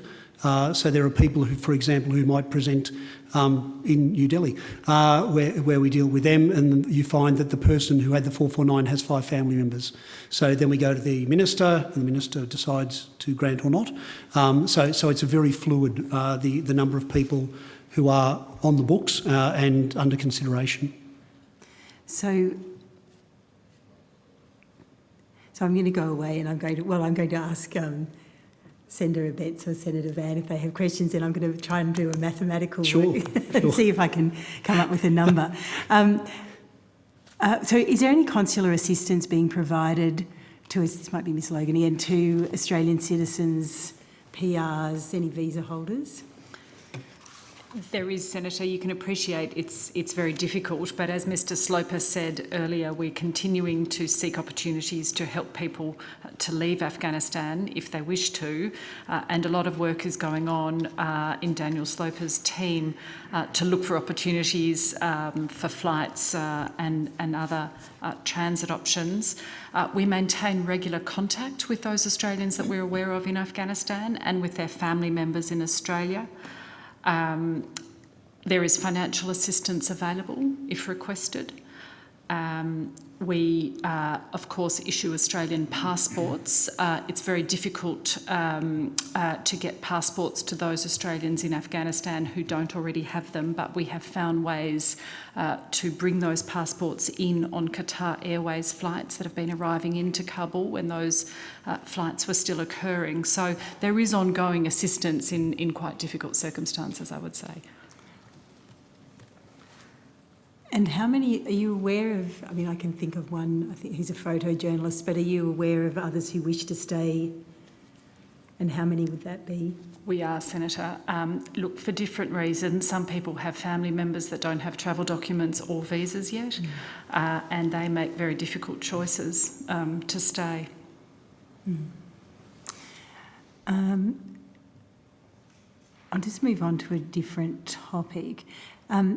Could I have just an analysis of what you've done on the current strength of or threat posed by ISKP?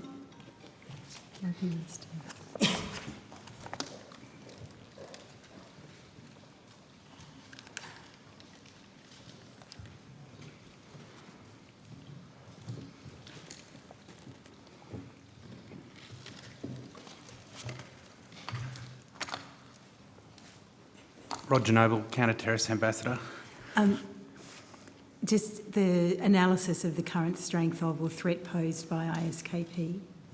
I think the way to answer the question is it's the principal terrorist concern inside Afghanistan, and principally because it has aspirations not only to attack Afghans inside Afghanistan, but international, transnational aspirations and connections outside Afghanistan. So it's the number one organisation being watched, I think, by the international community, alongside others. Al-Qaeda would be another entity.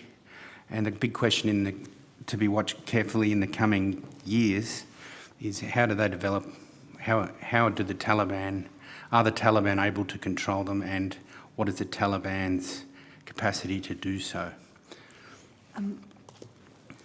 So and they still have connections to ISIS in Iraq and Syria. I saw there was a recent attack by ISIS.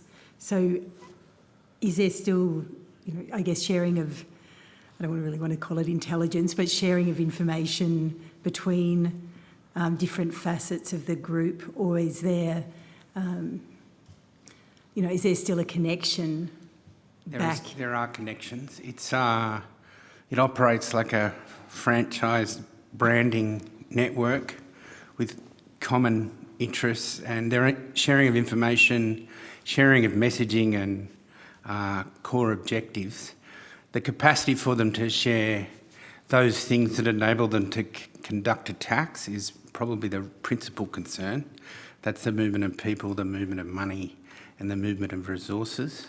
So that's what is being watched at present. In the recent days, I think Daniel covered a few of the incidents. So we know they're active inside Afghanistan, and there were attacks in December in Kabul.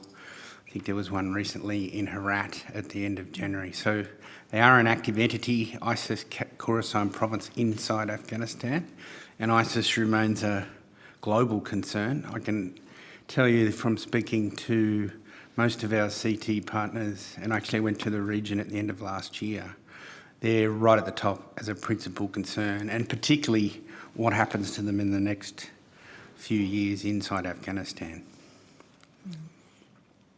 So which ministry is in Afghanistan is dealing with ISKP?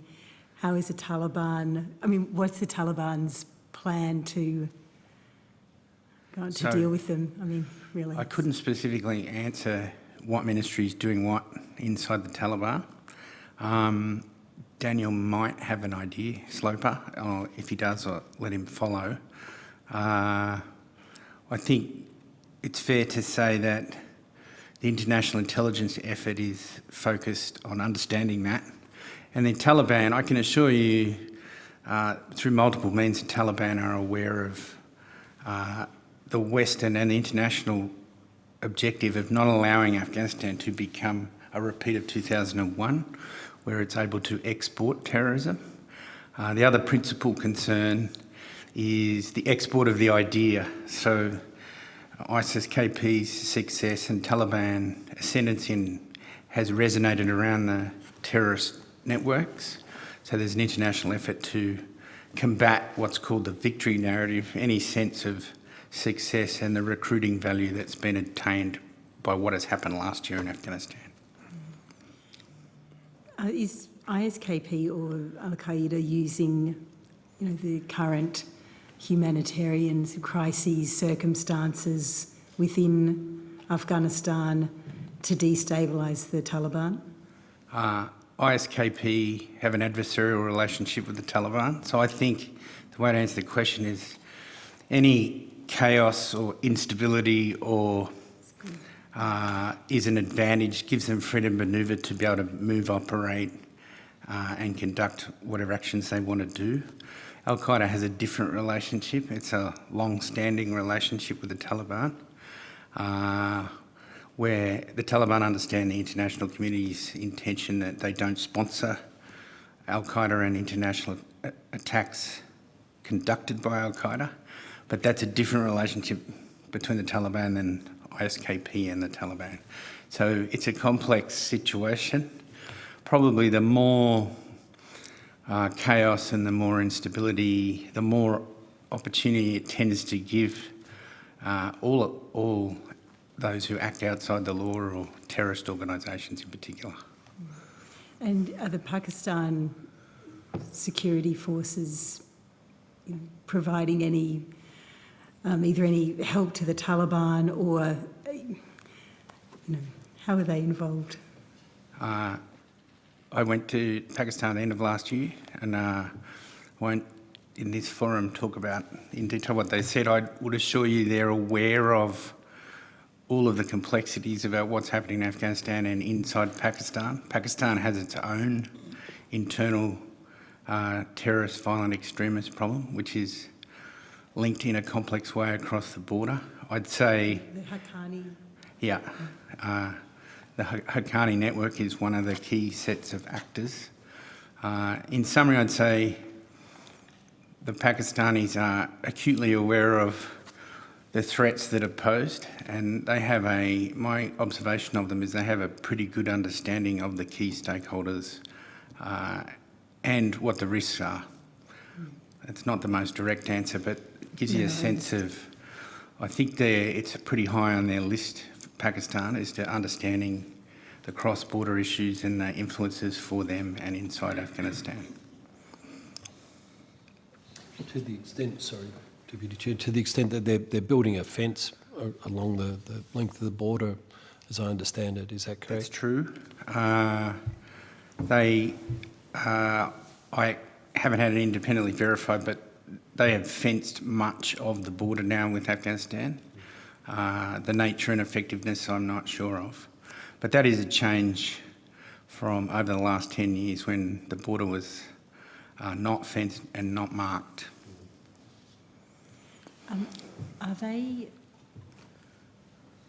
So is the Haqqani network, so one of the sons, I think, is a minister in the Taliban government.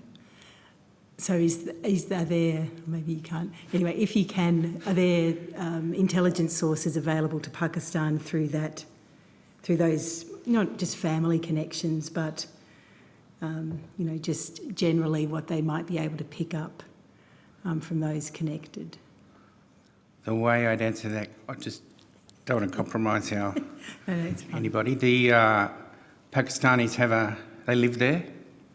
They're part of the environment. They understand it very well. So they have a very strongly developed intelligence network. And it's a border not like necessarily an Australian border, which we're all familiar with, internally to Australia. So there are cultural groups, ethnic groups, language connections across the border. So people have traditionally moved and are connected across the border in a way that is different to what you might find in Australia. So I would answer the question by saying the Pakistanis have a well-developed intelligence network, and their understanding of their own backyard effectively is high. Thank you. Now, I don't know whether I'm not sure who this might apply, it might be in whose area, but there are media reports that the United Nations estimates over 100 members of the previous government, its security forces, and people that served with coalition forces have been killed by the Taliban and its affiliates since the fall of Kabul. Has the department seen the UN's report? Are those figures verifiable?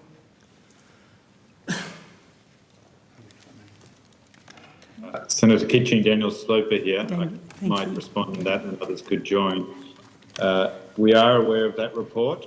We, in fact, meet on a weekly basis with UNAMA, it's the United Nations body responsible for Afghanistan, based in Kabul, and they have a section devoted to human rights, which we hope will grow.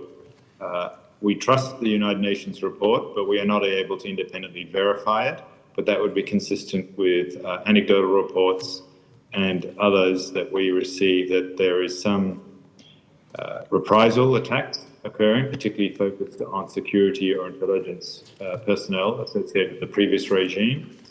Again, we have raised this directly with the Taliban leadership.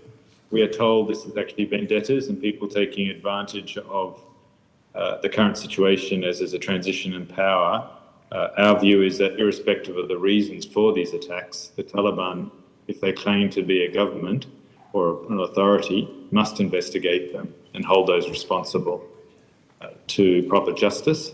Of course, that's a complicated request when we also have concerns about their justice system at present, and there's no constitutional framework beyond the previous constitution under which that could occur. But we would repeat, encourage that, and we're working with the United Nations to try to improve the verification and monitoring mechanisms it has in place.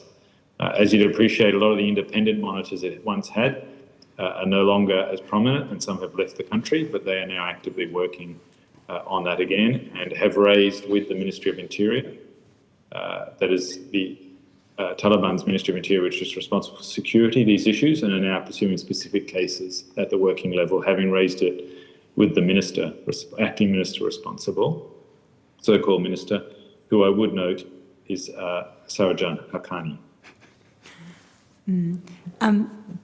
I think before, did you indicate before, Mr. Sloper, that you could discuss the ministries dealing with? I can't remember. I was asking Mr. Noble some questions, and I think, I mean, could you elaborate on that, on the ministry? I think I was asking about ministries that were dealing with ISKP inter alia. So, to be frank, it's a little opaque. We only have the assurances of the Taliban themselves on how their government, if that could be called that, is operating, because of the complexity of the relationships within the Taliban, where there are networks, as we've talked about, there are familial ties, charismatic associations, experience of conflict together, all of which means that while there are formal ministries, so-called ministries, they do not always perform the tasks we would expect them.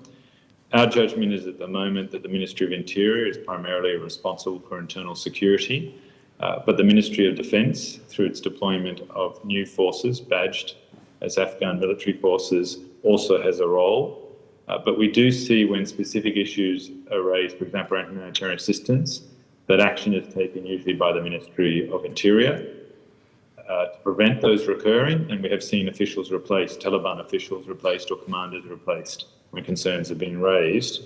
But we really have no visibility of how that process occurs or what is underway within that ministry itself and who are the key decision makers, beyond what you would see in public media about the key figures at the top having a great deal of influence, but how they operate together and how they implement their security measures, including against the ISKP, is unclear. When raised, and we have pursued commitments to ensure that Afghanistan is not a haven for terrorism, we are told that the Taliban understand this concern, the international concern, that they have taken action, and we've been told between 500 to 600 people have been arrested who are associated with the ISKP, and in addition, a smaller number have been killed in military actions. Again, though, that's unverifiable, and I would say that there is also a concern that other attacks or actions are being taken under cover of so-called ISKP activity or responses to terrorist activity. Could I ask, I'm going to go to Senator Lambie, but could I ask you, are you aware of any Afghans that assisted Australian operations that have been killed by the Taliban or its affiliates? Senator, I'm aware of some media reporting of that, but personally I'm not aware of any specific cases of that nature. Okay, thank you, Mr Sloper. Senator Lambie? Oh, thank you, Chair. I just want to talk about what the situation in Afghanistan means for Australians' national security, because what we've all been told and continue to be told is the reason we went into Afghanistan is because we wanted to make Australia safer from the threat of terrorism. Now only gone back to where we were when we first went in there, and that was the reason we went in there. So when do you think we're going to start seeing extremist terrorism in Afghanistan again? And when do you predict, on how many weeks or within months, we're going to start seeing terrorist alerts or terrorist attacks in Australia? Thanks, Senator. Katrina Cooper, Deputy Secretary, South East Asia and Global Partners Group. Your question goes to terrorism, so I'm going to ask our Ambassador for Terrorism to come back to the table to address your questions. Thank you. Roger Noble, Ambassador for Counter-Terrorism. Hello, Senator. Yeah, I think you've hit probably the number one international counter-terrorist concern is ensuring that Afghanistan doesn't return to where it was in 2001, prior to the September 11th attacks.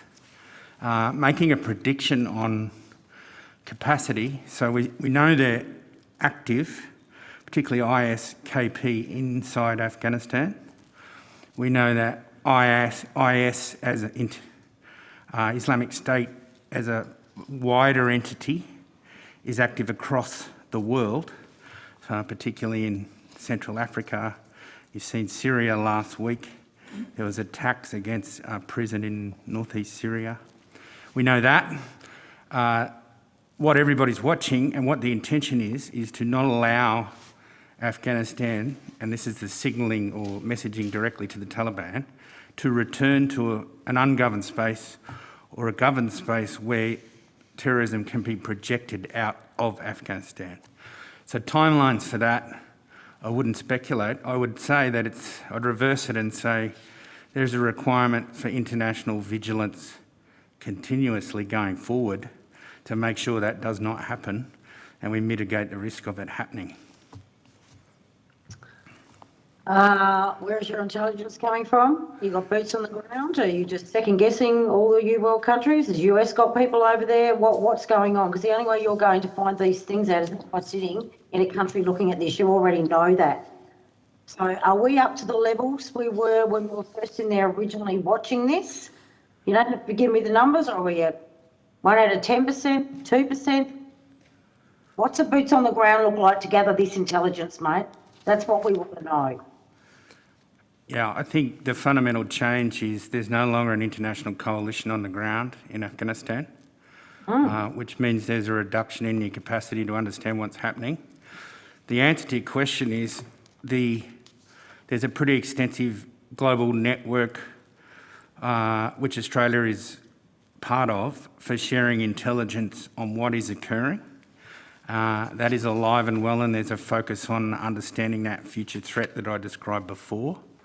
What we don't have is circa 2012, 100,000 coalition troops from 51 nations on the ground. So the ground level immediate capacity is less, but the big network of intelligence systems is still in place and is pretty capable, but noting that difference. We've had 2 years of COVID, we've had a lot more people at home, a lot more people vulnerable out there, and a lot more people spending a lot more time on social media. What does that look like for terrorism? And recruitment? Yep. I would say, and this is based on talking to many of our partners, the general consensus is deep concern about that. So COVID's had the impact, I think it was mentioned earlier, of reducing people movement, breaking down connections, which we've seen here in Australia. That's had a suppressing effect on transnational terrorism in a good way. On the other side of the coin, and what's got the counter-terrorism, our stakeholders and partners, and I'm talking all of them, whether they be North Americans or Southeast Asians or in Africa, is online violent extremism, people in COVID having time, opportunity to be radicalised online, plus a new phenomenon which is the mixing of ideas. So COVID conspiracies mixing with traditional terrorist ideologies in new and concerning ways. So the big concern everybody's watching is what happens as the world comes out of COVID, and that's a universal concern.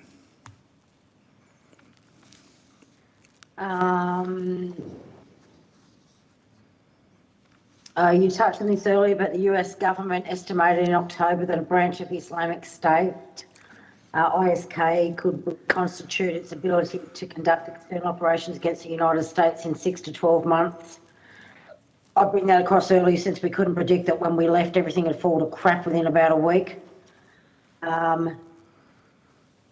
What are your estimations for when it comes to Australia? I mean seriously.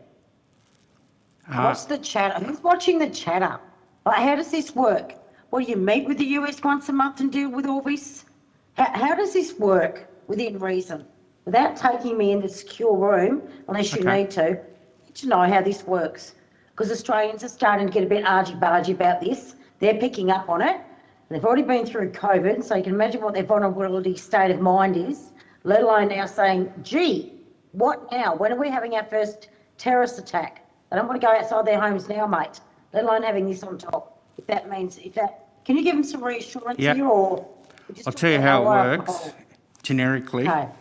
So the national approach is we have a comprehensive approach where we take all our international partners, our national partners, so across the country, all the states and territories, down to the local level, and we share and pass information between that network. So inside Australia, the lead agency is the Department of Home Affairs, and they coordinate CT for the Australian government.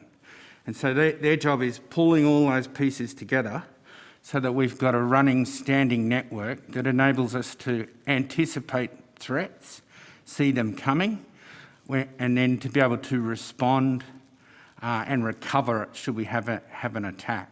So what that means in practice is internationally, you asked, do we talk to the Americans, how often? So for me, I talk to them pretty regularly on a counter-terrorism policy level, but on a day-to-day basis, our government agencies are talking to them. So the police will talk, Home Affairs will talk, other agencies intelligence agencies are constantly sharing threat information. So it's not In the case with our really strong partners like the United States, it's a day-to-day integrated approach. And frankly, in the space of counter-terrorism, it's a pretty big network, so with differing levels of how close we are. So some of our close neighbours, like Indonesia, Philippines, Malaysia, etc., we're pretty tight with them, and we have those same connections. And then that spans down inside Australia, so the states, the federal government to the state government, down to local communities and civil society. So that's the plan, and that's in place all of the time, and that's how, I would argue, has served Australia well, but we must have constant vigilance and watch. And the last thing I'd say is, on the 3rd of September last year, do you remember there was an attack in New Zealand? It was right at the end of the,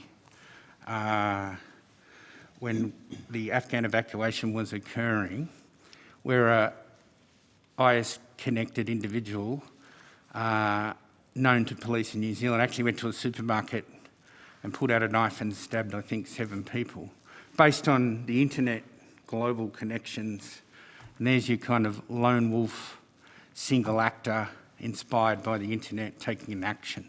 So the Home Affairs, the threat data at the moment says an attack in Australia is rated as probable. So I think Australia lives with those risks, and then the system I've described is how we try to pull it together using our friends offshore all the way down to a local community in Australia to armour ourselves up and defend ourselves. Would you tell me how you're supposed to give Australians confidence when we couldn't even predict on how fast Kabul would fall within Afghanistan, and how we're supposed to give them confidence that you're on to anything when it comes to terrorism? Are you getting the same intelligence from that as what, you're getting it? Yeah. You know, how are we supposed to have confidence? If you couldn't get that right, how are we supposed to have confidence that you've got this terrorism down pat between the lot of yous? I think I've described the system we approach and how we approach it and how we try to build a pretty resilient intelligence feed. The truth is you can't predict all attacks, you can't predict all actions. You've got to have a robust system to be able to anticipate everything you can and then respond as best you can when the world hits you. Are we seeing more terrorist messaging coming out from Afghanistan since Kabul fell? Videos and chatter online, recruitment drives, or call for lone wolves attacks like the one you mentioned in New Zealand? What we've seen is there's a global, what the phrase is used is a victory narrative, which is we were successful in Afghanistan, we can be successful in other places. And so that's resonated around online and between violent extremists and terrorist actors like ISIS. So that's alive and well. And it's a principal cause of concern to inside Australia, but also to most countries, because it can function as a recruiting tool. So what do we do about that? We're in a whole range of forums internationally and with our partners to have controls on the spread of violent extremism online. And I would suggest to you that probably in the next 10 to 15 years, that'll be the principal international challenge for counter-terrorism. How do we manage, control and reduce the spread of violent extremism online?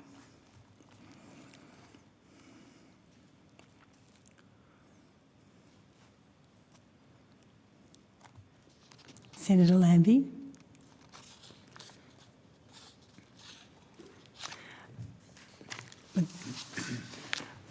Senator Lambie might have to reconnect, but could I just I think this might go to you, Mr. Wilden. The committee wrote to the Minister on the 24th of November 2021 to follow up on evidence given to the committee from Maboba's promise. They were seeking visas for around 200 widows, orphans and staff. 17 of these individuals received 449 visas. The committee asked for a response by the 8th of December 2021, which it didn't receive. This was followed up again on the 21st of January. but the committee is yet to receive any response. Are you able to update the committee now? Well, I can explain this. I can't update on the Minister's response, obviously. It hasn't been provided. So in terms of the 200 individuals, and I listened to the evidence this morning, at the time that came in, it came in with obviously hundreds, if not thousands, of other requests for assistance, and each went to the ministers because the minister made the ultimate decision on invitation. At that time, the decision was, well, if they get to the airport, then and we can get them out, then they will be got out and we will give them visas. They didn't, except for the number that you mentioned this morning. Of that group, there were 59 orphans, 12 groups which were identified as families at risk, which was around about 59 people, 19 staff members and their family members, which was a total of 86 people. All of the details were provided to our staff at HKIA at that time, in the event that they did present. The department granted subclass 449s to 17 individuals linked to the orphanage, which was 10 orphans, 7 staff members and their families who presented at the Pakistan border. Islamabad Post assisted the group to exit Pakistan and they arrived in Australia on 24 September 2021. The other group, the other members of that group, in that initial group, have not presented at a border, therefore at the moment do not hold 449s, and they would be obviously considered, were they to present, and they will be in line with the Minister's public statements for those who had 449s or have been given priority. They can also apply in the program, which I believe these people have done. And they will obviously be considered for a humanitarian visa, permanent visa, along with the broad range of priorities that the Minister has set for people. So have you, I think they've got refugee legal, I think, doing their... So have you responded to the lawyers? Look, I can't, off the top of my head, when you say responded...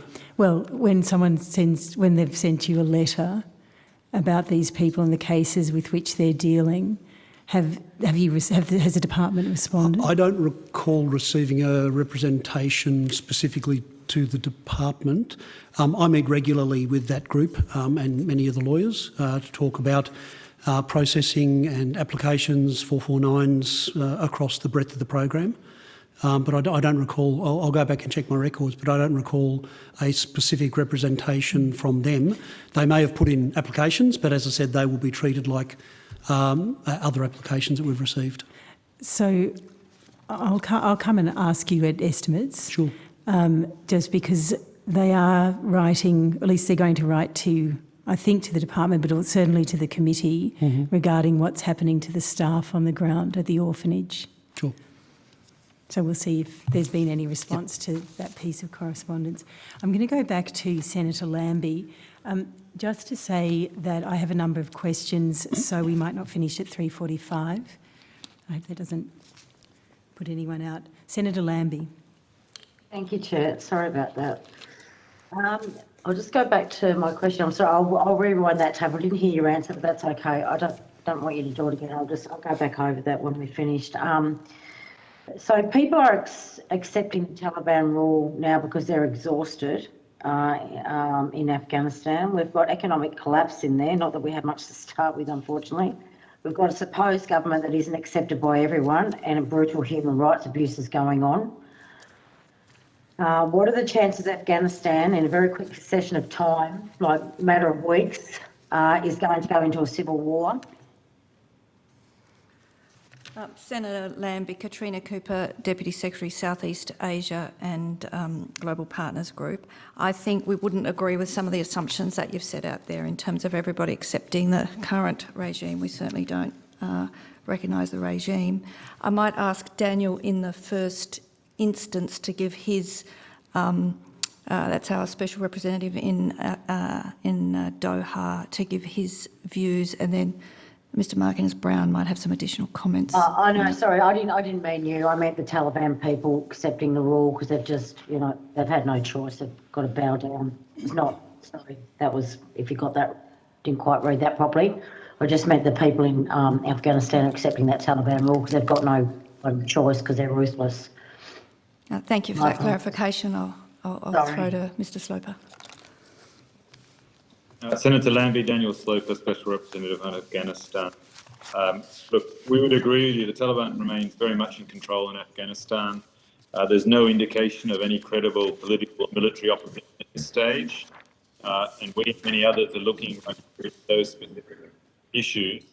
Sorry, I hope you can hear me clearly, but we're still looking at those specific issues you raised. There are a number of scenarios, I think. One could be implosion or internal conflict. Another would be the status quo continuing with the Taliban maintaining control, notwithstanding the humanitarian and economic pressures that are rising. Another is, in the long term, perhaps a change of heart and a bit of softening, which is not foreseeable in the near future. And there are many permutations in between. I don't think we could give you an accurate assessment as to which would be most likely, but if I had to put my heart on at the moment, I would say the status quo continuing for some time is most likely because we do not see internally or externally a credible political opposition or a military force. Now, come spring, which is traditional conflict time, there may be some emerging, but our sense at the moment is, if anything, the Taliban is increasing its control, both militarily and through the administration of the country. And I don't expect that to change in the near term. But it is an unpredictable situation. But what we have seen is the immediate neighbourhood and ourselves, more broadly, placing the same demands on them. And I think there's a key interest in the region not to stimulate stability. Many of the groups that have done so in the past have had associations across borders with ethnic or other communities across the borders. And we don't see evidence of that at this stage emerging. I hope that gives you some sense of the context. I know it doesn't answer the question specifically. I think we're all very aware that the reason we went in there in the first place because it was going to bring terrorism to the rest of the world. The US is still bragging about that, even though it was failed. We've turned back. We've gone back to where we nearly were at the beginning. Let's be honest about that. Let's happen very quickly. So what I'm asking is, if we get into a civil war, perhaps even in the spring or sooner, wouldn't that seriously increase the terrorist threat in Afghanistan? What is our planned response in case this happens? What is our plan for the future? Because right now I'm not seeing one. And that's not just scaring the bejesus out of me. It's scaring the bejesus out of a lot of people who are worried about the terrorism threat picking back up again very, very quickly outside of Afghanistan and the Middle East. I think we need to be brutally honest in here. It seems none of you, the US, ourselves, or anyone within the Five Eyes, has a plan here. What is the plan, mate? We're just going to let loose and we're just going to every day just sit here and watch, are we? Because this is where we're at. It's just not satisfactory anymore. What, are you going to send peacekeepers and peacekeepers in there? Because quite frankly, you people need to do something. You are part of the problem now. You walked out. What are you going to do to assure us we're not going to get more terrorism like it used to be? Senator, I think... Sorry, Mr. Sloper. I was just going to, Senator Lambie, perhaps if you could form that into a question, just so Mr. Sloper is able to answer. Yeah, sure. Should UN peacekeepers be put back on the ground? Should we go back in there, or do we just stand back? What is the plan, mate? What is the plan? Senator, I think Roger Noble, our Ambassador Counter-Terrorism, spoke to terrorism with you and some of the measures and actions we're taking. In terms of what is underway now, we are working to sustain stability and help the Afghan people through humanitarian and other assistance. We judge that will help those people. I accept what your point is, that the Taliban are likely to remain in control of the country for some time. The key issue for us then is ensuring that it is not a haven or a springboard for terrorism. And all the issues you had a discussion with Mr. Noble come to the fore there, and we are undertaking with our partners to address those. Okay, so with your partners there, have any of you had the courage to put across the table and admit defeat and say we're going to have to go back in there and send peacekeepers in there immediately? Immediately. Because, mate, I'm hearing a lot of pretty words. I'm hearing a lot of, hello, we're trying to get things in there and we're trying to get aid in there, but we all know where that's ending up, straight in the hands of the Taliban. We're back to square one. Has anybody at the table been big enough to raise the issue of putting troops back in there, or at least the United Nations peacekeepers? Please, tell me someone's raised that at the table. So firstly, I don't think our aid is going to Taliban. I just need to register that we have got measures in place and we are confident that isn't occurring. Secondly, I don't think the Taliban itself would welcome either peacekeepers, as you'd appreciate, or other military intervention at this point. That's not to say it couldn't occur in the future, I understand, but it's not a situation in which that would be likely in the near future. My concern's not for the Taliban, my concern is for the Western world and these terrorist attacks starting back up again. So there's been no mention of sending UN peacekeepers in there, going back in there and admitting we got it wrong. The United Nations has given no consideration, as far as I'm aware, to that. Okay, I'm sorry, did you have some questions, Senator Abetz? No, I don't. I did come online, Senator, because I thought you were getting a bit heavy and unruly with our officials. The chair intervened and we've come back to order, which is all very nice. Can I put on... so I've got some questions from Senator Rice. So she asks, regarding the initial processing and responding to applications, there was a commitment that they'd be done by the end of the year, but they clearly haven't been done, so why not? I'm reading these, That's okay. I don't think it was a commitment they would be done. It was an aspiration that we hoped to get them done, but they've kept coming in large numbers. So it's like, the bucket, we empty the bucket with our certification and then more keep coming in. So that is progressing quite well. We are a bit behind where we wanted to, and that's as it is. We've done over 10,000. So there's 50,000 people who are currently have their applications receipted, and there's several steps here. People can lodge online and they will get, if you like, a notification, we've got your application. We then have to, under the migration regulations, do a test to make sure it's a valid application, so it includes what is required. So that's the step we've done, somewhere around about 10,000 primary applications of those, which is about 50,000 people. We then triage to look at the relative priorities around what the Minister has said, so LEE, immediate family, LGBTQI+, women, children at risk, those. We lift those out and then they go into the processing, if you like. At the same time, we've got another team that's continuing to do the receipting for the others. So it's quite an active process. Visas have been granted all year. There were quite a number granted before the evacuation. There were visas granted during the evacuation. This is in the offshore lot. And there are visas currently being granted. So that's the offshore group. So the first is those who email in, which is around about the numbers I gave you. There's also paper applications which go into Oman, of which I think there's about 1,800, which is about 8,000 applications. And again, the teams there are working on those. So, so they're going to Oman, and then where's the other place you're doing the processing in? The processing is there's a team in Sydney, which is. But there's somewhere else, Oman and Istanbul, is it? Again, during the evacuation, we used many of our posts around the world. And I've actually seen the processing done at Amman, in the Chancery. Yeah. Right. Amman is the main centre where we do Middle East processing. We do, in terms of refugee humanitarian, we obviously do a fair bit out of Africa and Nairobi. We've done in Cairo, Ankara, etc. So depending where they present. But this cohort in particular, the ones that are received in paper, so that 8,000 odd will be processed in Amman. Those that have come in to Sydney, which have been the emailed ones, they'll be processed in Sydney or at other processing hubs in Australia.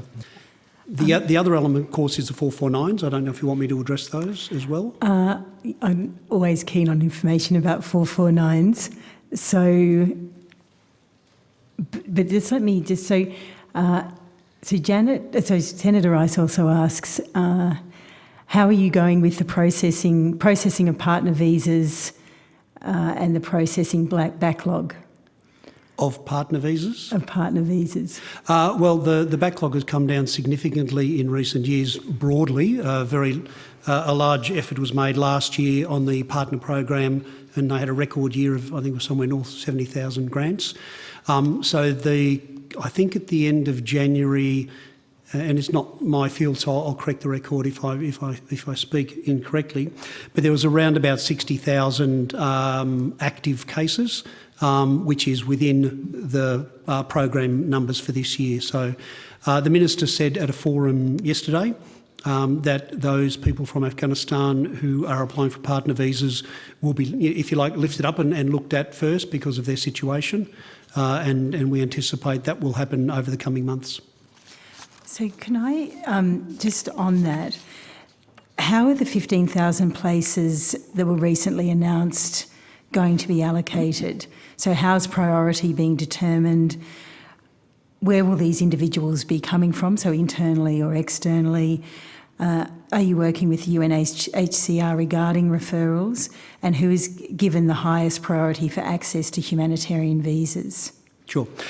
So with the 15,000, this year, we are looking at 5,000... Sorry, do you mean financial year or do you mean calendar year? It's the program year, financial So year, to 30 June. Yep.